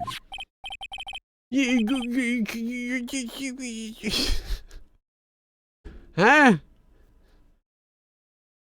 The Seraph song? Yes, that is true, but so what? Truth be told, there's no way that Master the Mask could have known about this pattern. What do you mean? This pink spotted pattern on the urn is actually nothing more than paint stains. Paint stains? These stains did not appear until after the urn had been taken to Lordly Taylor. I'm not finding this joke to be very funny, Mr. Trite. The day that the sacred urn was taken to the warehouse, the urn was broken due to human error. Or should I say, an error-prone human. That's when the pink paint got on the urn. Ugh! You can't be serious. Yet this calling card clearly mentions the paint pattern. Which means, Detective Adme had seen this urn long before the crime ever took place. In fact, he saw it when this fake photo was taken. Because this photo is a fake. So if Gage could actually read, he could be that. True. Like, I'm put on the spot. Can you blink again? Okay. I just wanted to see the line. I thought it was a mistake, but it makes sense. Your alibi for the night of the murder no longer holds water.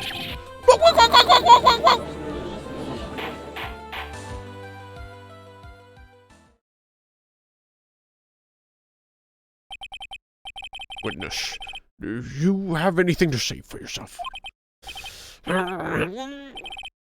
Right, that did it. He's broken, just like the jar. Nick, I think it's still a little early for a victory pose. Huh? Huh. It's so sad. No one has any conviction these days. Conviction? You say? Yesterday, we all decided unanimously that this man was Master the Mask. And now we're calling him a murderer. Okay, and? You don't think we're being a tad fickle? Okay, and? That's a good point. No, wait, don't fall for that too, Your Honor. You say that Look At Me was the one who killed Kane Bullard. Then let me ask you this. Why would he do that? Oh, fuck, man. Damn it. I just don't know. An excellent point. Motive, Mr. Wright. Motive. Mind you, my merry murderous motive manifests. Nick, he's getting a second wind. If you prepared an alibi and pinned this crime on Rhonda Light, as you say, you must have had a very strong motive for murder. The only one with any motive we've seen is Rhonda Light. Isn't that right, Detective? Indeed. According to my own research, the boy's motive is clear. I would never kill because it's not in my nature. Therefore, I would never be convicted. Without a motive, it's nearly impossible to prove guilt in a murder case.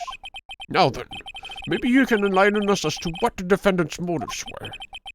I'd be honored too, sir, old-timer.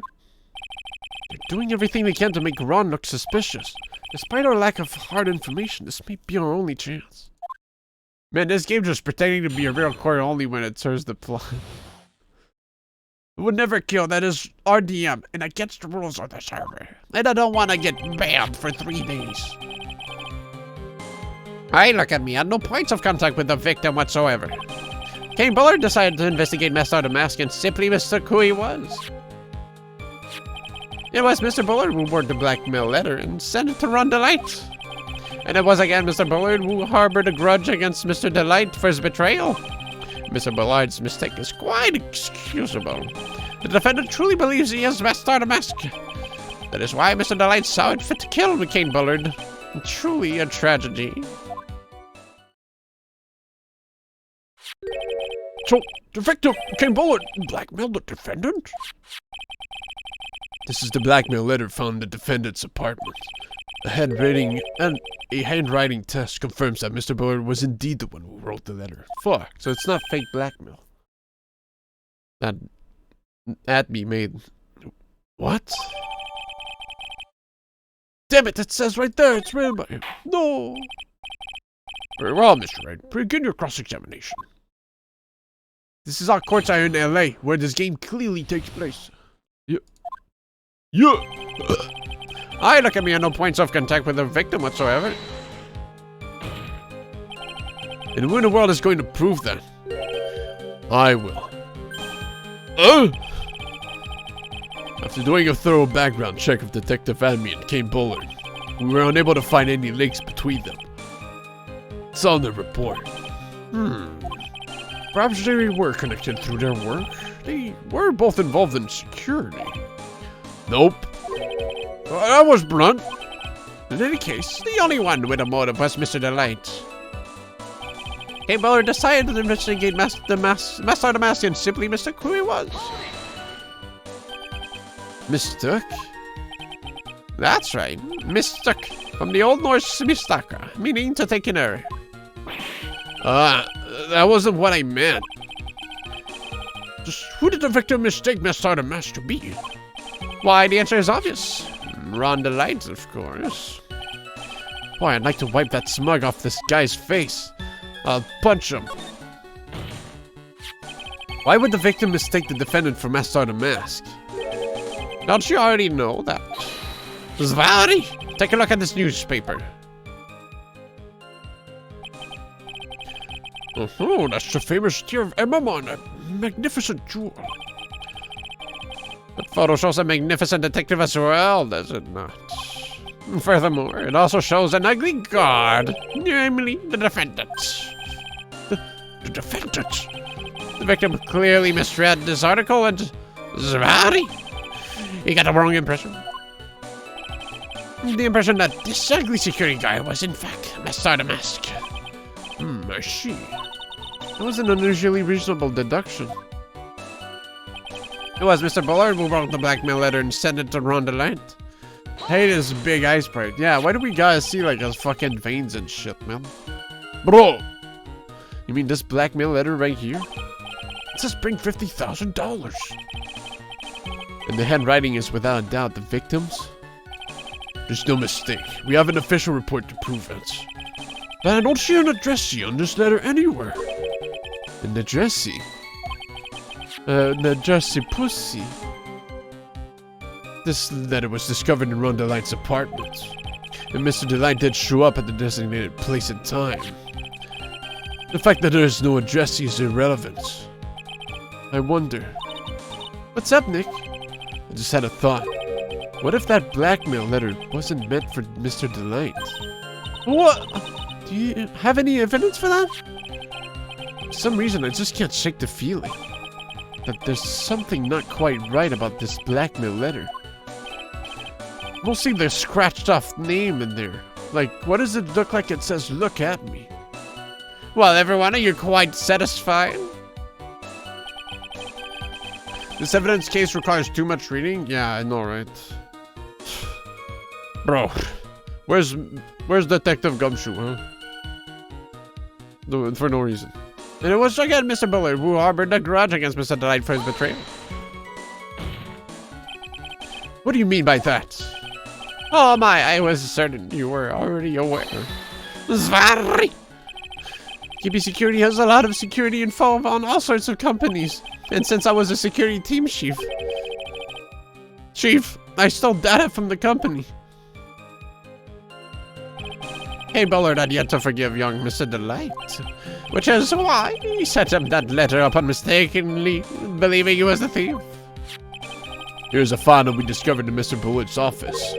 Evidence that Mr. Bullard was receiving money through blackmail. However, isn't this just a bit odd? Why did the defendant pay Mr. Bullard the money, even though he wasn't actually Mr. the Mask? On that point, there was an unfortunate bit of chance. Mr. Bullard's mistake is quite excusable. The defendant truly believes he is Mr. the Mask. Do you really think that story's going to hold up? That assertion is not merely my own, I'm afraid. What do you mean? I have here a memo from Ron Delight's wife, Desiree Delight.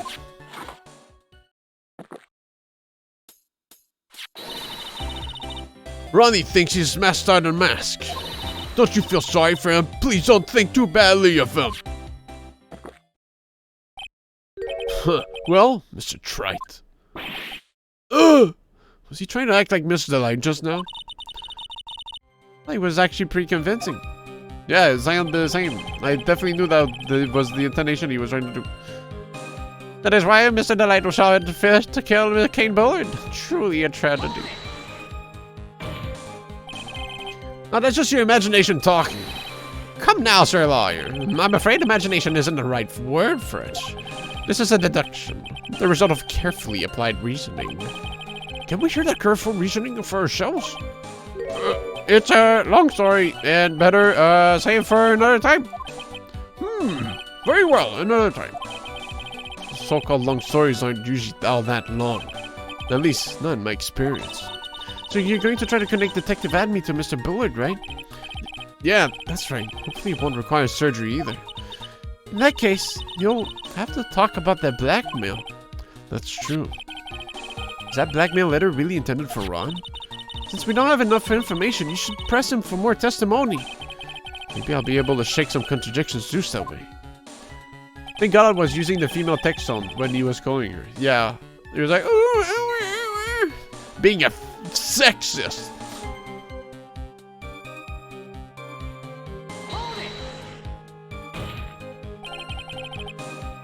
Who knew I was going to prove that? I will. Ooh.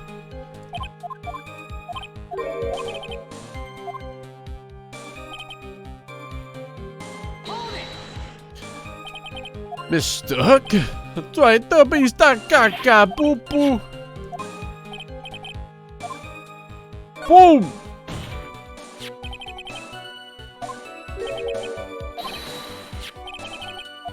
Okay. What if I don't do anything?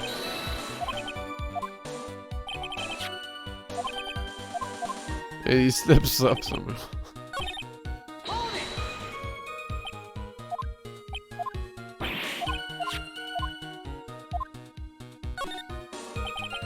Can't stand to hear any more of his long-winded stories. Hold off on pressing your input.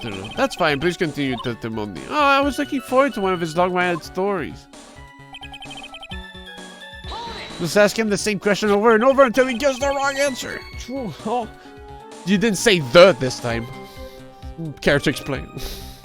You mean this blackmail letter right here? Blah, blah, blah, blah.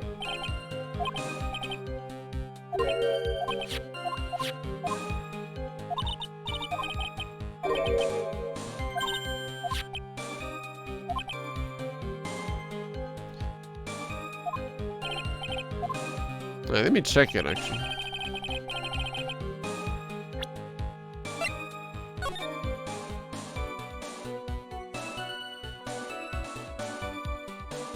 Well, yeah, the red diamond. It's the thing he's wearing.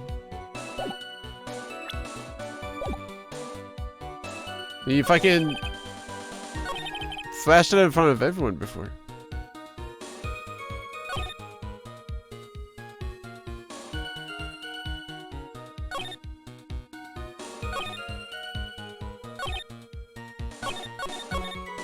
Okay, that's pretty good. Bloop. Mind if I ask you a few questions, Detective Abney? Well, if it's just a few, I guess it's alright. When you said that this letter was addressed to Ron Delight, I couldn't help but notice one major contradiction.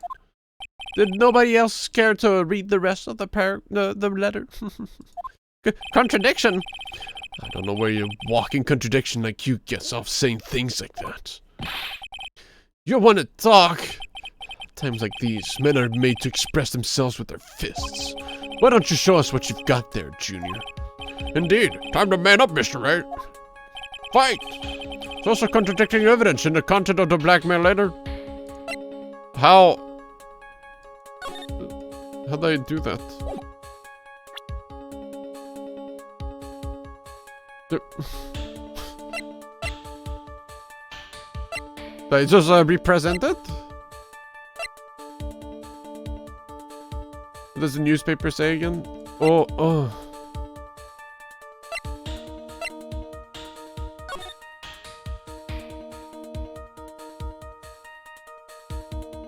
I mean, it's not the same. Can I scroll down? The previous gem, the tier. Oh wait, it's cropped off on my screen, but not on the stream. The precious gem, the tier of Emerald, priceless. Yeah, that's blue. I don't know. I don't think this is it.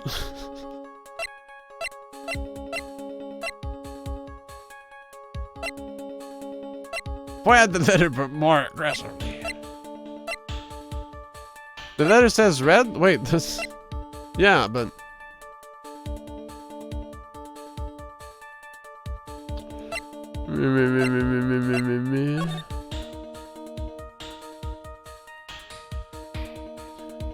No one says it's clearly the tier of a mamo. Like, that's not the same thing. The thing he's talking about.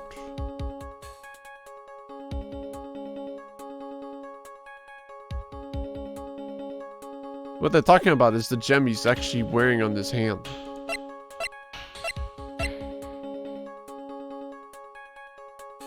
Yeah, but that's where the picture is from. Of Ron.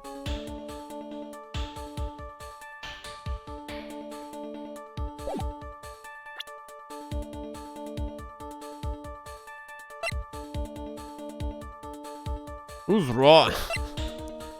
Who's Dalton, dude? Huh? Steve Jobs. Ligman nuts.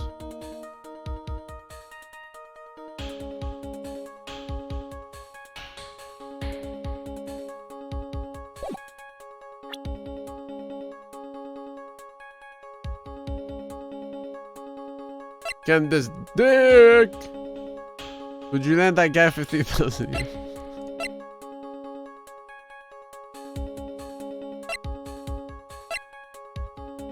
Wait.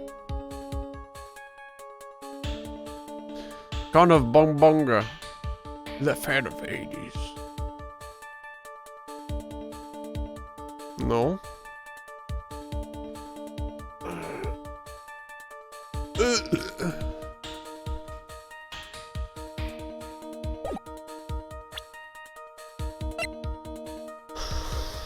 Everyone's looking at me, and yet I don't know.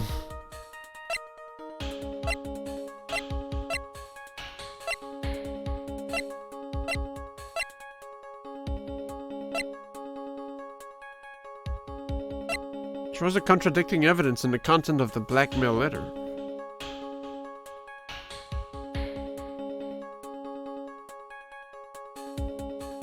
The blue gem is red.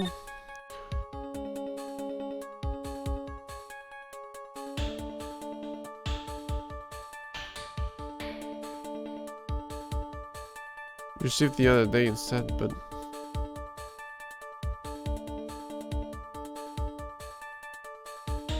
I guess if it was specific to Ron Delight, Ron Delight never stole a red jewel, but a blue one. So if it was specifically to run the light, you would have said blue. If I can go in that train of thought. So this was specifically for someone else. Some other crime or jewel. Well, he says you received. Didn't they give him the red gem as a reward? Yeah. But I can't point that out. That's the thing. How'd I point out that you got that cool ring? So, like, this could make sense. I understand Digital's train of thought is that the contradiction here that shows that it's not Ron Delights is that Ron has only officially stolen a blue gem, but never a red one. Newspaper clipping.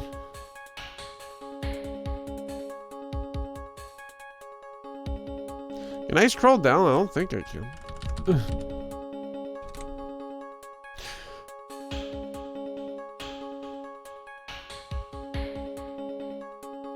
I mean, why would that picture be there, you know? Like, graphic design this way.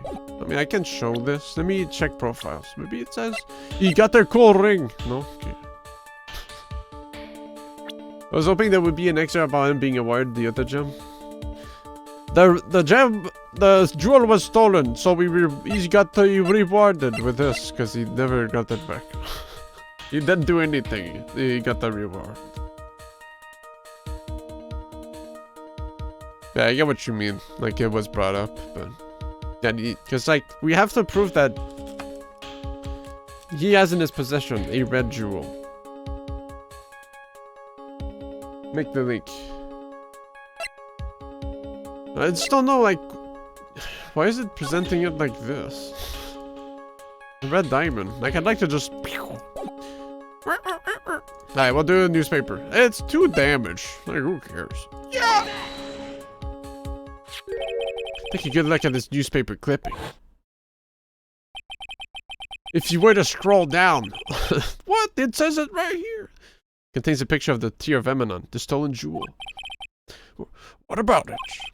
Like, that's the only link I can do is like... Ron is connected to the blue.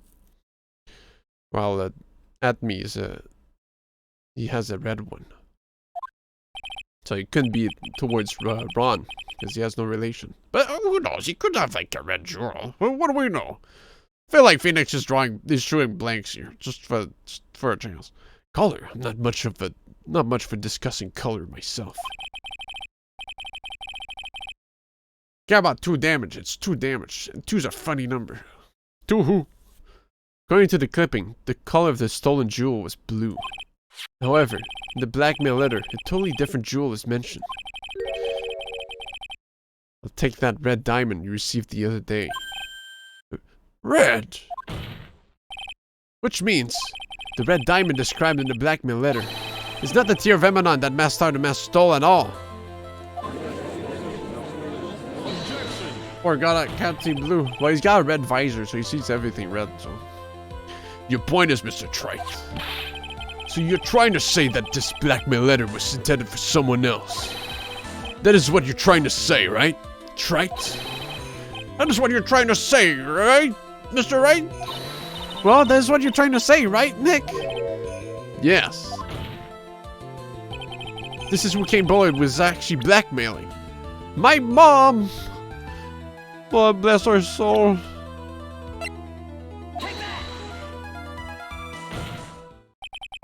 Like the virtual boy. He's the only fan of it. He's always wearing it. Naturally, it was you, Detective Adme. You have some sort of basis for that claim. I've been personally involved in every single Master to Mass case. Oh, I thought for some reason this other hand was showing up, but that's the exact same hand. He pulls up that has the ring finger on it too. So it definitely shows that he's gotten that ring. I mean, they did say he got that ring, so, but that jewel, but still, I feel like the link with the red and blue, like, what do we know? Ron could have definitely had the red jewel lying about somewhere, you know.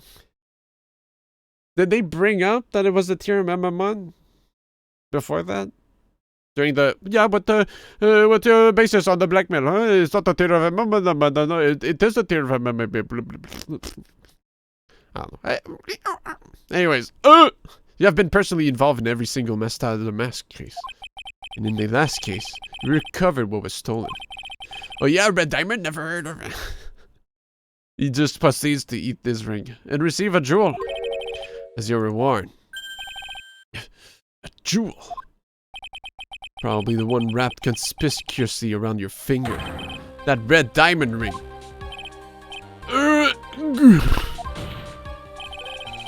That is a diamond referred to in the letter. Which means that K. Bullard wrote that letter in order to blackmail you. Me. Order in the court. Let's say. It seems you've got too far with your childish pranks, Mr. Wright.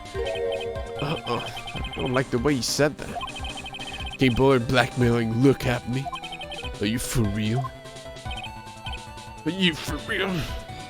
Yes, I am. Hey, come on, stand up to him. Then answer me this. The blackmail letter contains the following passage. If you don't want your identity revealed to the world. Yes, it certainly does. K. Bullard threatened to make Look At Me's identity public knowledge. An identity you wanted to keep a secret. So just what was that identity? And he killed K. Bullard because he was afraid of his secret becoming known. What was the identity you wanted to keep secret? This is what it all comes down to, Nick. He's a kid diddler. The identity that Look At Me wanted so desperately keep secret was his identity as a blackmailer.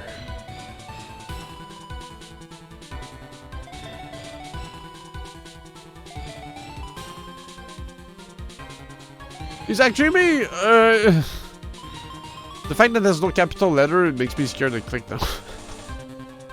I mean, I'm trying to prove he's not masked out of the mask. What was the first one for? So he's been sending all the letters, and he's been reselling to Kate Bullard, who's been reselling to he wanted to keep it a secret. He was an ace detective while shouting from the rooftops he was an ace detective. True. Oh, that makes sense.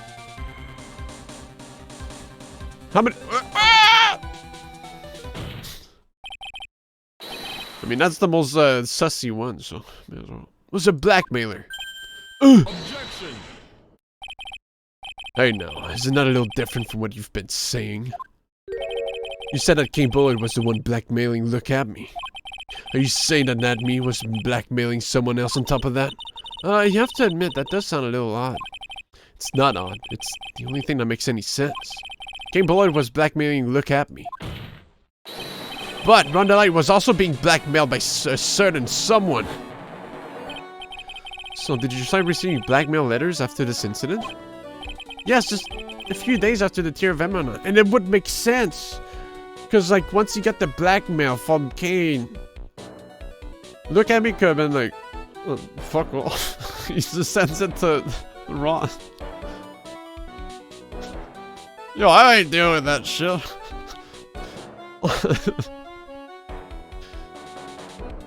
Yes, just a few days after the Tier of Emma Nice.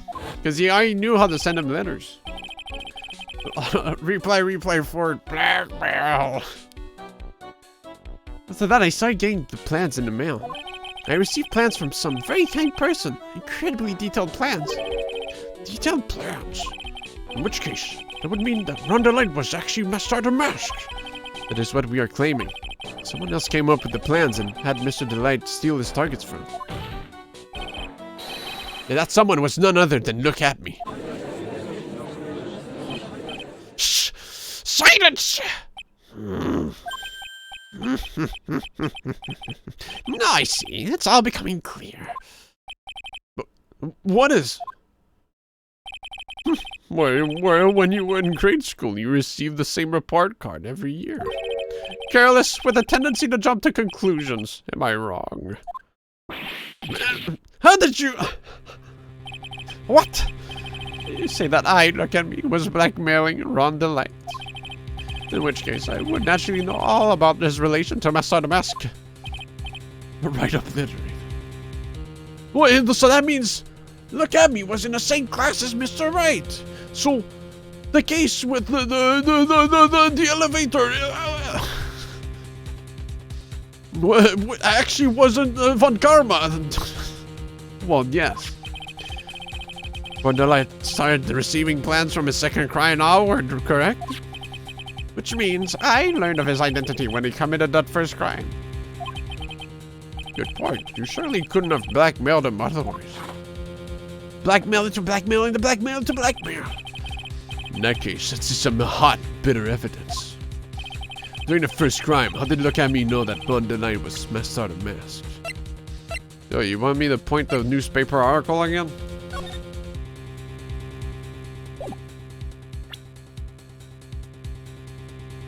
Guy in the photo is Ron Delight. This feels weird to double dip, but I mean, what else do I have?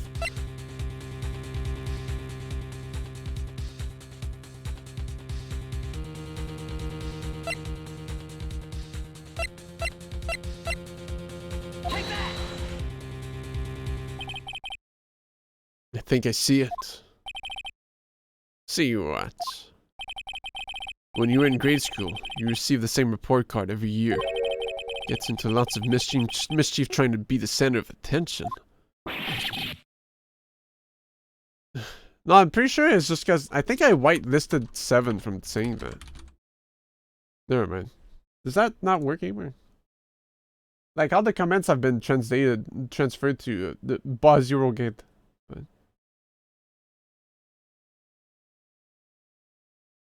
Bagay is in chat. Yeah, but the other one is. Why is it not? Oh, I de-locked them. Wait. No, man. Why? Connect.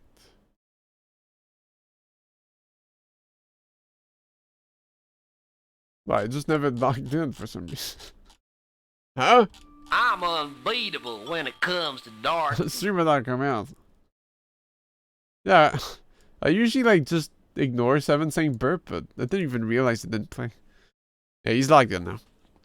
What do you mean? This newspaper clipping.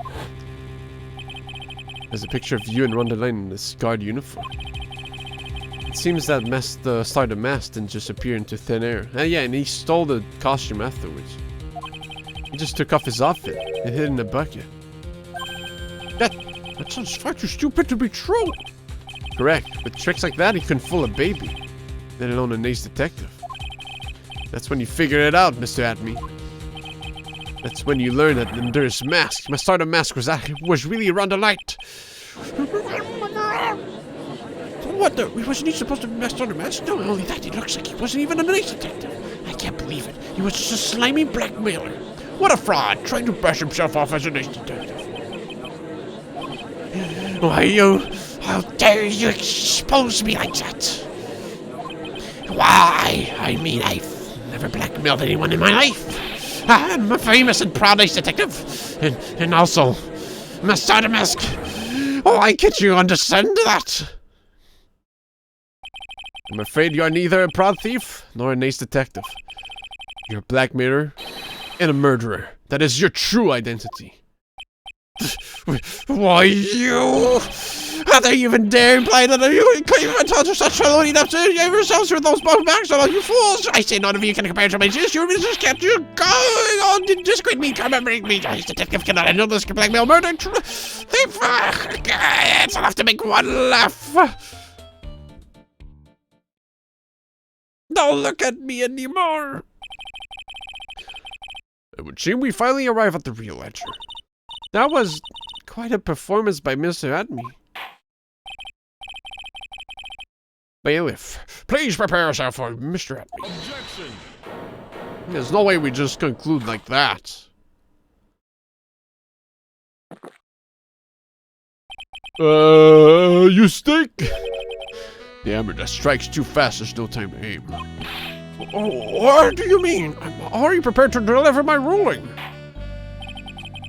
Allow me to say one thing. I will be the one to judge. Huh? You don't get much more in your face than that. Objection, lol, fucking LOL, man. You real? You for real? This guy right now. It appears that your claws weren't quite sharp enough, Mr. Tribulations. What do you... It's true that you've proven a lot of things. And a lot of it makes really a lot of sense, but, things like Look At Me was a filthy blackmailer. And that he wasn't at Lordly Taylor the night of the murder. That's right, that's why he's the one who killed Mr. Bull. But... there's still one thing you have yet to prove. Oh, what's that? Just because he wasn't at the warehouse doesn't mean he was at the murder scene. Therefore, if you can't prove that this pitiful excuse for a man was at KB security, then I don't see how a verdict can be delivered. No way! Fuck, man. Order! Order in the court! Well, Mr. Wright? This is it. This is the final round. Got to prove that Anatomy was at Mr. Bullard's office on that night. But, can you really prove that? That's long enough, Mr. Trite. I want to hear your answer. That night, Nakami was at KB security. In the defense...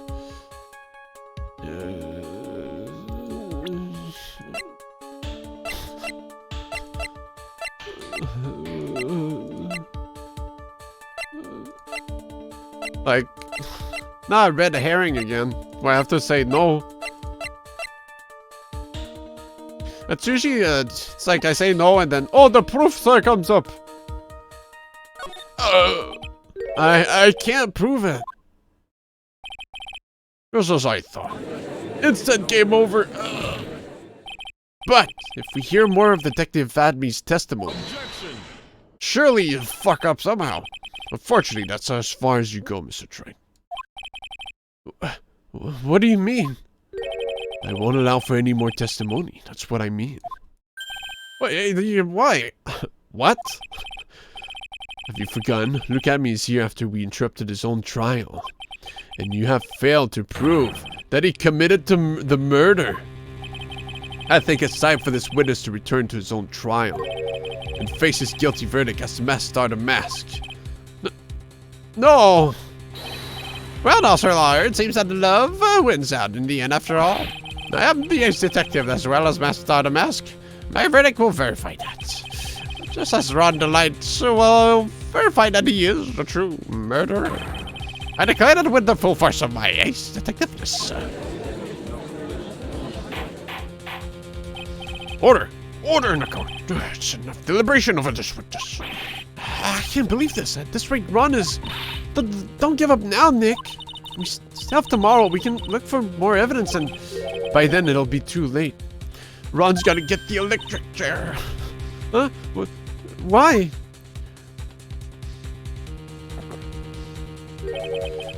Double jeopardy. One of the basic rules of any court of law. Double jeopardy?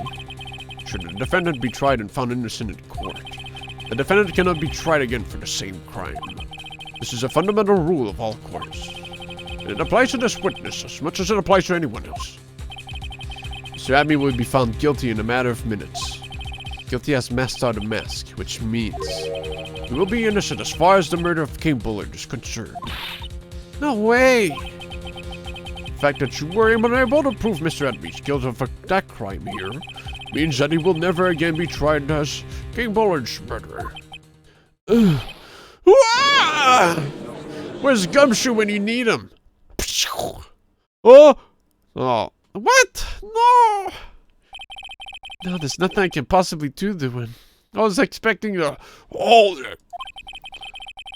Even if Ron is proclaimed to be innocent, the real killer, Luke and me, will go free. It was also a pretty good movie. You have a cross-examined every statement the witness has made here today. And as long as there is no more testimony, I'm afraid I have to declare that there will be no further questioning of this witness.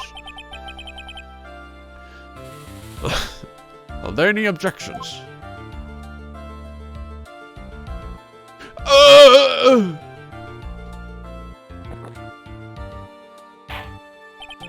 And I hereby enter cross-examination of look at me.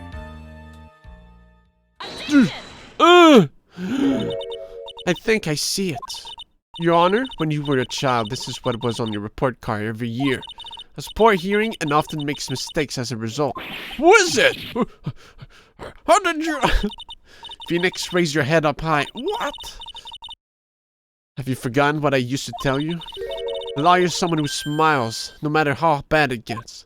Mia's here to bullshit. Nice. The voice. No way! Long time no see, Phoenix. But... Mia! This is the true power of the current channeling technique. If only everyone went to the museum, they would know. I know that it's really Maya who's standing before me, but right now she's my mentor, Mia Fey. How are you gonna get me out of this? Bro. Now, let's do this. But there's nothing more we can do, Mia. Without any more testimony, I can't cross-examine. Not yet. The testimony's not over yet. What do you mean? Your Honor, just now you said something very interesting. You have cross-examined every statement the witness has made here today. Yes, that's true, but... Unfortunately, Your Honor, you're forgetting something. Earlier, after the last cross-examination, this witness made a number of remarks. Well now, Sir Lion, it seems that love wins out in the end after all. I am an AI's detective as well as Master Sergeant Mask. My verdict will verify that. This last round of lights will verify that he is a true murderer. I declare that with the full force of my ace detectiveness. Yes, but these comments appear to have no importance whatsoever. Very well, then, shall we prove their importance via cross-examination? At any rate, as long as the witness has made these remarks... We, the defense, assert our right to question them. Is that alright with you, prosecutor? Is something the matter, Mr. Godot? Nothing. Oh, Sir Liar, it looks like you're one step too late. If you think such falsehoods will do anything to me, look up. Let's hear it. Huh? It's true that the witness made some remarks. So then, let's hear this last bit of cross-examination. Mr. Godot, what are you? You said words, I'll kill you! Everything you say can and will be used against you, including every fart and burp from every orifice. True. You know, that makes sense. I understand now. I was too busy staring at Mia's boobs. But it's not, it's Maya right now. It's just, it seems like it's Mia for Phoenix. So, arrest that man! Godot, you're going to jail for being a pervert. Very well then, mister, look at me. I'm going to allow the defense to cross-examine your earlier remarks. The defense would like to hear why you declared the defendant to be the true murderer. So please give us one last bit of testimony. Phoenix, this is it. This is our absolute last chance. Yes, Chief.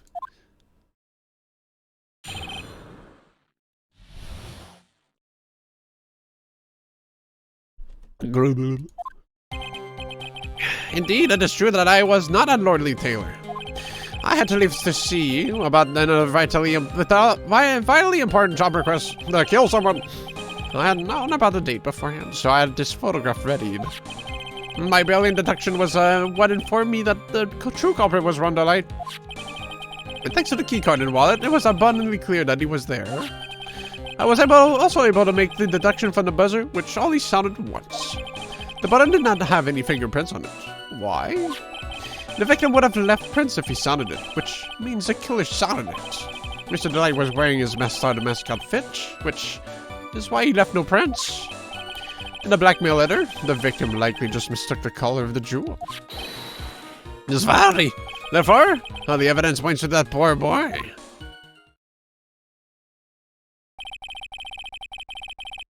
But this is our last chance. Okay, Phoenix, this is our last chance. This is our last chance. You do it? 6 hours later. Okay, I'm really hungry, but this is our last chance. This testimony actually seems to hold up pretty well. Oh no, I've missed so much. Yeah, you missed 4 hours, Caleb. What the hell? The witness's earlier remarks do not appear to have been hastily prepared. All of his points have been explained, and none of them seem to contradict anything. But of course. But how did you know about the emergency procedure? The police investigation documents went directly through me. And I always look over all the documents. It's elementary, Sir Lawyer. Are you going to make even more trouble for us now, Sir Lawyer? I will not allow any of your usual shenanigans, Mr. Wright. Yes, Your Honor.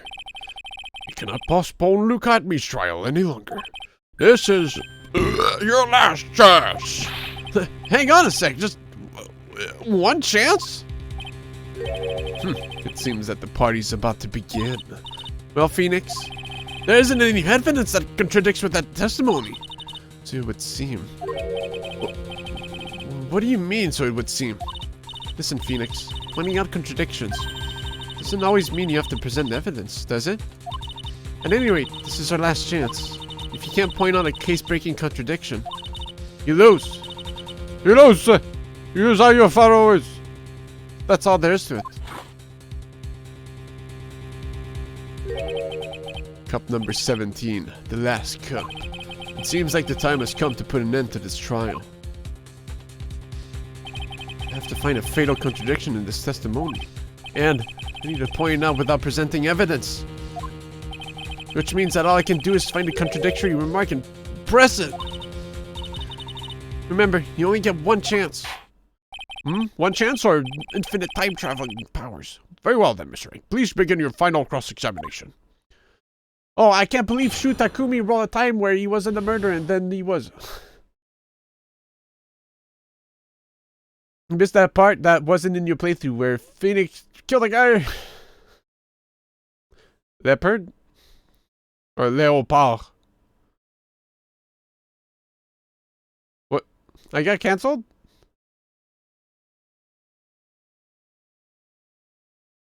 What's wrong? Oh no. Huh? Whatever.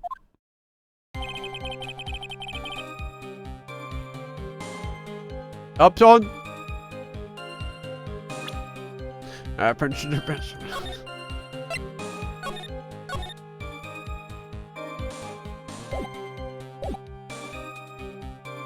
Guys. Sorry, I don't have a stress emote.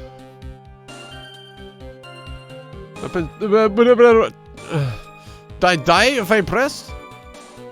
I mean, there's no point pressing this. That's pretty stressful right there. Nothing to say about another vitally important job request. Had known about the day beforehand, so I had this photograph ready. My brilliant deduction was that they would inform me that.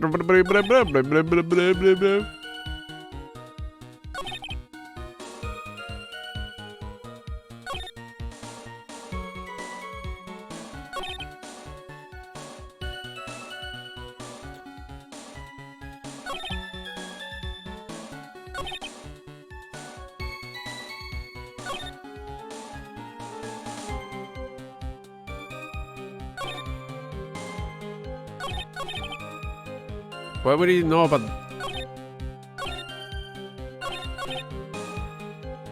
Why would he know about the buzzer if we'd even bring it up during this case? We brought it up with Ron.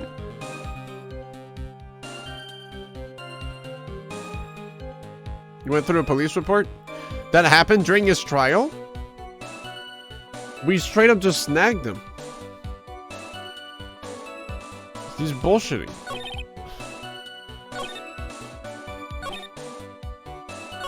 Yeah, he did mention it, but like how? He's getting a hacker vision.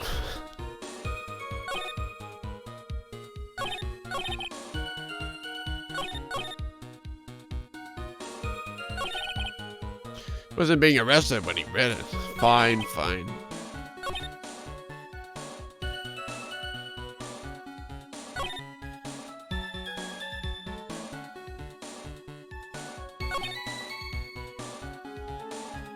Did Luke see the mask that night?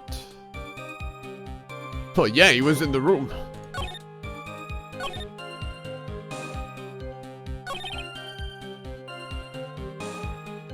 This is also in the police report. No. No one's seen the Star the Mask there that night, actually. But that was in the police report after, which he read. Somehow, while taking a shit.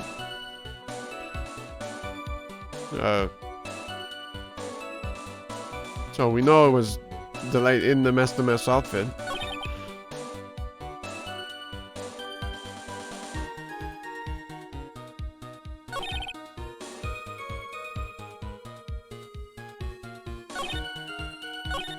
The poor boy.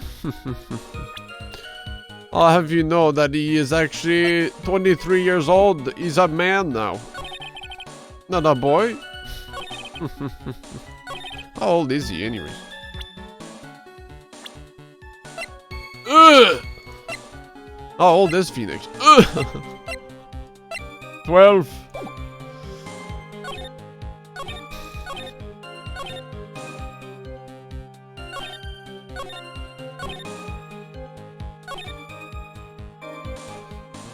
Had to leave to see another vitally important job request. Had known about the day before it, so I had this photograph ready.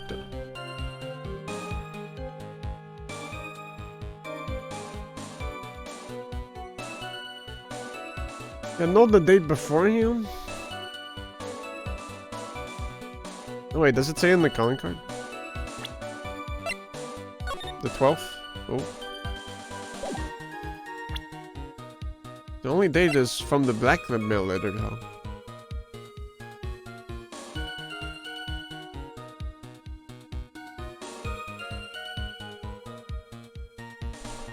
Right?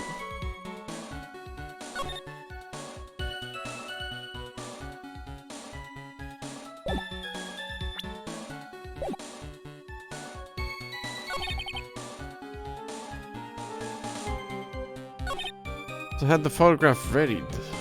I don't even remember what we're trying to prove here. That he was indeed there that night in the office, the CEO's office.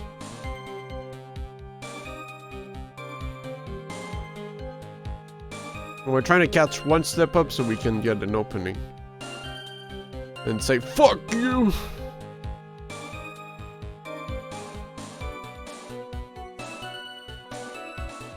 But if I get it wrong, I gotta go to jail and load my safe, and that's great.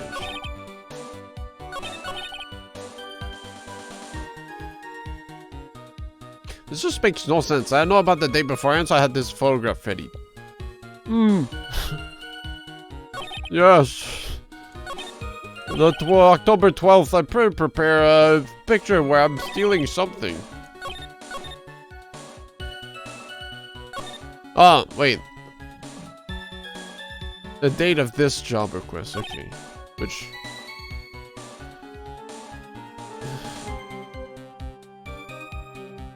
What the fuck? I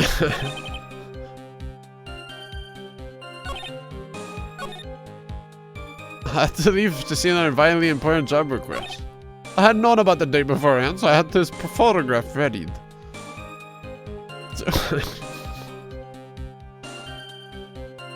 Why? Why would he fake himself stealing something? Oh shit, I can't have two things on the 12th. I better steal the object before. And then BAM! Wasn't Ron KO'd? Yeah, but...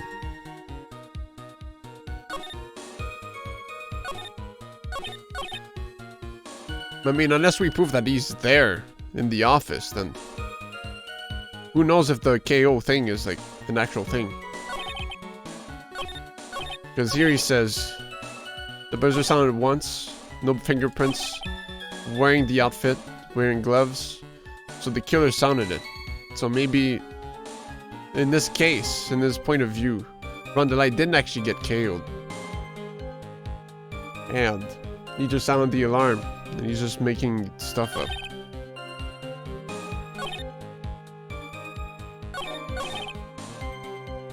And it doesn't help that we don't have any proof of like any KO weapon or anything breaking, but we do, but we don't, but it's not brought up yet. Didn't Ron turn himself in? Did Ron switch into it later? I can't remember. You should have seen the mask unless he's cheating with police report mumbo jumbo.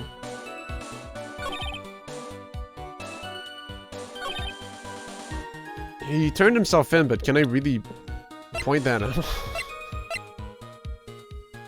I don't think I have any means to do that. But the thing is, like, right now I need to press, and that one press is gonna, like, open up. But if I get the wrong press, it's like, well, bye guys, I'm leaving. So. And I don't want to just cringe trial and error, you know? I want to, like, try to figure it out. Like, the way the game was meant to play. Well, Luigi says Ron pushed button in outfit when Ron was out cold. You don't get evidence here, I think. Yeah, I can't present anything. I just gotta, like...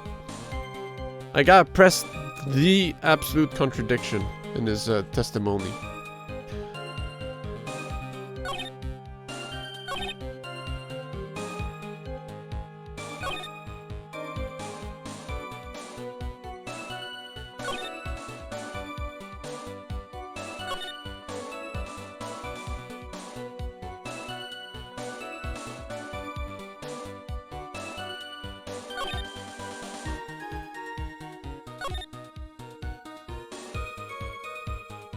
I don't think it does. I don't think it updated his profile. It just says, this.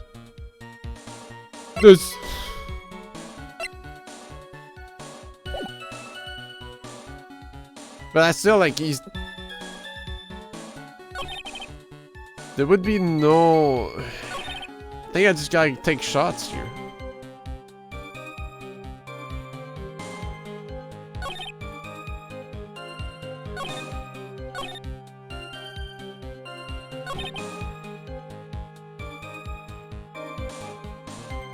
It's like, this one's the most, like...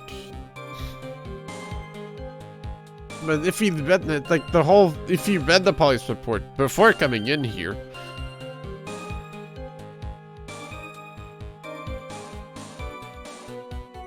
Just kind of stupid. Why would they let him read the report if he's like... You know? Like, oh, let me get an update on what happened. Oh, I know how to lie now.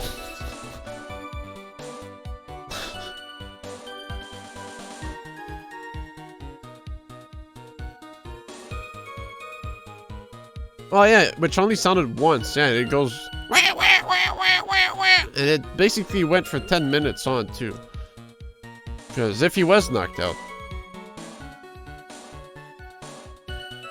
That makes sense.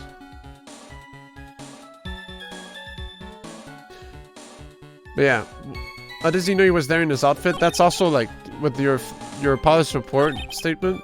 Like, if it was the case, that you actually read the police report. Then they said, since Ron the Light admitted that he went there with his the Star Mask outfit from the police report that we, well, got from the case beforehand. Then that's like common knowledge at this point. Like, he'd have to be there, otherwise there's no. Because like this, if it wasn't the fucking police report garbage, then this is information he wouldn't know. This is information he wouldn't know here as well. Without being there himself. But it only sounded once. That's, I don't know, like... What did he mean, like, it only got activated once? Is that what he means?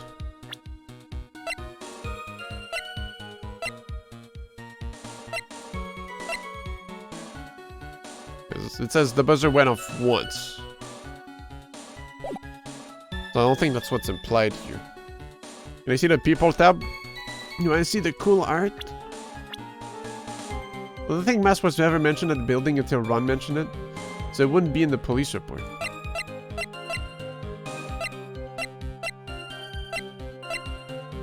But the thing is, like, the buzzer thing as well counts as that too, Digital. Well, unless they talk to Larry Butts. Because Gumshoe said it didn't get sounded because there was no fingerprints. But because of Butts fucking getting clocked out.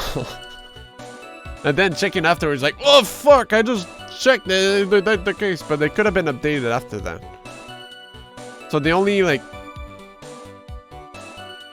actual evidence we have right now. If you did read the updated report, which is what happened in the Ron DeLay Testament, the U Testament. Did you miss her? Who? I missed the Zero Delight, that's what you mean.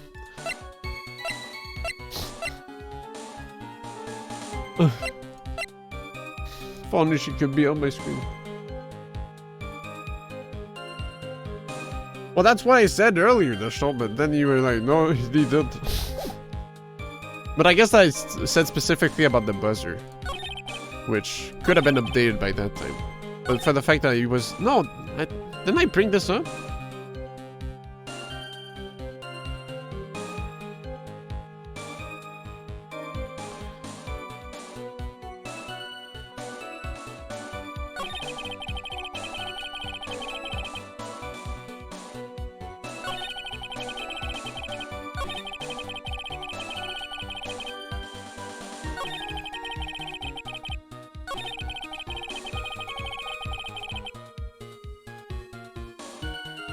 Anyways. It's like, this is information he shouldn't know.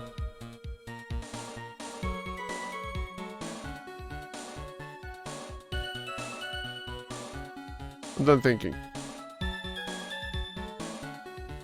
That was last week.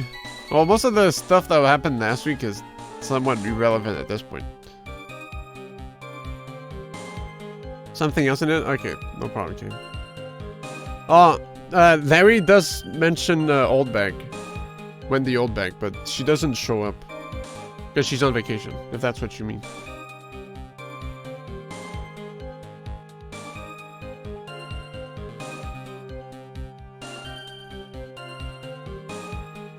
How would he know that he was wearing the outfit? God didn't know, right?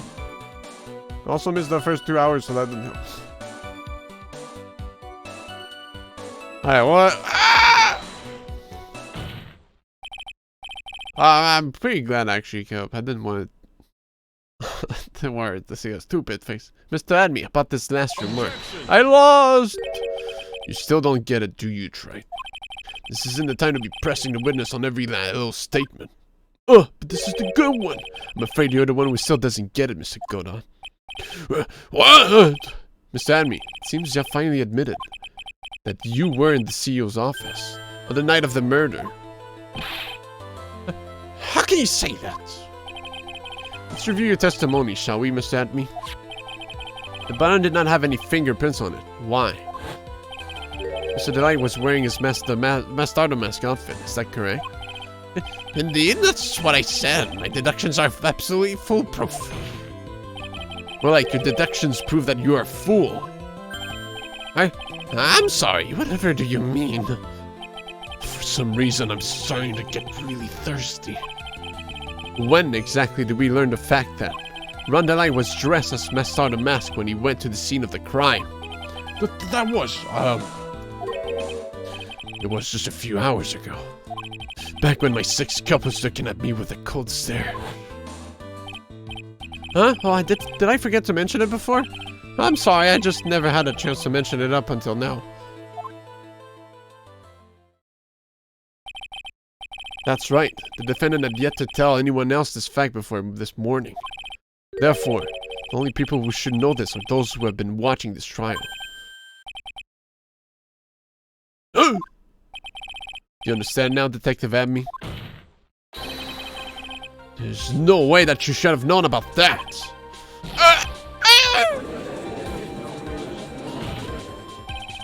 You were in the next courtroom being tried as Master the Mask. So then enlighten us. Just how did you know about that piece of information? Well... Come on, this detective must have known about it. He probably had plenty of chances to find out beforehand. It's those changes that I want to discuss next. That night, Mr. Delight was wearing his mask outfit. There's one and only one way. The detective had me to found that out. Oh, one way. One way, you say? Please recall, if you will, Mr. Delight's testimony. When I entered the office, there was a suspicious shadow there. For a second, my client witnessed the real killer. But Mr. Delight never saw his attacker, so there's no way to tell whether or not the real killer was to look at me. Well, actually, he said, "Hello, look at me." It's with that statement that I'll turn this case on its head. What are you implying? Mr. Delight saw the real killer, correct? Now, if you turn that statement around, it stands to reason that the real killer had also seen Ron Delight. Impossible!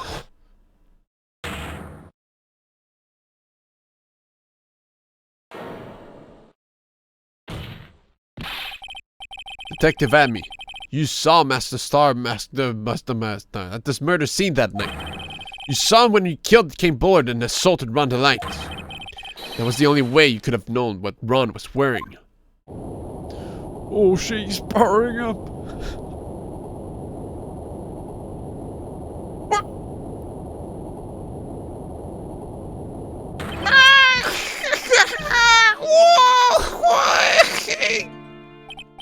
Take a good look, everyone. Unable to find a rival worthy of my genius, I was forced to create one by myself. Here I am, the treasure clown. That's the same name you gave yesterday. But I think there's a little more meaning behind it this time.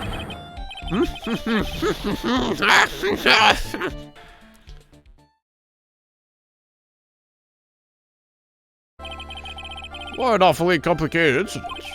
King Bullard was blackmailing Look At Me, who was in turn blackmailing Ron Delight. And upon killing his blackmailer, Look At Me tried to frame Ron Delight. And then claimed to be guilty as Master Mask in order to escape his true crime.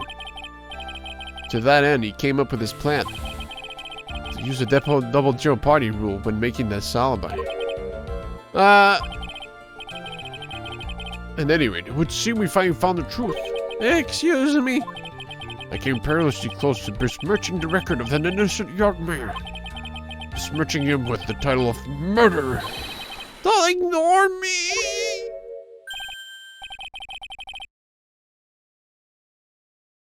It's pronounced Jeopardy.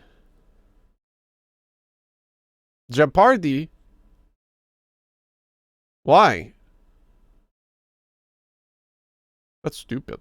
Oh, I didn't realize you were there. Why wouldn't he be? About the verdict. I know. Never committed any murder. I think that just depends where you live, we come from, Liv. That's right. I'm so glad you understand that, but...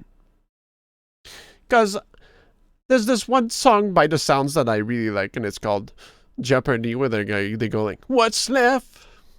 Jeopardy!" You know? And they're British, so they would say it that way. Sorry you're American, but... I really am messed out of mess! Ah! So... Thanks to that trial yesterday, I'm innocent now, right? What was it you said?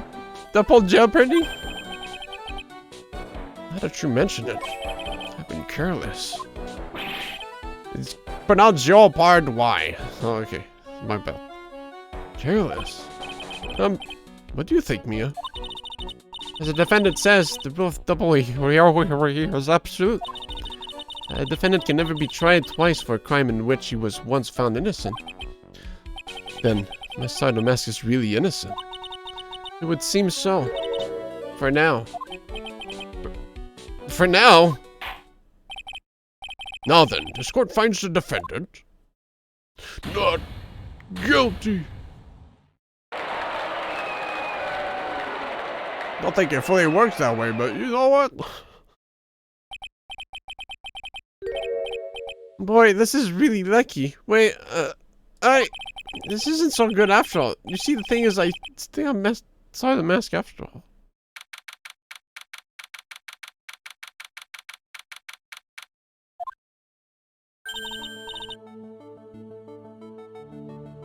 You did it, Phoenix.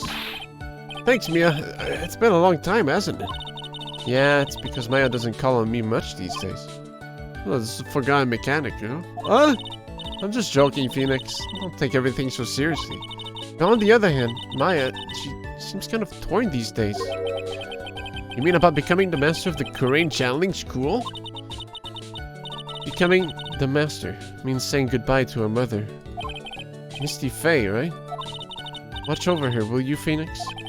Of course! Well then, see you around.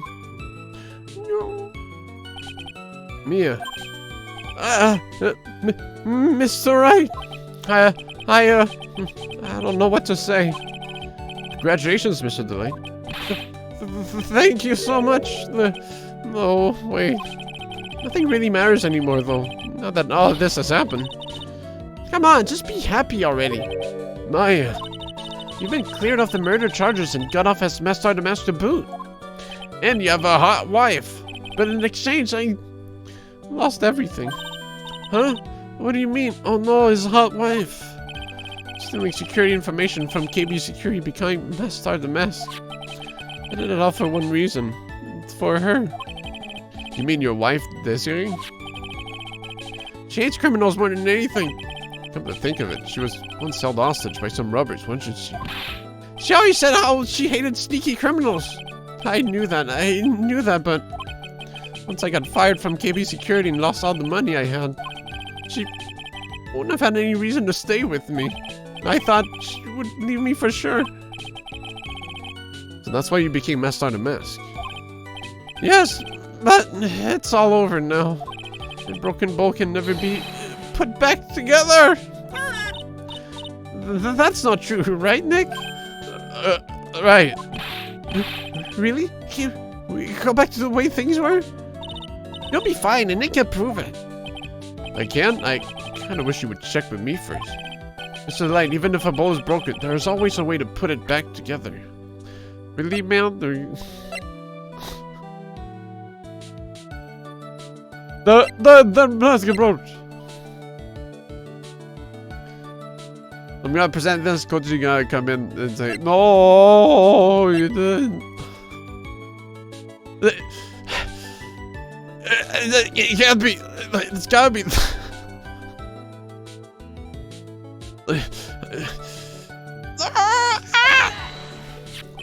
The sacred urn. Desi was the one who found this. Desiree, your wife, she's always believed in you, Ron. That's why you'll be fine. You don't have to worry about anything. Ah, there you are. Miss Delight. You did it, Ronnie. You're innocent. I'm so happy. Thank you. I appreciate that, but I suppose you don't want anything more to do with me, do you?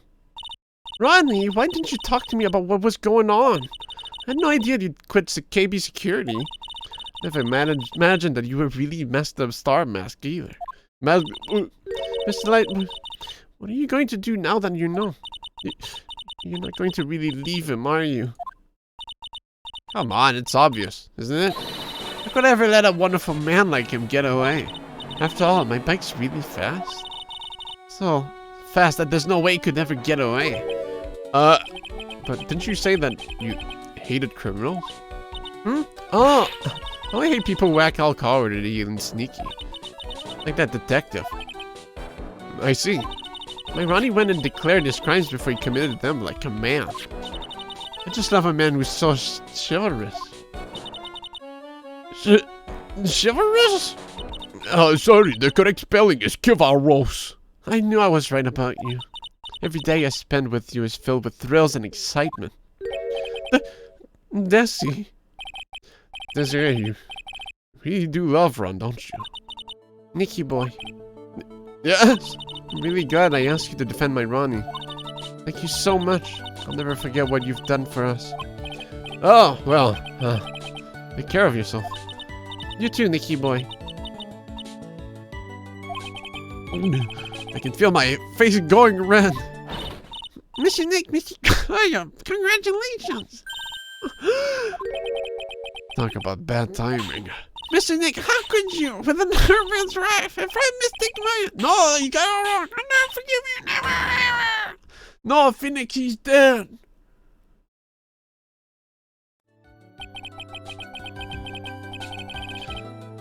If you did this wrong, she never would have come back there. No, so sad. Wait, she would have been single. Yes, now's my chance. So just as the case came to a close, so too did my consciousness. Ron said, a broken bowl can never be put back together. But I know that's not true. I mean, just look. Here's a perfect example of one that was put back together. Even better than before. True, I guess it's hard to do it worse.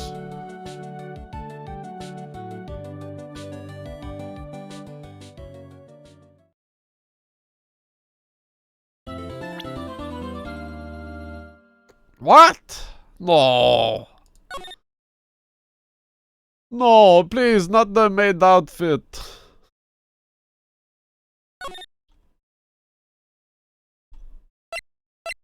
Alright. How much should we go for this? Do we go up to the trial, or do we try to slam the trial tonight? It only took like a year for someone to not even notice it was built incorrectly. I didn't even notice they built it correctly. This one is long. Yeah, but like, I want to start it at least. It's like, no, you play Warcraft 3. It's like, I don't want to start it and then it's like, oh, I forgot everything from last week. You know, but it's also like only been 4 hours 30. Like, I could do the, what I mean is like, do the investigation. And then once it gets to the trial, like, we could stop there. Like, if investigating takes like a good 2 hours, that'd be a good stopping point, but. At the same time, it's kind of like a little cliffhanger. Oh, I forgot. Yeah, that's like, that's the thing I don't want that to happen. It's like, oh.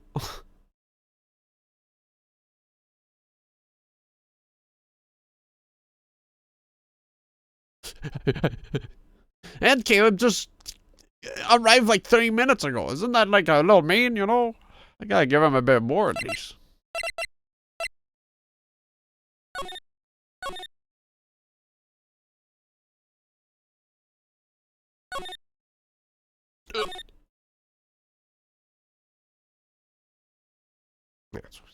Right, it's 1 AM. Come on. That's enough! This court sees no reason to further prolong the trial. This case is extremely clear. I see no room for misinterpretation of the facts. It wasn't me! I swear it wasn't me! The evidence and testimony we have seen here and heard are conclusive. The victim was alone at his table when he drank from that poisoned cup of coffee. No, you're wrong! I know what I saw! I saw! Some fucker!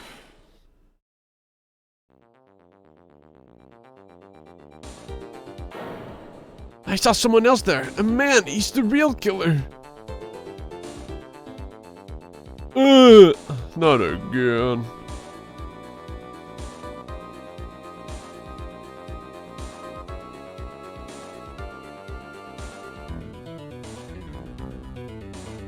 I want anyone believe me. Cold cup of tea. Well, I'd say that pretty much wraps this case up, wouldn't you?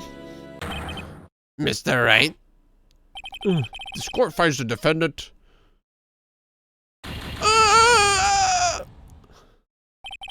This court is adjourned.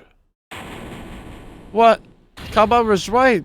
Bro, I can't even get past the trial. It's impossible. I just lost.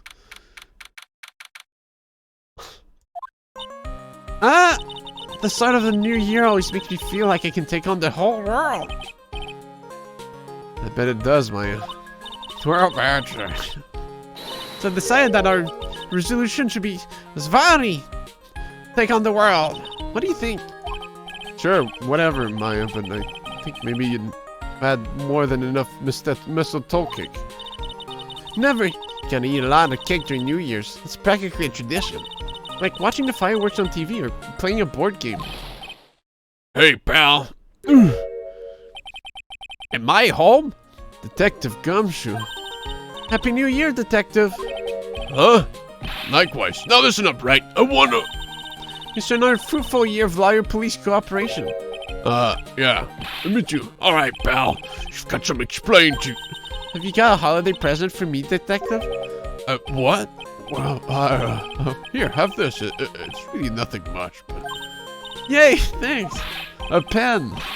Look, pal, we need to have a talk. Take a seat. Hey, what about Pearlie? You haven't forgotten her present, have you? No, I mean, yes, I mean, no. Are you doing this on purpose? I guess I'm busted. How'd you like my first practical joke of the year? Very funny, pal. Now let's see how funny you think this is. When I show you this. What is it? A magazine? The year 2019. Hey, I want to see. Deadly poisoning brings guilty verdict.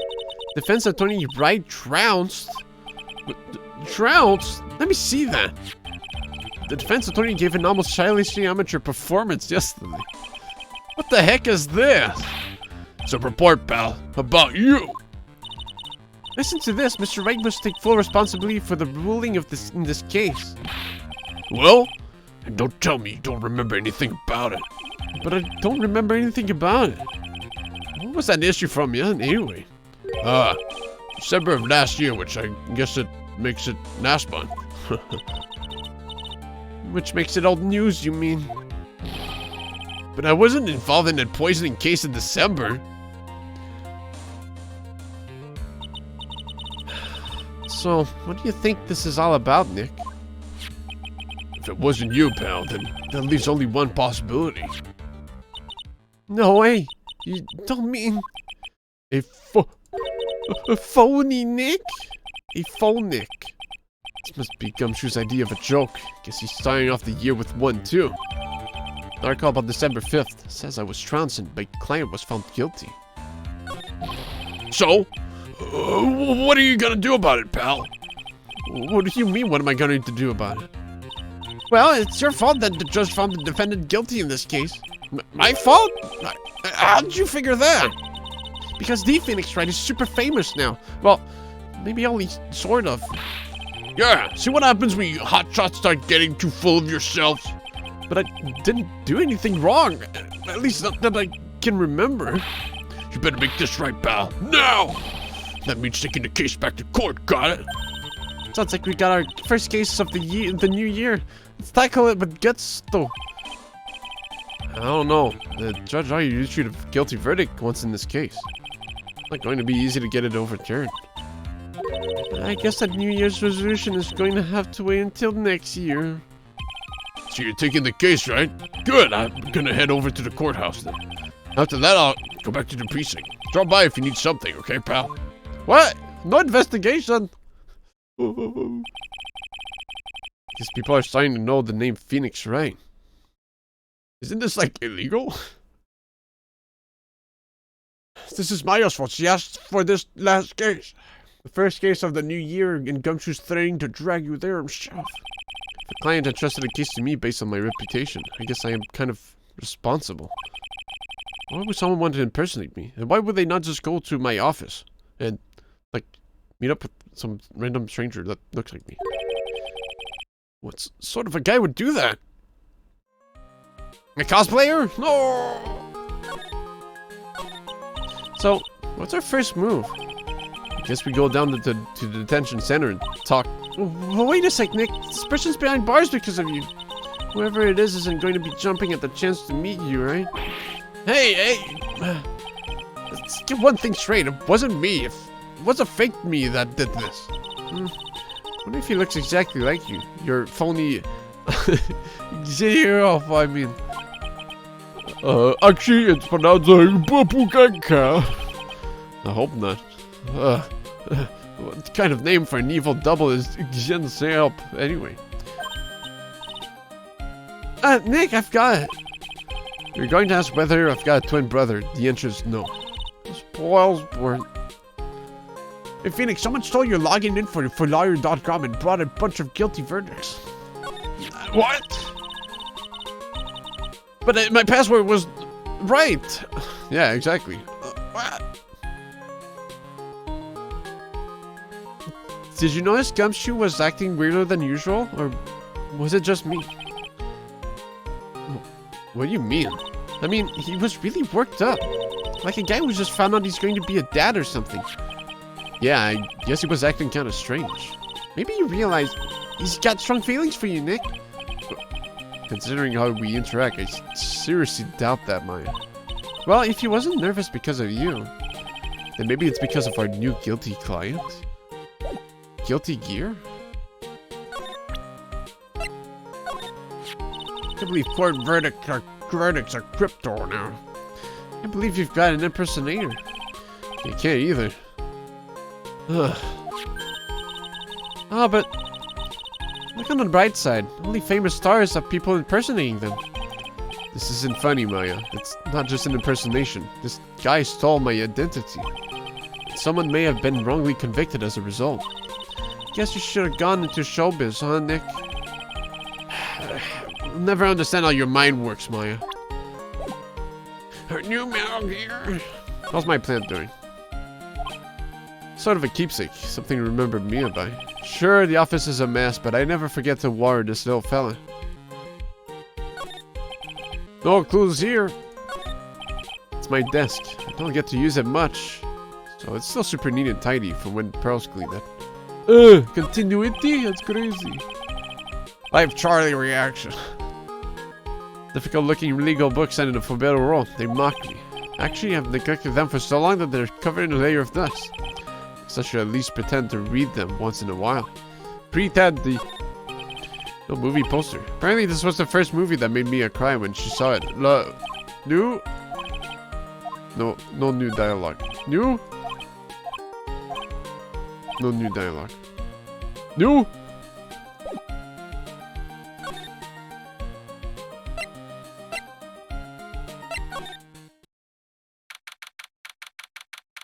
No! Stop it, you dog! This is all nerve-wracking. I'm waiting to meet a new client. I wonder just what kind of person you tricked and got found guilty. Keep it down, man. That kind of cloud grew into me. Oh! Oh! How could you do, Mr. Wright? How could you do this to me? You put me in this solitary and been able to stop crying. Aren't you? Yes, I am. I'm totally and utterly let down. Are you? Don't pretend you don't know me. It's me, Maggie. Remember? Maggie Bird. Maggie Bird. Ugh! Found the case, you know? It's like you're not crying to me. Maggie Bird, she's the policewoman I defended at one time. I had the end of the last case of the first game. Was accused of murdering her lover. He was a cop, too. What are you doing in here? Didn't I get you acquitted? Oh, sure, very funny. Or no, that was the first case of the second game. There were cops involved in the last of the first, but that was the tutorial case of the second game, I think. Right? With the blood words on the floor.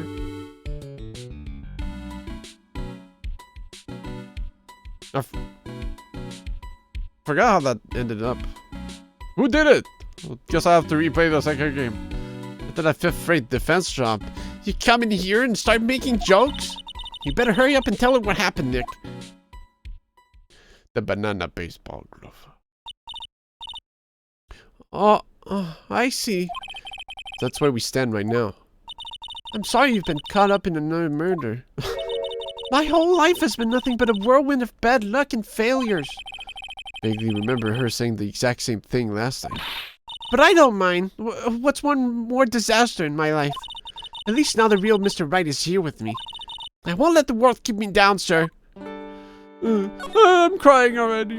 The dude with guy's glasses broken, did it? Yeah. I don't even remember his face. Probably doesn't matter because he got the electric chair. So, how come you're dressed like that, Maggie? I see you look so sharp in that police uniform.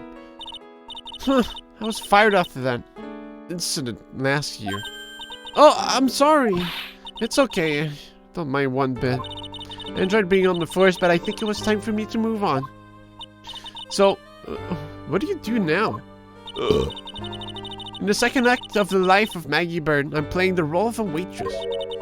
A waitress? Yes, in a French restaurant. It's a small place, but it's quite fashionable.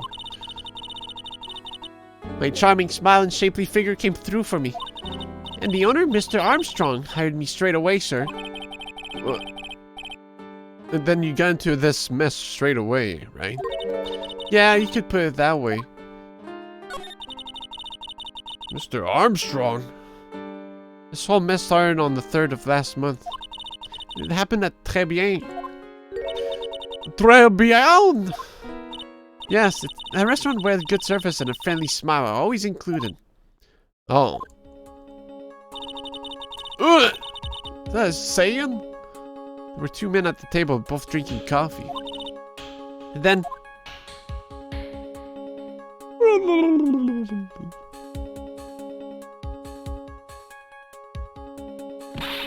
one of the men sipped some poison into the victim's cup.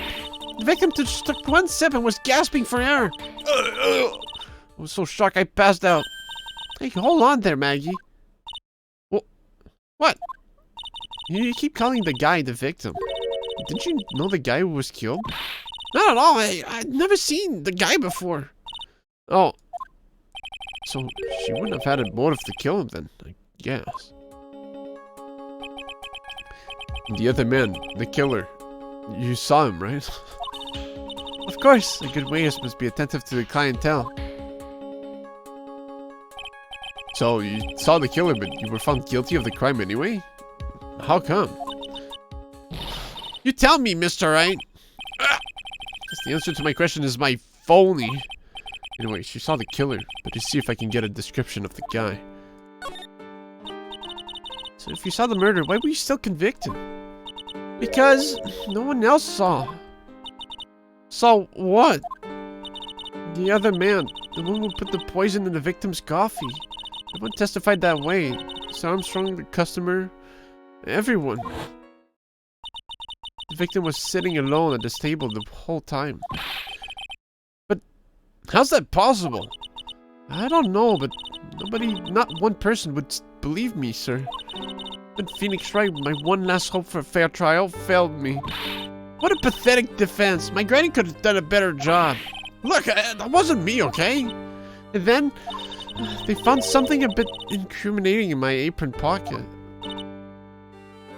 What? A small bottle of poison. What? Poison? It wasn't in your pocket. Well, I passed out when the victim collapsed. The killer must have slipped the poison into my pocket when I wasn't conscious. No one else saw this other guy? He's really sus, though. No, sir, but that's what everyone said. But I don't see how they could have missed him. Phoenix, wrong!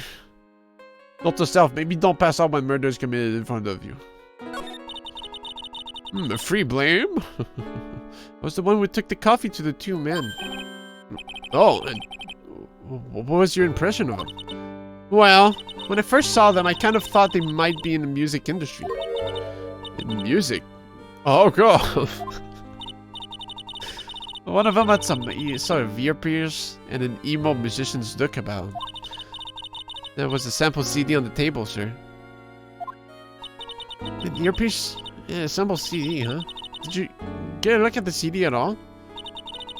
Had a band's name written on it.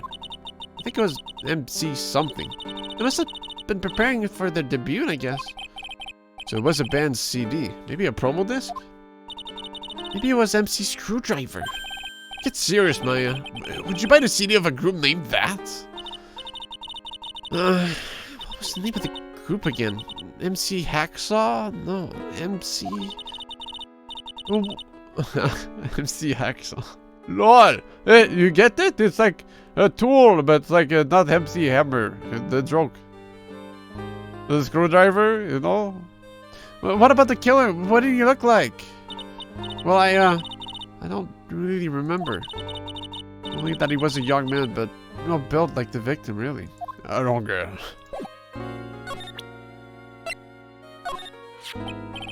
Yeah, I need to ask you about this.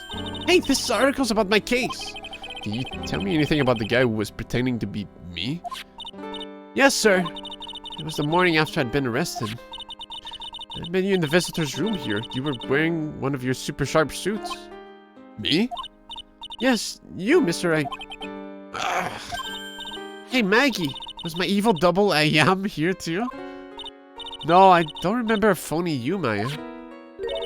Oh, I've been so cool. Then he got really worked up and passionate. I'm gonna get you cleared of this crime. How am I gonna get you cleared of this crime, you said. Okay, I get the picture, but you've met me in person before. So, how come you didn't realize that guy wasn't the real me?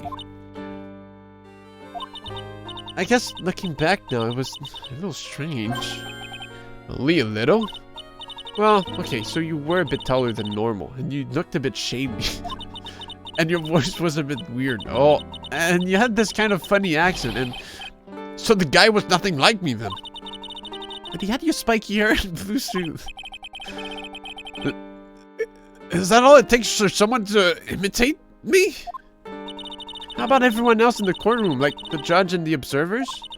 Didn't they realize he was an imposter? Everyone had these big question marks on their faces, but it seemed that no one wanted to say anything, sir. This case just keeps getting weirder and weirder. Mr. Wright, do you think it's possible to get a retrial? Probably.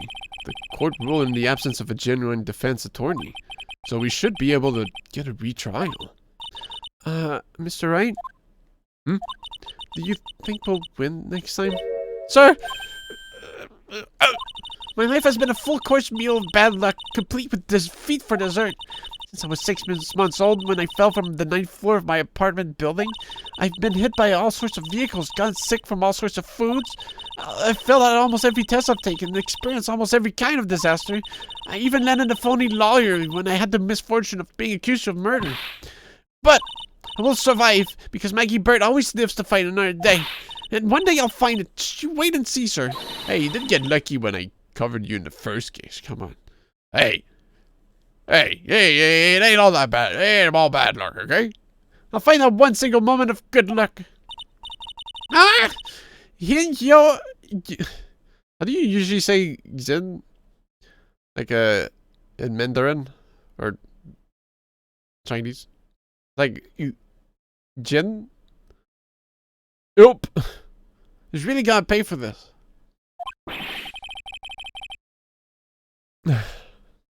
Neff, you know how to pronounce everything. How do you pronounce that? What are you staring at me like that for? But Maya's right.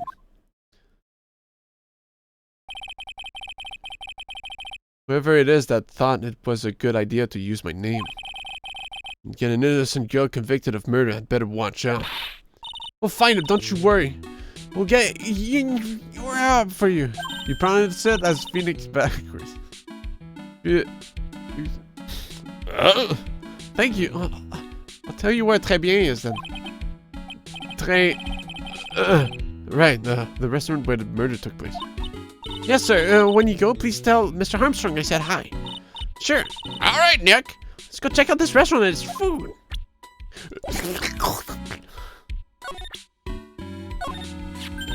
That badge, is it real? Of course it's real. That's what they all say. But I've been duped before.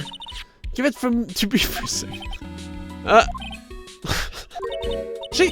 She bit into it. And I left a few teeth marks too. I can see that. Just wish I could remember if that means it's real or fake. I said it was real.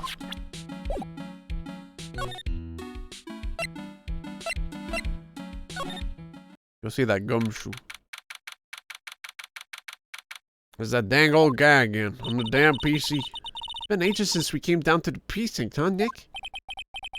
Souvenir teeth marks. Looks like Gumshoe isn't around. He's got it so easy, leaving everyone else to do the work.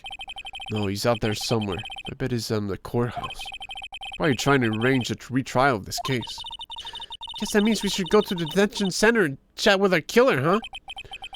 After being convicted without a fair trial, I'm not sure the killer's the right label. The Blue Bomber! Hey, that's the police mascot, isn't it? It's so cute! That's the Blue Badger. It wasn't my idea. I made it. And now it's the national symbol of the police force. What's with the pink one? It's you, right? She's not an it, Nick. She's a she, right, Chief? Yep, meet the pink badger. So one called Blue and the other one's called Pink, but they're both called Badger? You got it. They're married. Mr. and Mrs. Badger seem to be cuffed together, Chief. You got it. That's marriage for you. Whoa, a mascot that's deeper than the deepest of deep oceans. This must be the chief of the detectives here. He's glued to his computer screen. Alright, mask out of mask, turned out at the bank. What you doing? Heads up, you scalawags. You're under arrest. Hey, that's our job. It's like Ron DeLight's opted for a new career. Oh, he's a superhero now. Quit surfing the net, Chief. Sorry, I was just... Things feel pretty tense in here. The old ball insane. Although the Blue Badger got a clone and the clone got a makeover. But who's the real one? Poster of a female police officer. Wait, no, that's the latest Babes in Uniform calendar. My bad. LOL. It must be one of the detectives. He's mumbling something to himself. Don't die running a red knight. Die the old-fashioned way of old age. We have a winner.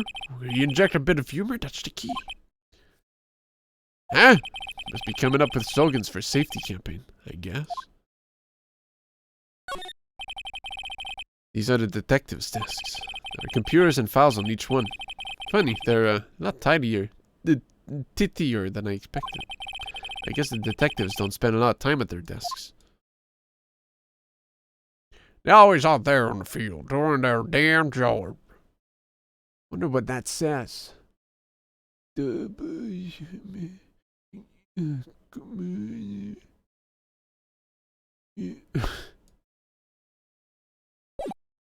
Cool.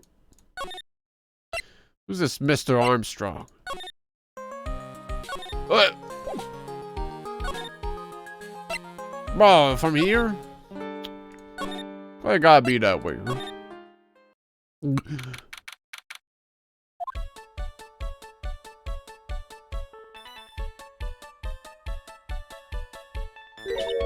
What? Look at this place. Look, more like smell. What is this with the suffocating scent of flowers in here? Then again, girls like that kind of thing, right? Actually, I'm not all that into it. No one's coming to see us. Maybe there's no one here? Don't be silly, Maya. This is a restaurant, and it's open for business. Hello? Anyone here? I don't believe it. There really isn't anyone here. Perfect. Let's get intrusive. There's no one here. We can take anything we want. Yeah, I suppose we can.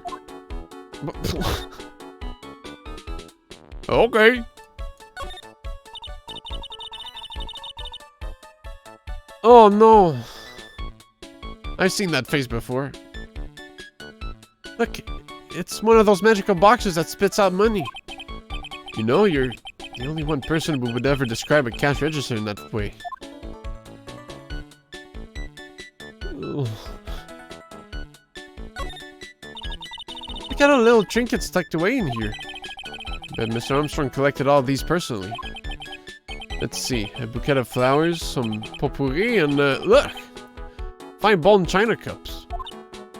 I never knew you were so cultured. Come on, Maya, this is common knowledge. Any Joe Schmo knows this much. It's a rack full of fashion magazines, and they're all in French. Why don't you try wearing something a bit more chic next sometime, huh, Maya? Yeah, I guess I could. I'm always in my acolyte clothes, aren't I? Newspaper bothers me. Oh. It'd be fun to wear normal clothes every now and then. There's something stuffed in behind the rack. I guess Phoenix noticed as well. Looks like a sports paper to me. Hey, look at this. Someone scribbled a little doodle on one of the pages. MC Bomber. Ooh. What? Wait.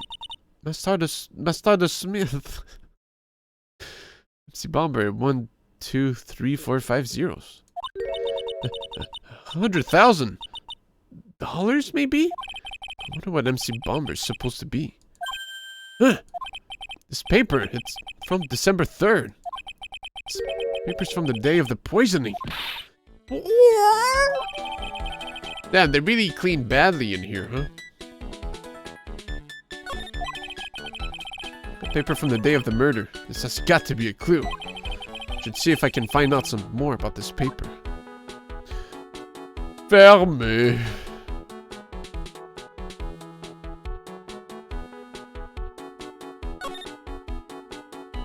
Yuck! How much diarrhea all over the table? This must be the table where the murder occurred. I guess so. And all this police tape all around it. That same must be from the poisoned coffee. Don't go licking the tablecloth, okay, Maya? Why would I lick it? I'm not a cat, you know. And why can I picture you doing just that? It's, Wait. Wow, it's a beautiful winter wonderland out there. Really? Cool, I love snow. Let me see. Huh? It's not white, it's not even snowing. Got you, I was only kidding, Maya. Nick, there are lies that are okay to tell, and lies that definitely aren't. I was telling an itty-bitty white lie about non-existent white snow. This restaurant has partitions that separate the tables. When you're seated at a table, you can only see the tables to your right or left.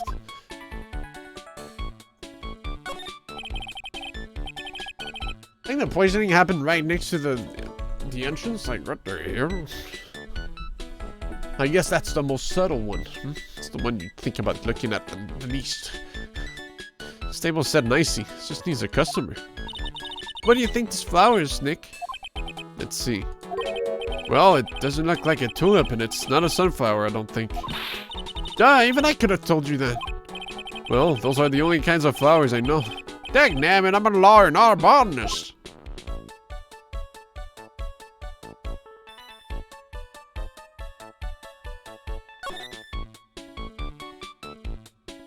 I can recheck this. Direct full of fashion magazines and all in French. Why don't you try to be bit? I look stunning in some of those Parisian frocks, huh? Found that sports paper behind this magazine rack earlier. I better try to find out everything I can about it. It's a restaurant's front entrance. There's a sign hanging on the door written in French. Probably says open or closed. Must be one or the other, but I don't know which one since I don't know Jacques about French.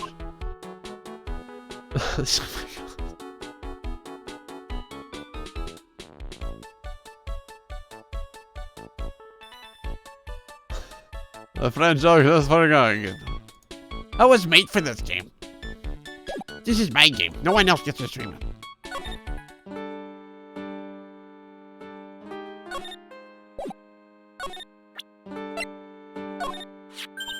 Oh, a sports paper. You lived, damn. Were you the only survivor, Koji? Let's see. Did Gutson Braun manage to defend his heavyweight title? Sorry, Maggie, that paper is actually a month old. It's from the day of the murder. I lived. Lord. And Gutson got knocked out yesterday, I'm afraid. Oh, no. I found this paper in the magazine rack at Très Bien. Really? That's strange. Très Bien doesn't get newspapers. Armstrong says he's not really fond of them. Then maybe one of the customers left him a hurt. Anyway, what I want you to take a look at is this scribble here. Aha! That's it, sir! MC Bomber! That was the name that was written on the CD. Just as I thought. We took a car out of here. I guess it wasn't an MC screwdriver after all, huh? So that 100,000 must be a down payment for a record deal, right? Someone gave me 100,000, I'd sing for sure. The Master Kurain or the Spirit Song or even Maya's theme. Okay, Maya, who asked? If the sample CD was on the victim's table, that means this newspaper may have belonged to the victim. Right. So the victim left this behind on the day of the murder, huh? I think we better step up the investigation, don't you, Nick? I don't think they get more than 4 prompts. No Pearly? Gumshoe appearance? No. Mr. Armstrong, then.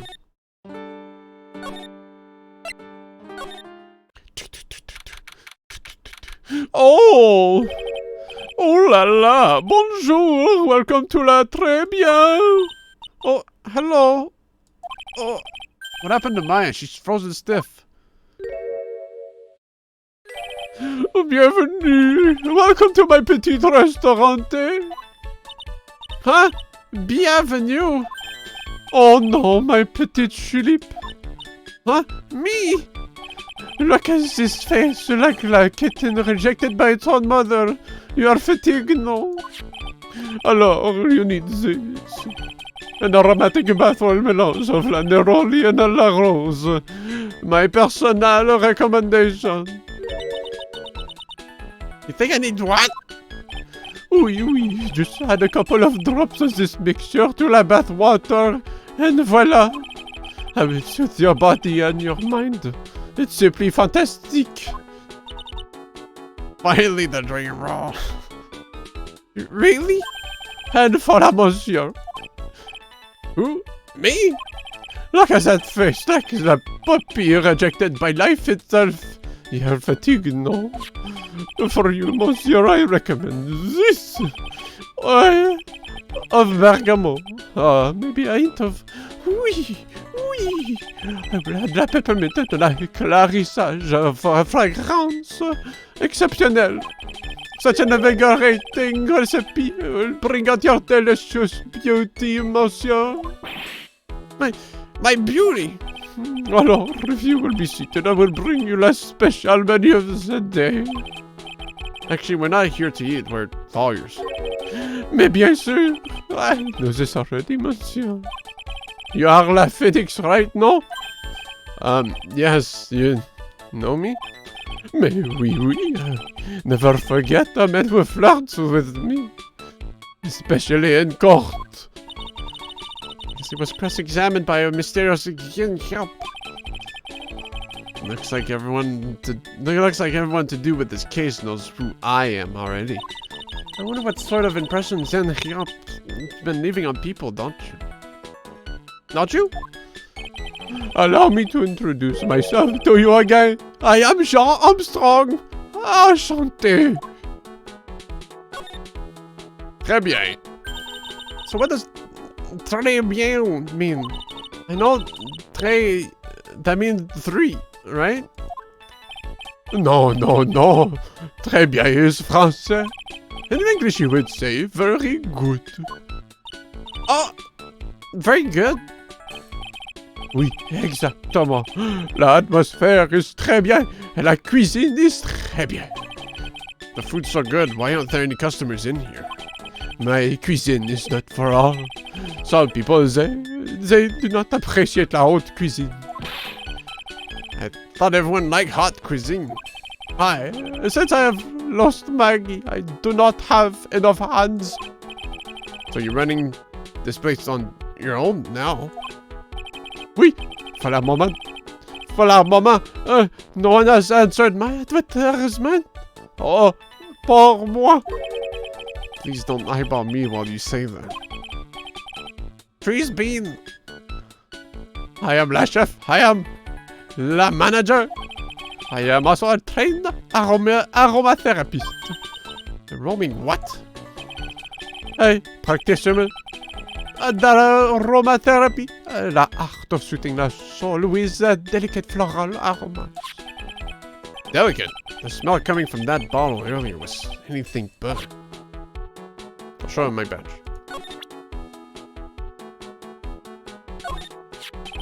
Please, monsieur. There is no need to show me that. You are more Phoenix Wright, the worst defense attorney in town. I think I can imagine how you formed this completely wrong impression of me. Last time we met, did I show you this badge? Oui, you flashed it to everyone in la restaurant. Looks like Zinni Up is a bigger fan of flashing stuff than you are, Nick. So, could you tell me what you know about the incident? Yeah, it makes me sad to remember it, and yet I remember it so well. More than a month has passed since it happened. Yes. Yeah, I guess it's been about a month since Maggie's sentencing. So, it was the 3rd of last month, just after Wednesday afternoon. A man who was in here for a coffee suddenly became ill. Because of the poison in this coffee. That is the truth. As I know it, it was Maggie who took his drink to him. I was in the kitchen. I heard the sound of someone collapsing. When I came out to see what it was, there was Harry slumped in his chair. He was dead? Mon Dieu, oui. He was dead. Maggie passed out also. And this man who died, was he alone? Oui, monsieur. All alone? I know that Maggie said there was someone else, but... I see. La police, they asked me many times. Are you sure there was no one else at the table? They asked. But I am not the only one. The old man said the same thing. Old man? What old man? Well, so, who is this old man that you mentioned? At the time of the murder, there was another customer in here. I once went to a restaurant called Hola, and as I was leaving, the waiter was talking to an old couple. And they said, I like this place. Hola, what does it mean?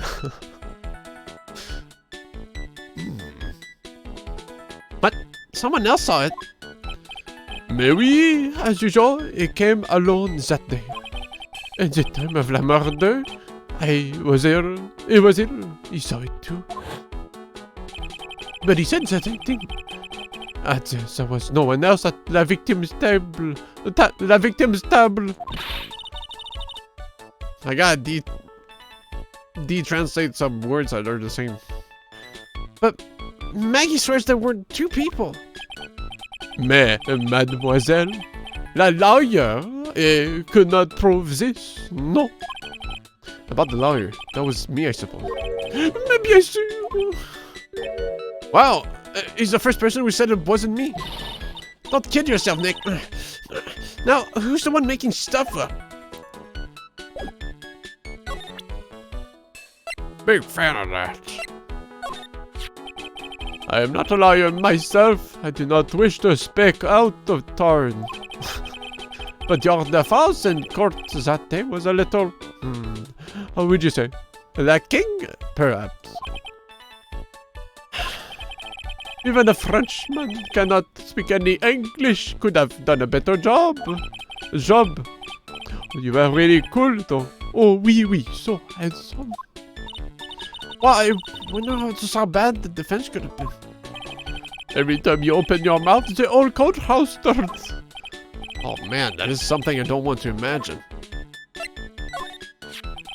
I found this sports paper in the magazine rack here. One of my customers must have left it behind. Do you have any idea which customer it was? The only ideas I have, mademoiselle, I say for my kitchen. Your kitchen, huh?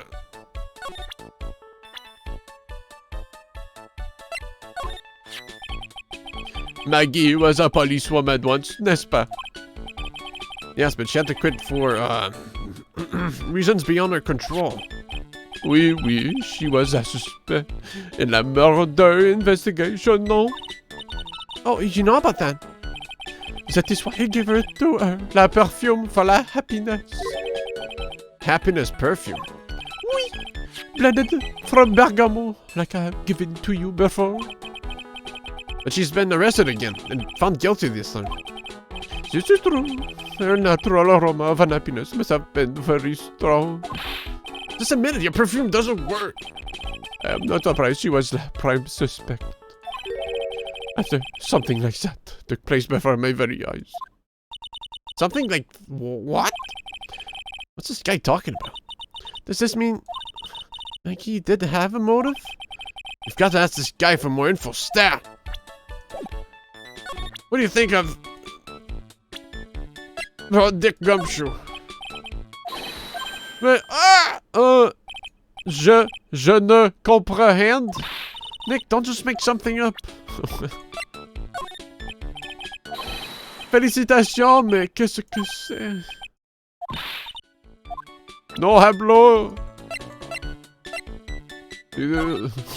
Oh mon Dieu! What beauty! That's my sister. Ah oui, another delight. But you have a certain je ne sais quoi that I do not sense from your sister. I do? So throw your head high. Trust your feminine features. Do not lose heart, my fille. You are a woman extraordinaire. Do I look like I need cheering up or something? I'm not. Oh la la, you have such a pretty smile, ma petite Philippe. Who, me? Oui, la smile is the most important thing for us girls, n'est-ce pas? Sure. If you want a job here, it is yours, precious.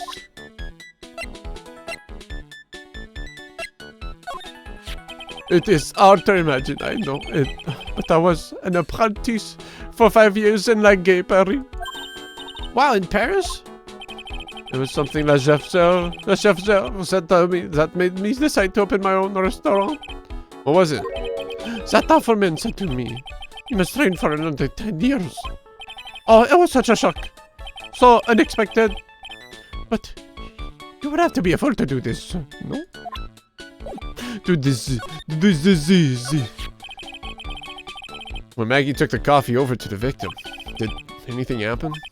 Oh, oui, I suppose you could say so. So what happened? No, it was nothing. Look, Maggie says she didn't even know the guy, but she's still been indicted for murder. The prosecution must have come up with some kind of motive.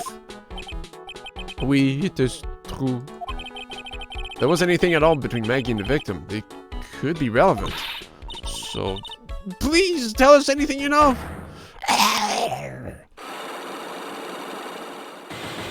3 Cyclops.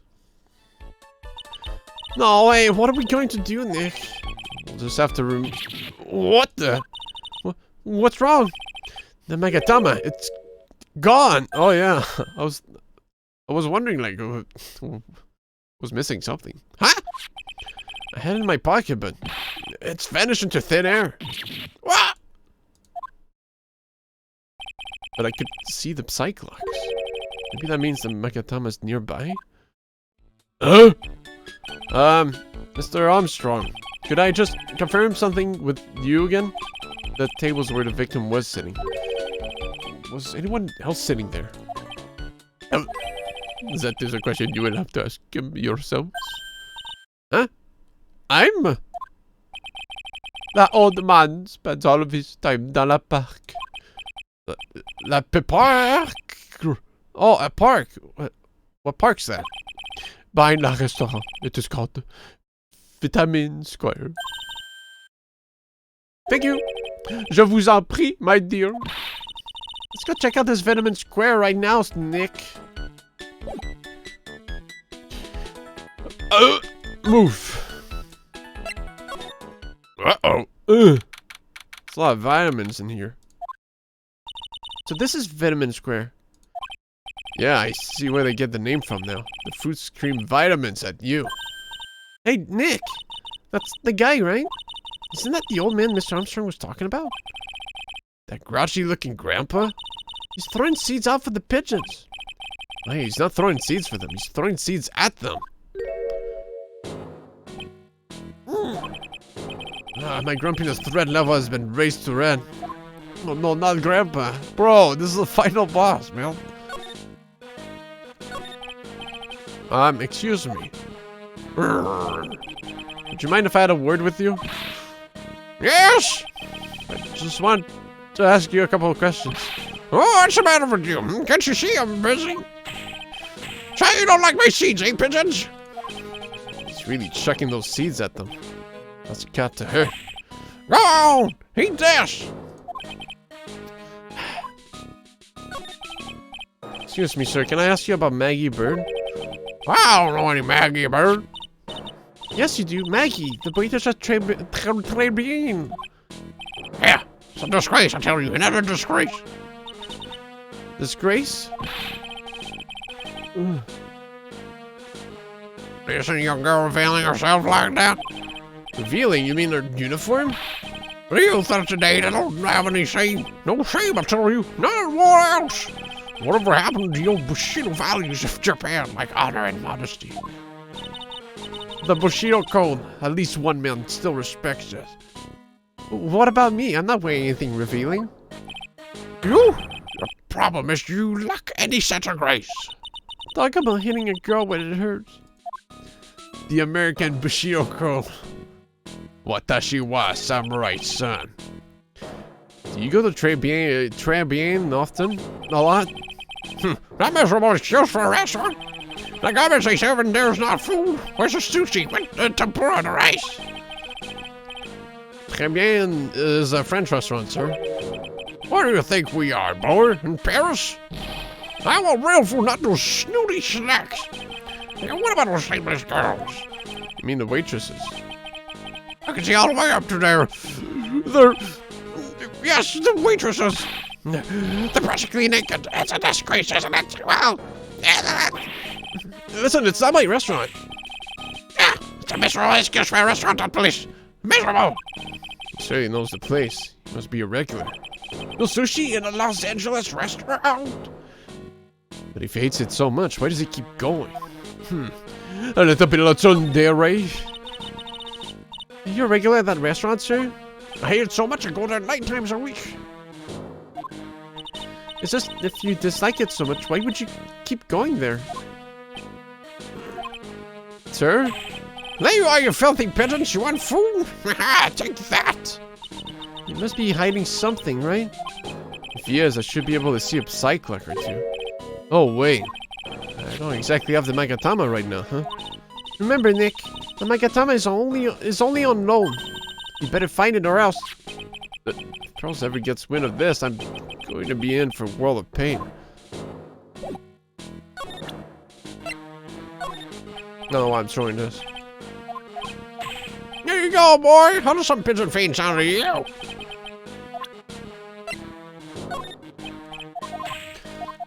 Just a unreasonable person. I thought that was a scrollable place, but I guess not.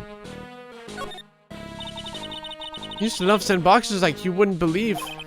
Really? You? Sure, finding iron fillings in the sand with a magnet was my favorite thing to do. Iron fillings? Wow, that's too exciting for words. It was my ambition to collect every single shred of iron in the sandbox. I was such a kid back then. So, did you manage to get all the iron? No, I never did. I think I came close though. Come to think of it, I still have all the iron fillings that I found way back when. You want them? No. This place is so fruity. That's not a bad thing. Besides, I love apples. They're among my favorites. Then apple slice is perfect for apple slide is perfect for you. And what is so perfect about it? Oh, come on. Don't be a stick in the mud. Slide down it a few times. Go on. Woo! No way. I'd be covered in sand if I slid down that thing. Slid down that side. Anyone can see that. Yeah, you're right. Otherwise, I'd give it a try too.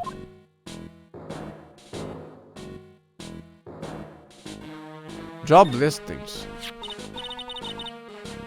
What? Kamen Rider? Oh, there's a magazine here. It's a magazine full of job listings. You disgusting rogue. Whoa. Disgusting rogue. Picking up something someone else threw away. Threw away? Did you throw this away? You looking for a job? Nick!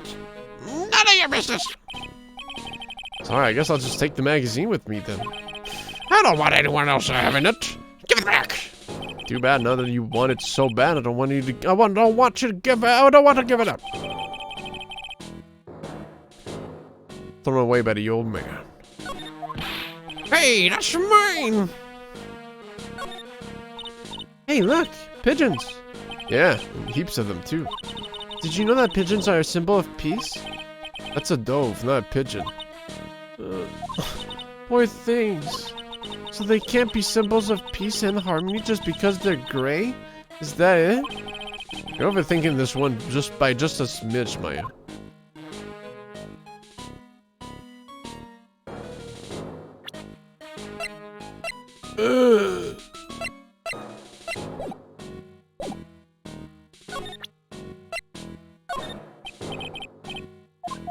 Bro, y'all, you forgot about it? Bitch.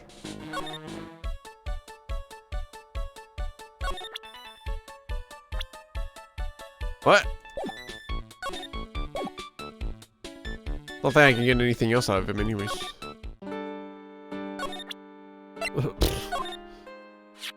Maggie? Oh, are you looking for some part-time work, Maya? Why don't you take a job at the restaurant? I bet Mr. Armstrong will hire you. Really? Me? It's pretty cool being a waitress, you know? And in the kitchen, you'll get to see all of the chef's greatest secrets. What secrets? You can't make it obvious, but just spy on him for a bit. You'll see, it's interesting. What? He jizzes in the meals? Wow, I can't wait to get my apron on now.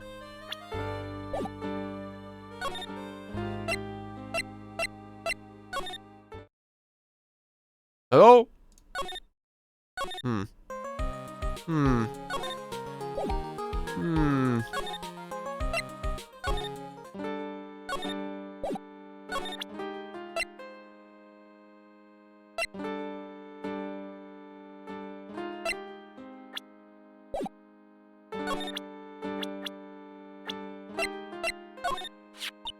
Oh, so you met the owner, Mr. Armstrong. He's, oh, how can I put this? Pretty unique, huh? He has a really intense aura, as a chef and as a person. Yeah, he has a pretty intense aroma, too. So did Mr. Armstrong really not see the killer? Apparently not. Well, he's in the kitchen all the time, so I guess it's possible that he didn't.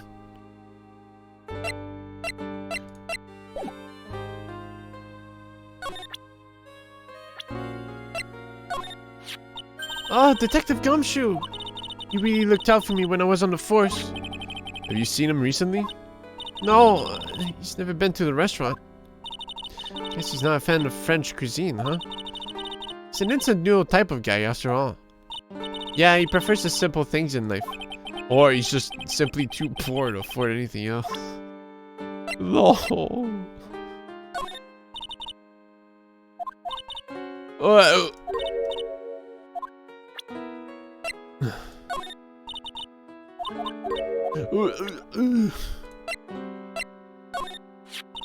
Thanks for your help last year. Oh, it was nothing. I'm glad we got you off the hook. I hope you can help me out this year, too. Yeah, me too. He prefers his bread soup, right? It'd be sweet if we could get that verdict overturned.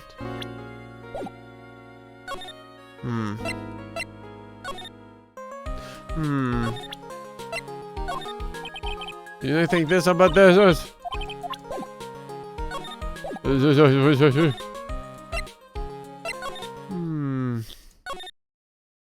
from here. Maybe I can break one of the locks, and that will lead me to something else. If I could. Fuck. Did it fall on the floor? Shit.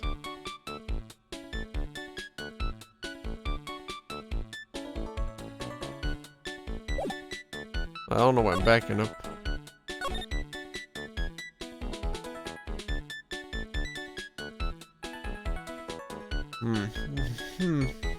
Again?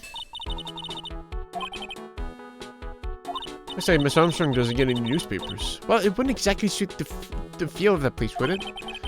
Why don't you try wearing something a bit more chic than these mags? Yeah, it looks stunning, some Persian frocks, huh? Oh, did I not show this one? I did.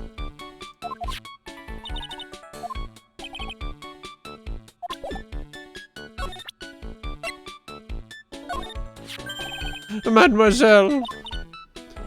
Yes? Are you looking for a job? What? No, I was just... Let me see. Your style is un peu different, but you have a good face. Different? Félicitations, you have passed. I will hire you. Bien, come with me. I will teach you everything I know. I don't know whether to laugh or feel bad for Maya. Maybe I should do both? She died! Oh.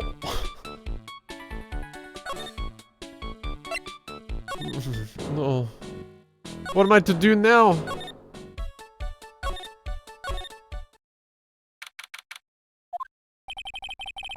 like they have Maggie in questioning. Guess I asked her pretty much everything. Come back if there's anything else I need to ask her later. In comes in Gumshoe. Hope you don't need her next stream. No, so flocked. Well, pal, have you found the evidence yet? Just one that's gonna find her innocent? No, not yet, but we've only just started on investigation. Well, whatever you need to know, I'll give you the dirt on it. I'm putting all of my other cases in for now, pal. Gumshoe's really fired up about this. Oh yeah, one more thing. The retrial's been approved. Court sitting at 10 a.m. tomorrow. And Goodall's gonna be the prosecutor. Ah, damn. Now listen up, pal. If Maggie's found guilty again... Yes? I'll make sure you get locked up. Good for it. You got it?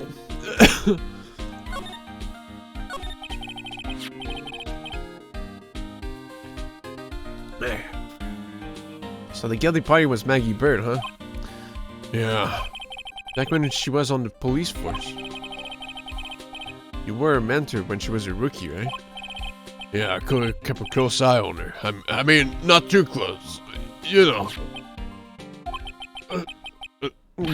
Hey, what's for the funny looks, pal? Was this her... It wasn't anything like... Look, sure I was her boss when she was doing training. But that was it. Nothing happened. Gumshoe sure is sweating up a storm over nothing. So that's it. A big old Gumshoe has a little old crush on Maggie. I don't like her or anything. I was... Note to self. Gossip with Maya about this later. Look, pal, don't tell anyone, okay? You gotta keep it a secret, guy. Sure. Then, would you mind not guessing what I'm thinking all the time? Hey, tell your face, pal, not me. You have to be blind not to see what's on your mind. So I was wondering, could you fill me in on the victim? Glenn Elk. He was a computer programmer. I see, a programmer. Was just a regular Joe working for a small-time computer firm. Maggie never had any contact with the guy before that day. And all she did was take him his coffee on the day of the murder, pal. Yeah, Maggie also claimed to have never seen the guy before. Did the victim go to the restaurant often? Not according to the chef. Said it was the first time he'd seen the guy. Programmer, and a first-time customer at that. What possible reason could Maggie have had to kill a guy like that? That's what I thought. But the motive was still somewhat established in her trial. You're kidding! What's the supposed motive? Sorry, pal, I'm really busy. I haven't even got enough time to sift through these papers. Look into it yourself, okay? What could this motive have been? This isn't really a proper investigation. I'm kind of working on it by myself. Oh, that's right. The judge has already ruled on the case. And all the evidence is in already. The only problem is with Maggie's testimony. Yeah, it doesn't sound very good for us, huh? Look, pal, I've got a mountain of papers on this case to look over before tomorrow. I'm just gonna say this. Maggie Bird's no liar. She's a bit out there and a bit off base sometimes. But she was a good cop. It's not exactly complimentary, you know? So, what do you think really happened? Yeah, you got lost to Winston Payne in your record forever. No! It didn't happen. No! Please! What's up, Whack? This is how contradictory is our testimony. The biggest problem with Maggie's testimony is the number of people at the table. Yeah, my thoughts exactly. Phoenix already has one loss on this record. What's another? Yeah, true. Hey, once it starts, like, who cares at that point? It's the first L that really stings the most. Now, if it was... The first L was Winston Payne, then, you know... End of her career. But he still insists there was another guy who was sitting with the victim. Right, but get this. Everyone else in the place says the guy was alone. Even the chief. The chef. Then there's that CD. CD? Oh, CD's nuts. So you did mention something about a CD. There was a sample CD on the table, sir. Our guys turned that place upside down. There was no CD. What? Not on the table, not anywhere in the whole restaurant, pal. But didn't Maggie say the victim was wearing an earpiece too? Ear? Yeah, but that was for the portable radio in the front pocket of his hoodie. The radio? It didn't have a CD player. You got it. Your phony never explained that contradiction at all. Come to think of it, Tribulations didn't mention that CD either. I don't know why, but I get the feeling Mr. Armstrong's got something to hide.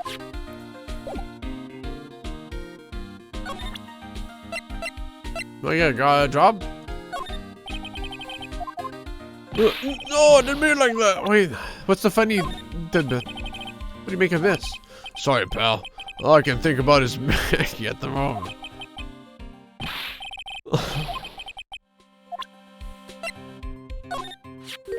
What's that? A sports paper? Yeah, I found the magazine rack at Tribulations. Stated the same day as his murder. Maybe I'm to something here. Take a look at this. And see this writing here? MC Bomber. Hey!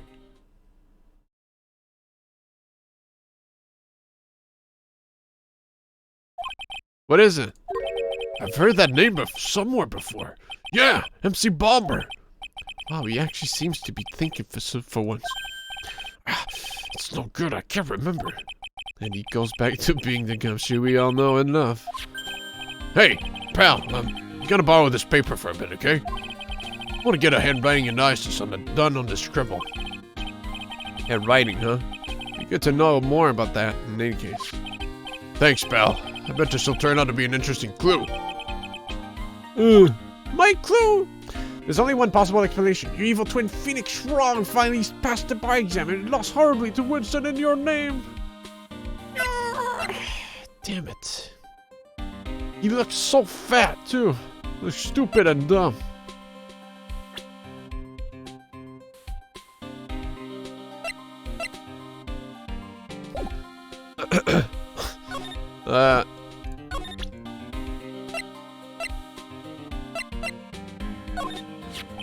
Is that thing real, pal?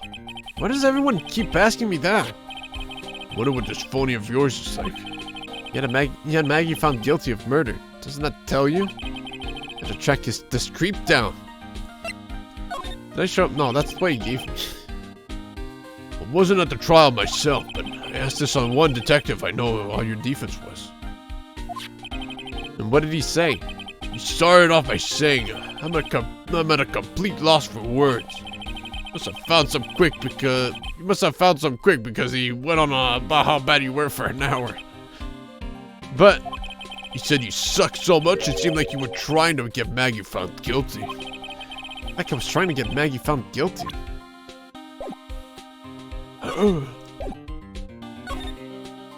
That can't be. Pearl, please. Poor Maya. Looks like Mr. Armstrong's really taking a shine to her. Suppose I'll just have to let her work at the restaurant for a while. I'll go pick her up from Tribulations once things have cooled off. Which is no! No trigger? No. I mean... Still getting training. Over here? Oh! Shit! Oh, oh, wait. Oh, he's still being a big old bitch. Sir? Here you go, boy. How does some pigeon feed sound to you? Hey, kick him in the nuts. Huh. Where's my next trigger?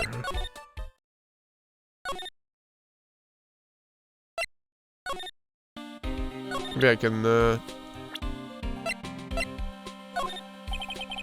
do you make of this? Ooh. This fake Phoenix Wright sounds like every Ace Attorney player stumped on a certain part of a cross-examination, but playing without save states and quick load. Unlucky guy, I understand his pain.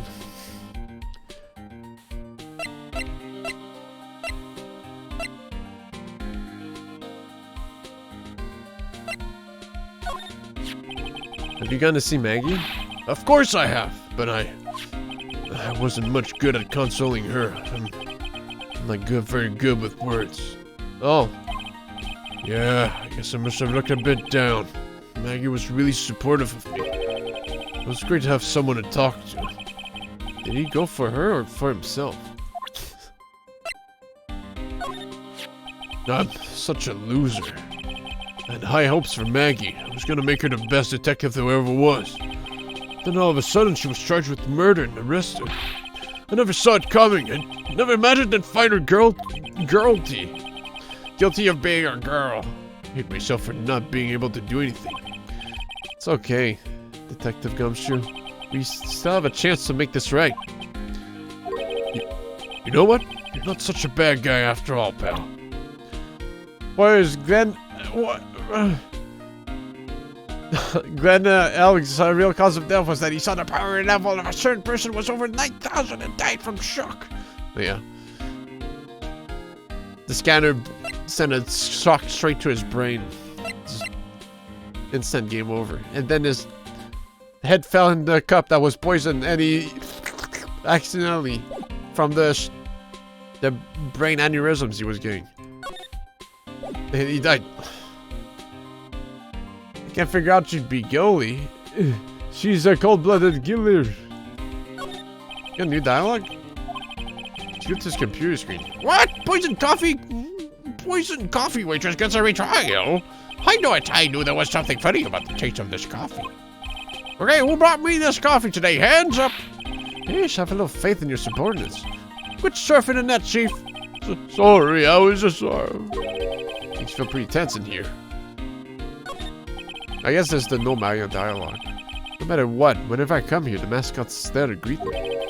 You got that right, that's a blue badger. It was my idea. I made it. And now it's the national nimble symbol of the police force.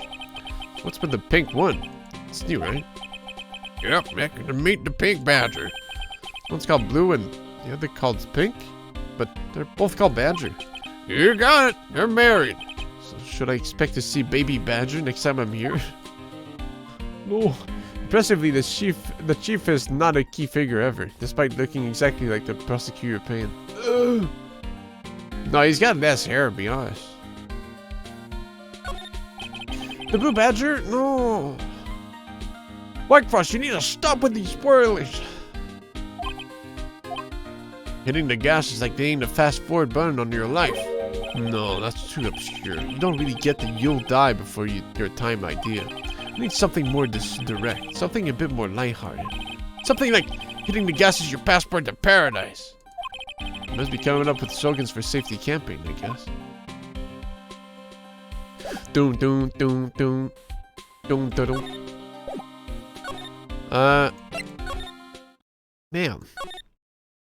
Is that guy still making faces? There's nothing for him to do right now, so he's catching some vertical Z's. Okay. Okay. Yo, is the training done? Fuck! Him leaving shouldn't have... There's Maya-less dialogue, I guess. There's a bunch of little trinkets on the shelf by the door. Bet Mr. Armstrong collected all of these personally. It's really tight behind the cask register counter. Can Mr. Armstrong even get in there? And if he got in, could he get out again?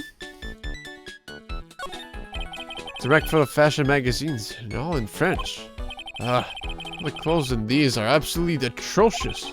Some of them have been circled in red. I really hope Mr. Armstrong is nothing thinking of buying those.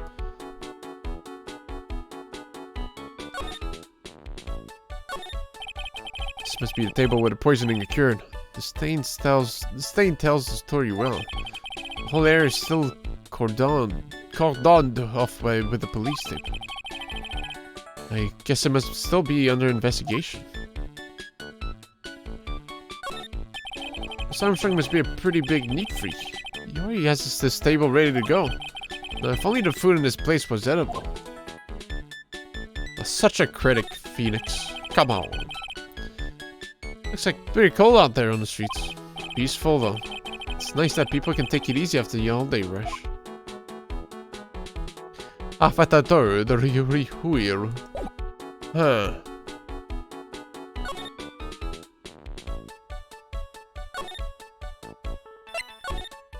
This dang old man. Not much I can do with him though.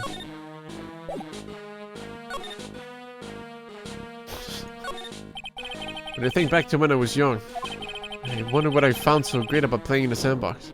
Well, maybe I do have to examine just everything, just to get the time to pass so Maya's back.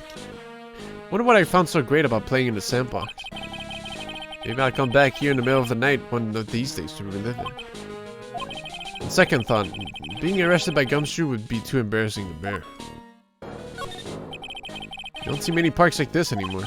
What a great place for kids to play. That old man's the only one here, checking his seeds at the pigeons. Pigeons are so busy picking at the seeds, they don't notice anything else. Seeing those birds eat with such intense focus reminds me of Maya when she's scarfing down a burger. Like, yeah, Maya think of eating a burger instead of a rice ball is just way better. This is why I found that job listing magazine before. A guy like me carrying around a magazine like that kind of gives the wrong impression. I guess I better give it back to that old man once this investigation's over. What's up after what happened, man?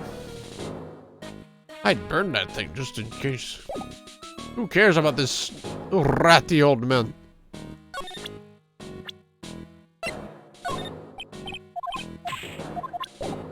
It's just impenetrable, dude.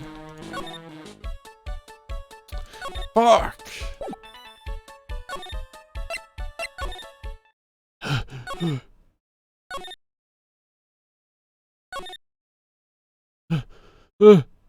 Shit.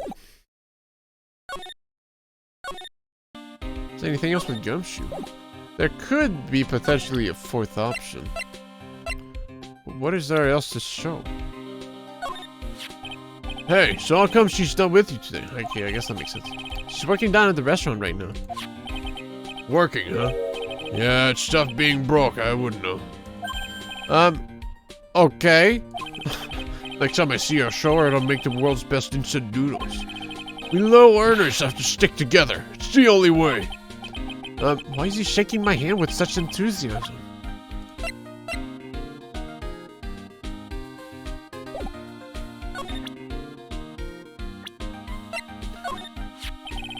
She cross-examined me once, you know. What? Mia did?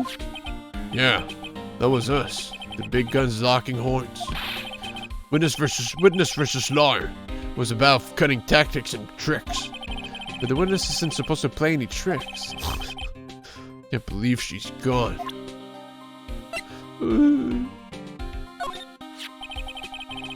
That's the guy who's gonna be in prosecutor in Bad Maggie's trial tomorrow. Oh, really? He was working on a bunch of more important cases at the moment. But he canceled them all just so he could take you on, pal. Why is that guy so determined to see me fail? You sure attract a lot of attention, huh? Too bad it's all the wrong kind.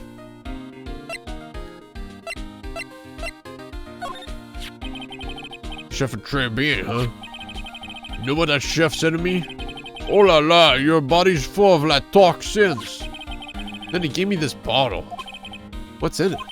I don't know. The label says juniper. I'm under orders to put a few drops of it in my bath every day. Under orders? Yeah, you know, there's something about that lady. I mean, guy. Huh? You can't stop thinking about him? No, not like that, pal. Give me a break. He's not my type. I mean, I can't stop thinking that he's involved with this case somehow. It's like he knows a little something more about a charming chef.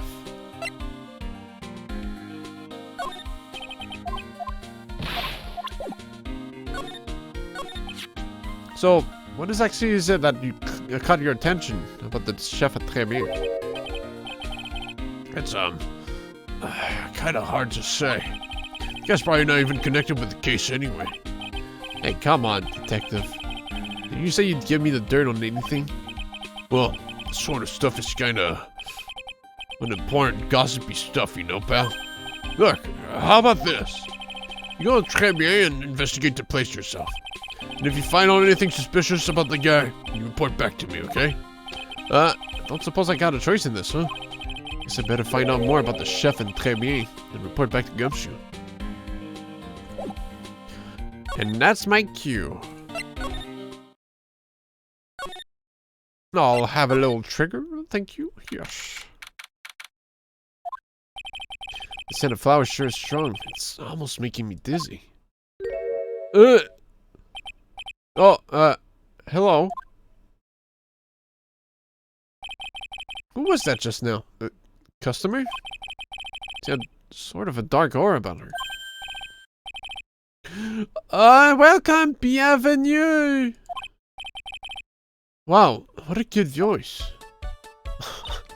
Oh, it's just you, Nick. Maya! Well, how'd I look? Maybe you should quit being a spirit medium. But it's kind of boring being a waitress. I mean, you're my first ever customer. And who was that woman I just saw? Oh, since you're here, you might as well have something to eat. I am kind of hungry, actually. So, how do you like your new job, Maya? I never knew there was so much for a waitress to do. Take people's orders, bring them their food, make coffee, work the cash register. Of course, we need a customer before I can do any of that. Yeah, it's a nice-looking restaurant. It's a shame more people don't come. All with the police tape and everything, you know? Don't forget about the ultra cute waitress. Check out my give me a tip smile. Wow. Hey Nick, why don't you order something? Seth's preparing a tasty lunch at the moment, or so he says. How much is it?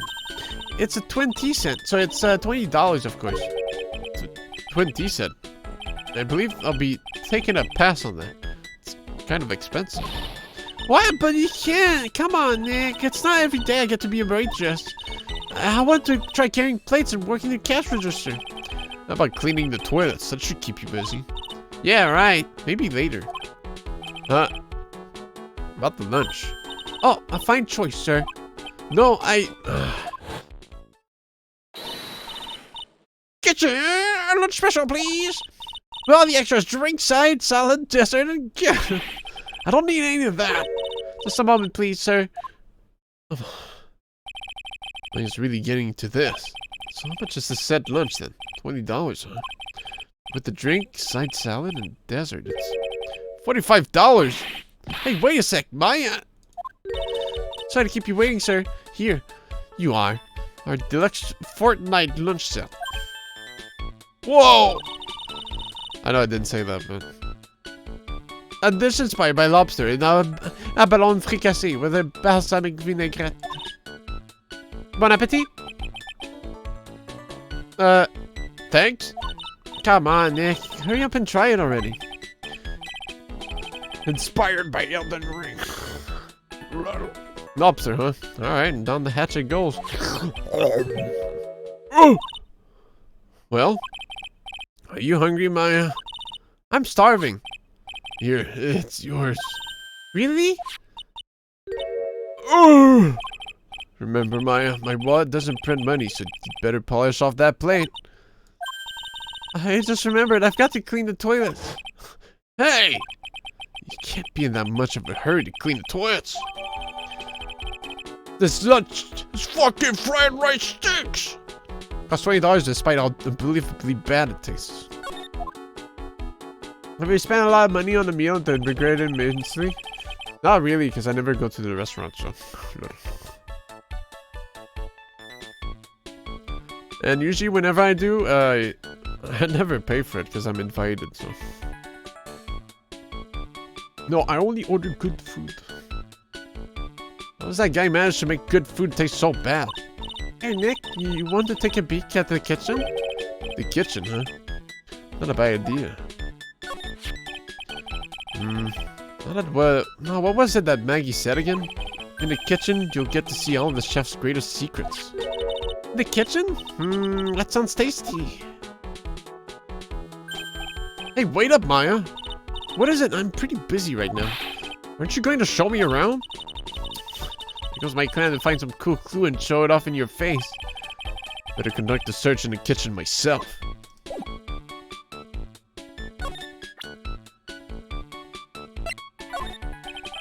About this, sorry. Nah. Oh. Doesn't look too bad. And here it is, the famous Tribulations kitchen. Yeah, it's my first time in here too, actually. What's up with these balls? There's a weird atmosphere in here, that's for sure. I'll only order one food.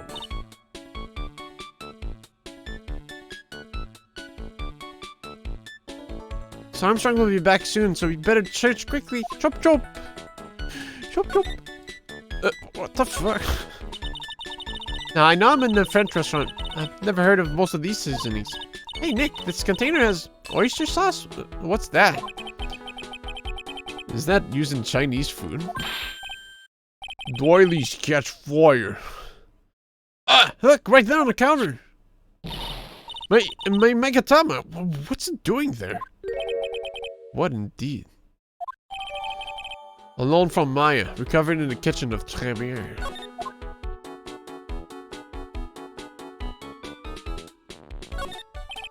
What's this? It looks like a treasure chest or something.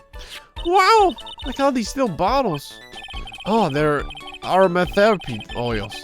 He's got so many, they're overflowing onto the floor. Let's see, 1, 2, 3, 9, 8, 9, 900. They're all the same too. Hey, wait a minute. What is it? There's one bottle that's different from all the others. Well, what do you know? And it doesn't have a label either. And it doesn't smell. So what's that liquid inside then, I wonder? Hey Nick, should we borrow this? I mean, look how many bottles he's got. He won't miss one, will he? Contents unknown. Maya, drink this. Now this is one large mirror. I bet this is where he makes himself look pretty. There's a book on the dresser. Clarice Armstrong's Bedtime Literature. Not exactly Pulitzer Prize material, is it? Looks like a collection of poems he's written. Poems? Cool, read one out. And say it in your best French accent. With intensity, okay? Okay, here's one. It's called Printemps. The two of them, like actors from a film, the coffee still undrunk. Sweet nothing's over too soon on that sad Sunday morning. The foolish cocktail so delicious. Take the last sip of your tea, and I know what I will do. I must lie to you, I must. Huh? That's it? Yep, that's a poem for you. Meaningless? That's a convincing accent. What are these lace curtains for? I don't know, but they give the place a real homey feel, don't they? Nice curtains. You know, if I was a cooking pot, I'd be perfectly happy to sit on a shelf under those. How do you respond to something like that? I couldn't even read it, dude. Now I know I'm in a French restaurant. I've never heard of most of these seasonings. Hey Nick, this homey feel. This container has oyster sauce. What's that? Isn't that used in Chinese food? Look at these knives. They look really sharp. Like to see how one of those slices through a cheesecake. A cheesecake? You don't exactly need a sharp knife for one of those, Nick.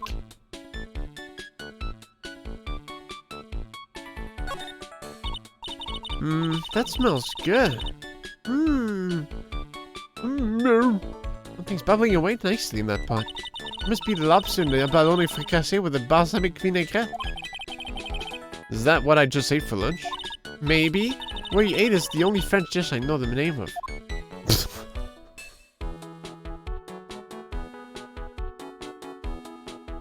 Alright, well, I got my Megatama back, so. Seems like we're done here. Oh! Oh.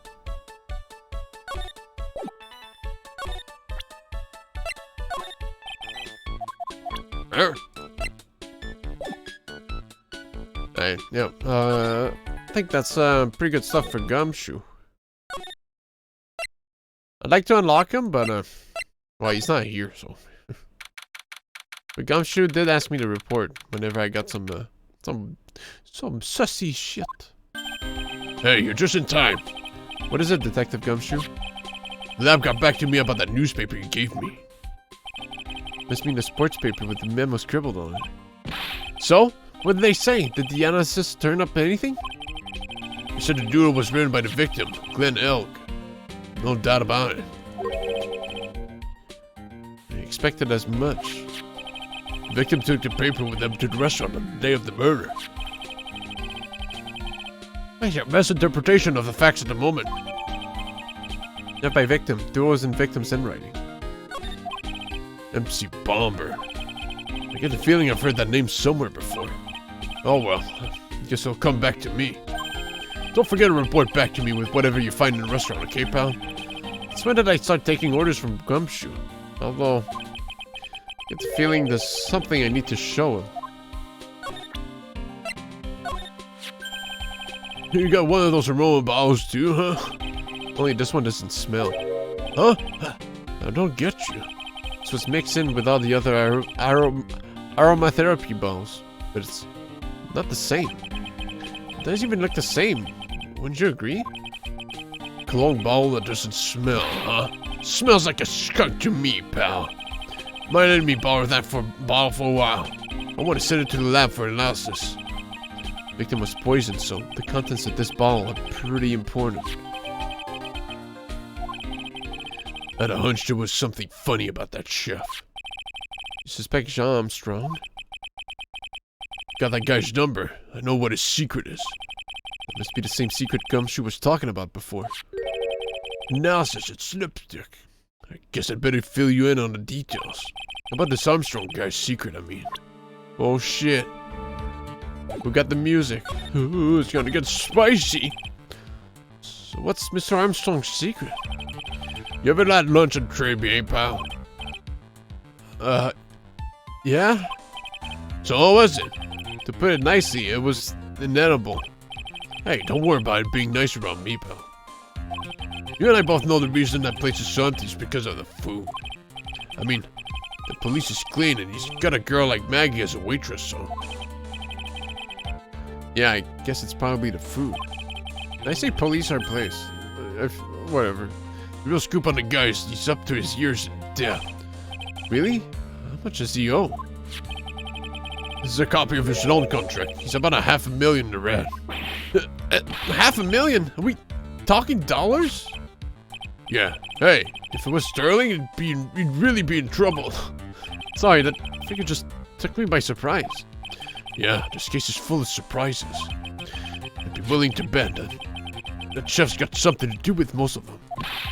That's my hunch. Sean's loan contract. Sean's debt is $500,000. The owner of the loan is tender lender. Who is that guy? Make him hit the phone. Wait, I'm AFK. What do you think about this?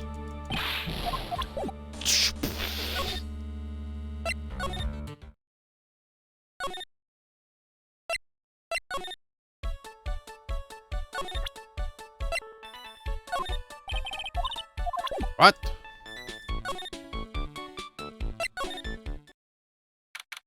Huh? Thing looks busted down. The old guy's not here anymore. Jen, I still have some unanswered questions for him. A scooter, huh? Who'd leave it right in the middle of a park like this? The wheel garden and the light are busted. This must have been in an accident. It's totally red.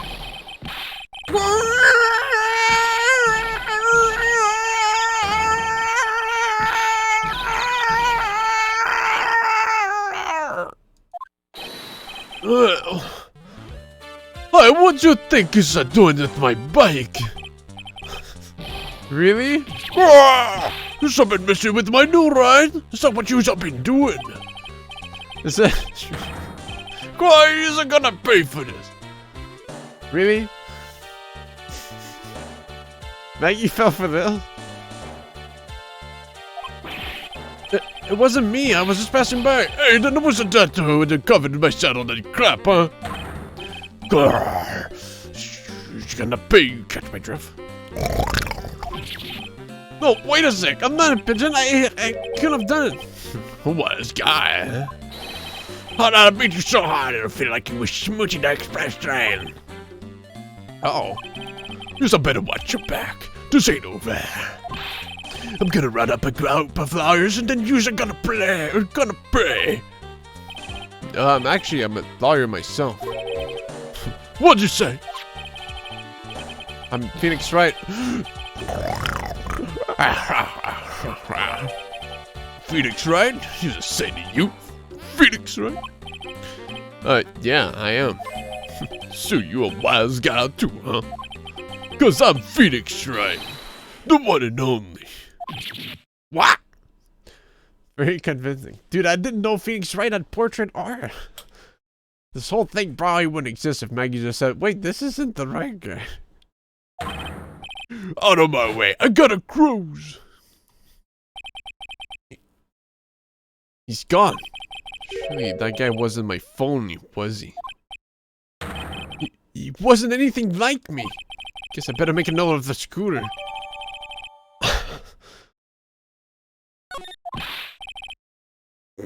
Pathetic. Oh, it's you. Are you threats from a little brat like that? How do you look like a pigeon that's got seeds in its eyes? Have you been here the whole time then? How was it that strawberry? I had some thinking to do. Like you had some cowering to do.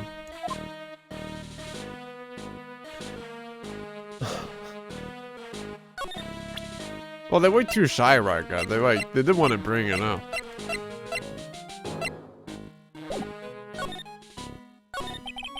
Are you a regular at that restaurant, sir? It's just that if you dislike it so much, why would you keep going there?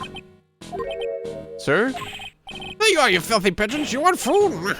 Take that. Oh. I knew it. This old guy's got something to hide. But what could it be?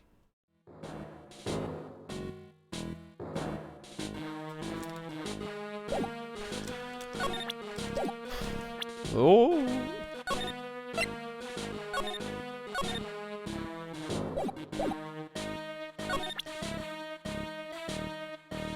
Alright. Please, can I move it back to my second slot? I mean, I don't have the clues to this. It's time you told me the truth.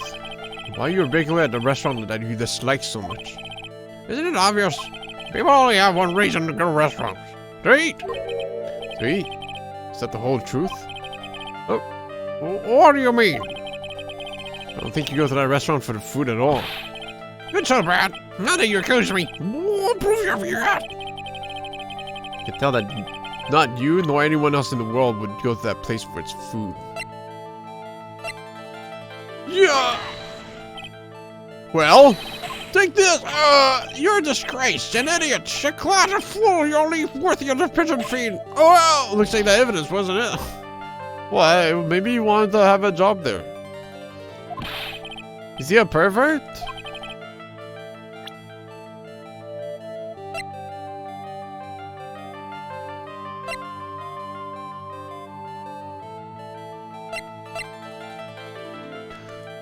Is he? No.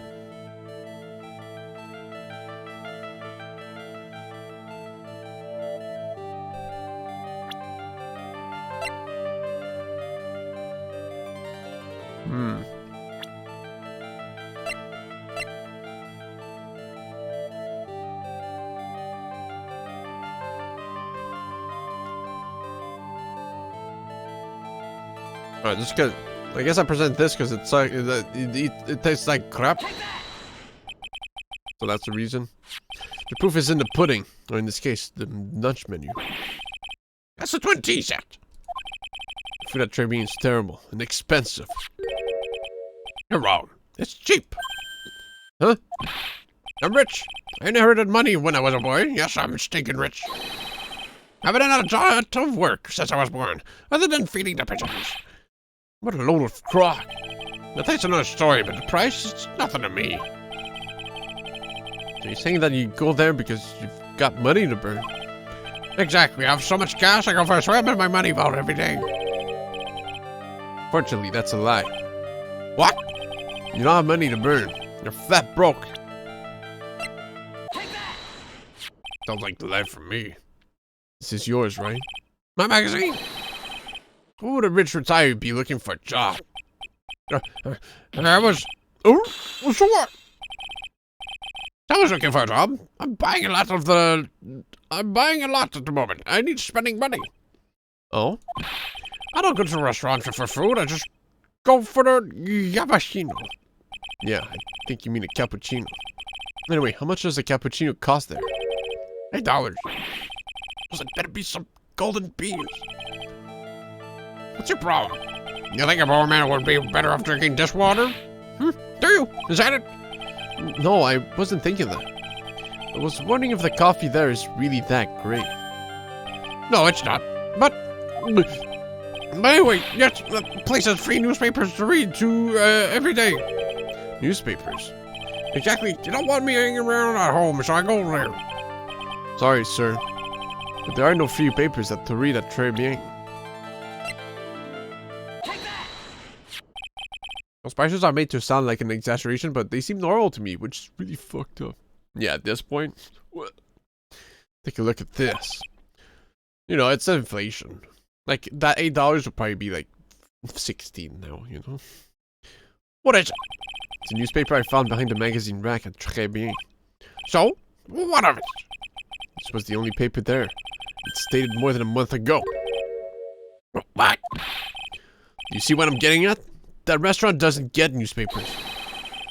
There's just one that a customer happened to leave behind. Ow! Pretty sure there are lots of places to go for an $8 coffee and $20 shitty little lunch. This game aged too well. I see the prices he's saying are more like... They'd be more accurate if they were like... Deadly premonition.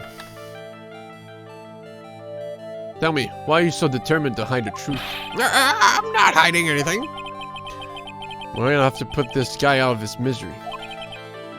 Listen, the real reason why you go so much to Tribune is...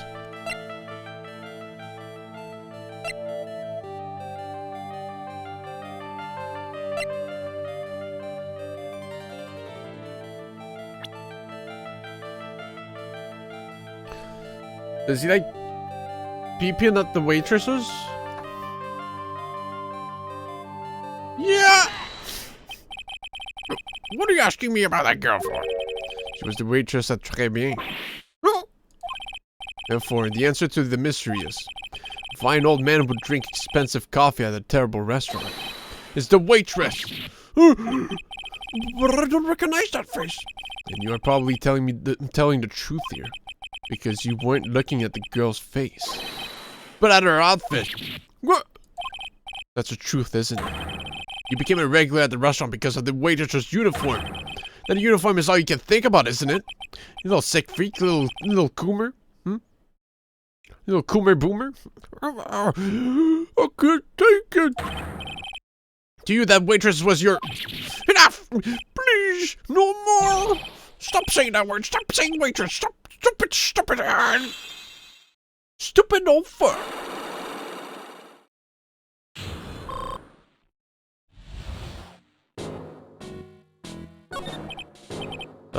Sir. Yes, it's true. I was there for the young girl. Find some dirty, wicked, sinful old devil. No, I didn't mean it like that. I haven't one of those lousy cups of cappuccino every time for $8. All because of that serving girl. Punish me, lock me up, kick me in the nuts. Really, that's not what I'm here for. You'll be the same. Another 20 years and you'll understand what it's like. You know how painful it is to be an old man like me. No, really, listen, sir. Stop calling me that. I have a name, you know, boy. Show some respect, I'm Victor Kudo. Sorry, Mr. Kudo. You young ones think you know it all, don't you? Well, I'm not saying another word. I won't tell you anymore. This guy was in the restaurant at the time of the incident. Which means I have to hear his testimony one way or another. I don't believe this. I even broke his psych locks and everything.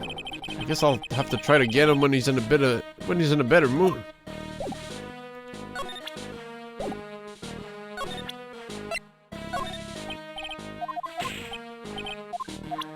Alright. So you're back behind this wall, huh? At least I got his face now. Dangle schnauzer. Oh. What? Don't care about big pig scooter? Oh, it's that old man. Is he still feeding the pigeons? Yeah, he fed me as well. I got a bunch of those seeds in my eyes. Oh, ouch! Hey, Maya, would you mind coming with me for a while? Huh? Me? Why? There's something I really want to ask that old man. My secret weapon. Sure, okay, I'll just get changed. No, hang on. Can you go like that? I guess?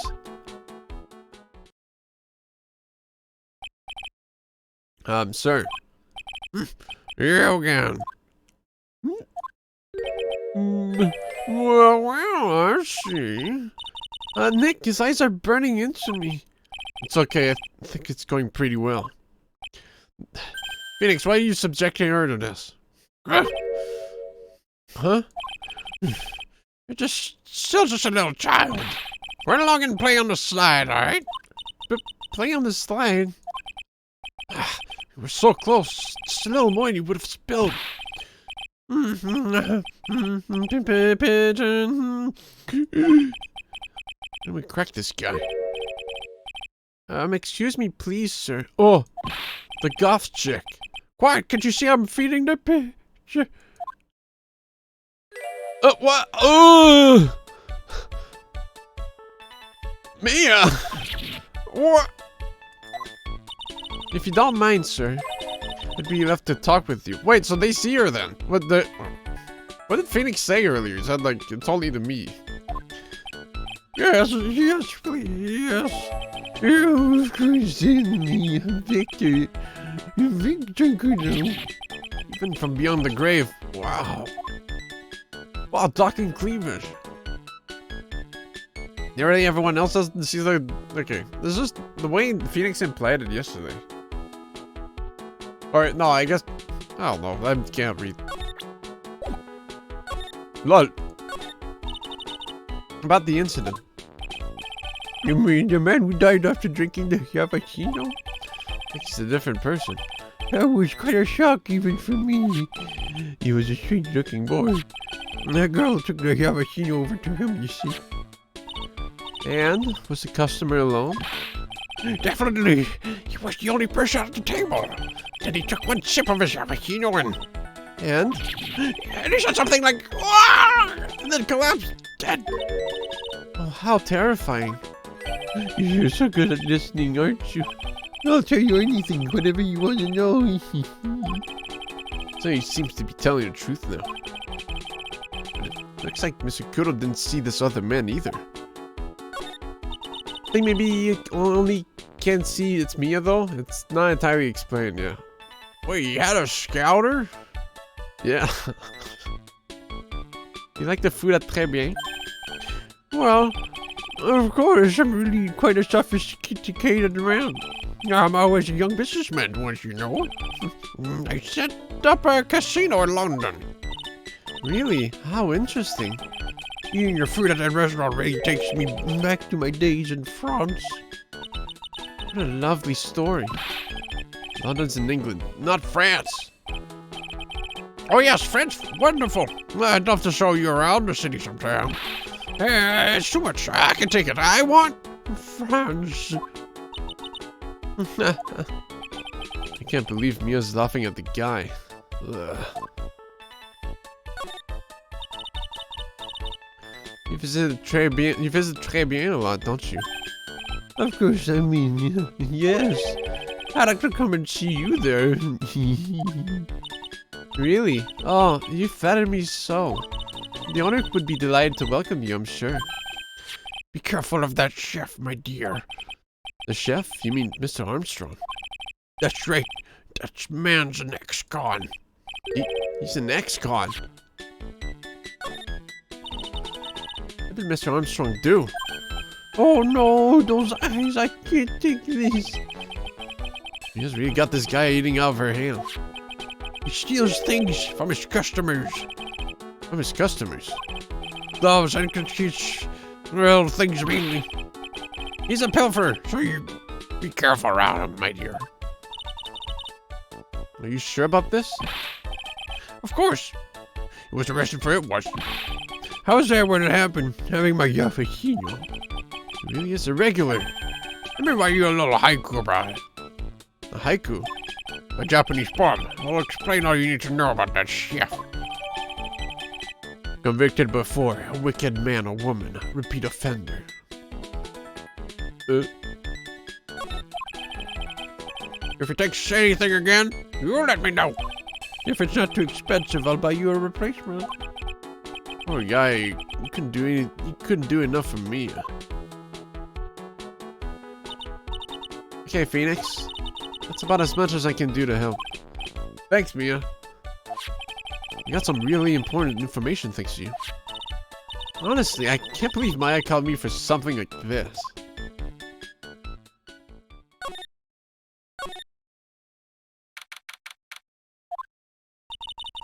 Guess it's about time to wrap up today's investigation. Enough of being a waitress? Yeah, plus, no one came to the restaurant. Oh la la! Mademoiselle Maya, no! How can you leave me like this? I'm sorry. That reminds me. Wakes you up from the dead every 5 minutes. Hey, can I use your tits real quick? Maya, is this... Bro. Miss Armstrong had a psych luck of 3, didn't he? We're gonna have to break those. Mr. Armstrong, I hope you won't mind, but I'd like to have another word with you. Volunteers? Of course. I'd like it if you didn't destroy my HP. Be careful waving that Magatama around, he'll take it again. I guess he did just snag it, huh? Motherfucker. Okay.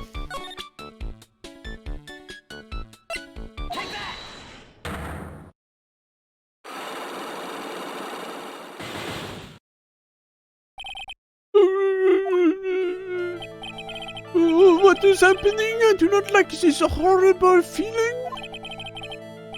I will have to know the truth. What happened that day? Alors, I will confess everything. Just don't talk to me. Huh? Well, that wasn't your world record. It was a lottery ticket. A lottery ticket? The man who died here had a lottery ticket. For $500,000. $500,000? Oui, but after the incident, this ticket. Oui? It disappeared. Ticket disappeared? This was the motive that the prosecution gave for Maggie. They said that she poisoned the man to get the half of the $1 million lottery ticket. Ticket. I mean, why didn't you just tell me about this sooner? Mais alors? You've been trying to hide this information about the lottery ticket from me. And I want to know the reason why. No, monsieur. You doubt me? I have confessed to you everything I know. Mr. Armstrong. $500,000 lottery ticket. I think I know who took it. I think the winning ticket was stolen by this person.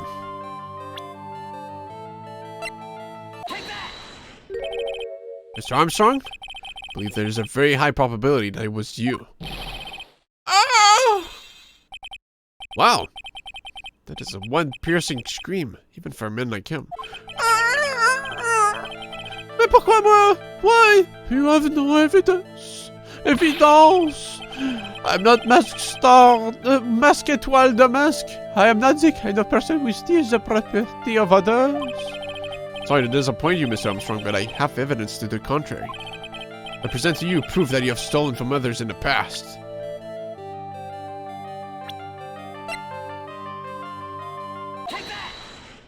Seven-level screamed I am before. What is this, a poem? Oh, monsieur, you know me so well. I adore poems. Please read it and put some feeling into it. Convicted before a wicked man or woman. Repeat offender. Sorry to have to bring it up, Mr. Armstrong. You have been arrested for stealing from your customers before, haven't you? What if you can't have presented the Magatama? Oh yeah, true. Le mensonge! Yeah, the liar. You deny it. Do not make la false accusation, s'il vous plaît. So do you have any proof? I want to see like incontestable proof that I've ever stolen from any of my customers. Well, there it is. Seems all rabbits die hard, Mr. Armstrong. What is that? This is my Magatama. I found it in your kitchen. No! Wow, that scream just about broke some windows. Oui, oui. I have a weakness for little trinkets and figurines. And my hand just steps out. I cannot stop it. You stolen handkerchiefs, gloves, and other things from your customers, right? Wait, it is the truth. I'm just a timid little girl inside, monsieur. A timid little girl. Besides, this time it was not a small trinket, oui? It was $500,000. 500,000. Mais non, why would I steal it? I have no need for such money. Really now? Oh, monsieur, what is it? Is it true that you're in some pretty serious trouble? That you are in desperate need of a large amount of cash? This restaurant is deep in the red, isn't it? Oh! Shiny rocky. You have a loan to the tune of $500,000. The lawyer ticket would have wiped out your debts. Well, Mr. Armstrong, what do you have to say for yourself now? Oh! Oh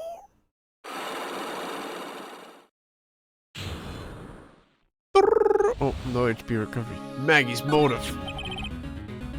Mr. Armstrong, you said that the victim had a winning lottery ticket for $500,000. How did you know he had something like that in the first place? The man, he was listening to la radio with his earpiece. Maggie said something about that too. Why is that a scoundrel? The winning number was unannounced on the news, I think. All of a sudden, he exploded. Yes, 500,000, he shouted. The ticket? Oui, he had all of his tickets spread out on la table. On la table. I was also desperately in need of money, so I put the poison in his coffee. No, no, no, no, no, no! Oh no, you naughty man. I simply helped myself to one of the tickets. What? The victim collapsed and Maggie passed it out. I thought to myself, pourquoi pas? He had so many of them. Yeah, but only one of them was the winning ticket, right? Winning strike takes place in the world where cool glass wasn't made out of rejection. It wasn't made fun out of rejections. But how could you do that, Mr. Armstrong? Maggie was arrested because of you. No! This is not true. Laughed. Oh. Yeah. I did not take it. A ticket for 500,000, I mean. You just told us you did. You said you took a ticket. Mais non, ma fille. It was not. That's enough. Huh? Ah! Mr. Goddard. What the heck are you doing here? This is without a doubt the worst coffee I ever have tasted, Mr. Armstrong. He came in here for coffee. Does his craving for coffee know no bounds? Perhaps Mr. Armstrong saw one of the victim's tickets on the day in question. I am an airhead, no, just a pretty little girl who everyone is laughing at. But in that case, Maggie shouldn't be the only one under suspicion. He had the wrong ticket. What? Mr. Armstrong made off with the winning ticket's pretty neighbor. So, the ticket he took was worthless. Not quite. He did with something. $8. You see, I am just a pretty face. With all my looks, I have nothing. So, what happened to the winning ticket then? The one he meant to steal? Indeed, what did happen to it? I don't like spoiling myself by watching trailers, so we'll just wait and see how the movie turns out tomorrow, won't we?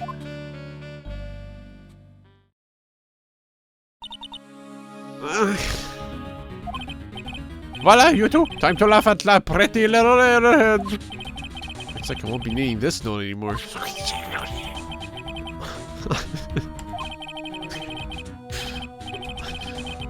Looks like we've got a new mystery now. Namely, where did the winning ticket go? Got a bad feeling about this. Well, anyway, we can't let Maggie suffer any longer for this. And certainly not again. Not even those funny trailer videos? My.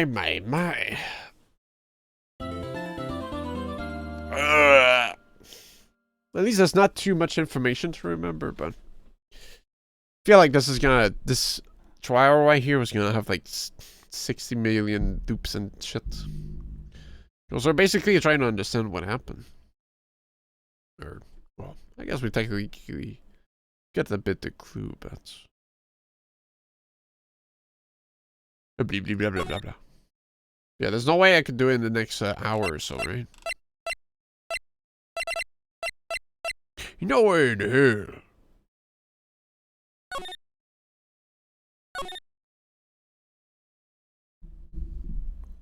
Meow.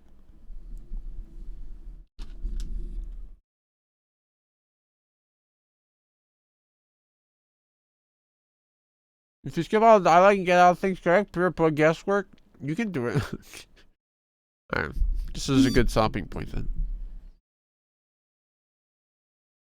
I mean, I prefer stopping at investigations, but hey, we gotta get trucking.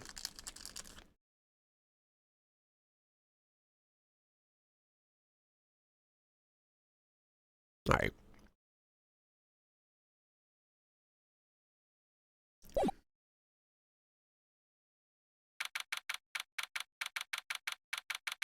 Alright. Mama.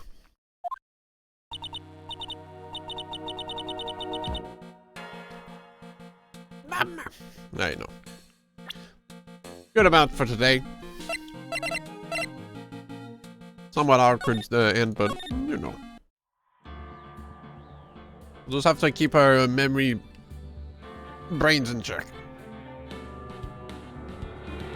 I'll make the trial more spicy too, you know? Like, what? Did that happen? Oh, I remember now. Yeah. Cool.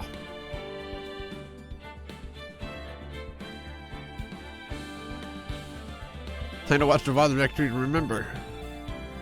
See you again in 1 week. So next week. Maybe I can just do the Easter stream on Thursday for the heck of it. Because like I have Sunday off, but I don't know if I'll be in any condition to stream. Usually it never works out, you know? Like I might come back at like 10 p.m. and stuff. A bit tipsy, a bit tired because I'll sleep at my parents' place in the morning. So my sleep schedule might be cut off a bit early. Yeah, I think I'll do the Easter stream on the Thursday, which... So far it's Caesar Jesus Christ RPG Trilogy, Captain Bible, In the Dome of Darkness. That game is apparently like 18 hours long though, so we'll have to see about that. Or Captain Truman.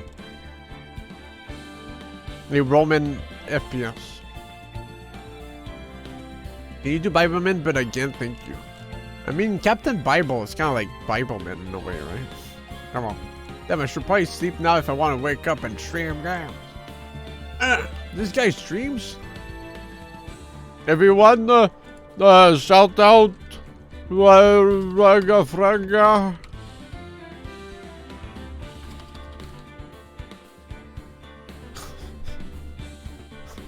Alright, Greg.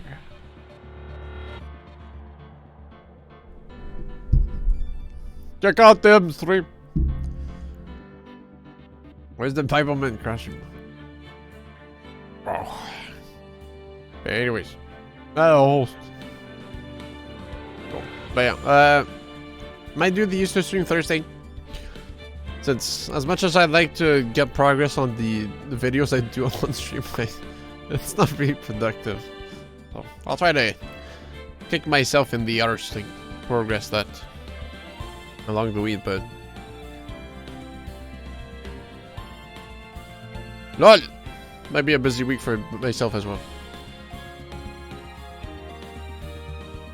Meow.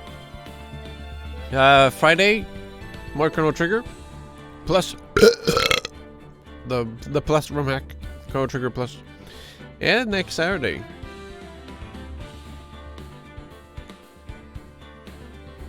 This game continue this game is continue. Like I opened this game and I click continue. And yeah, I probably just won't do anything Sunday. Although if things happen, then I don't know, we can do something maybe. No. What, a day off for myself? Fuck yeah.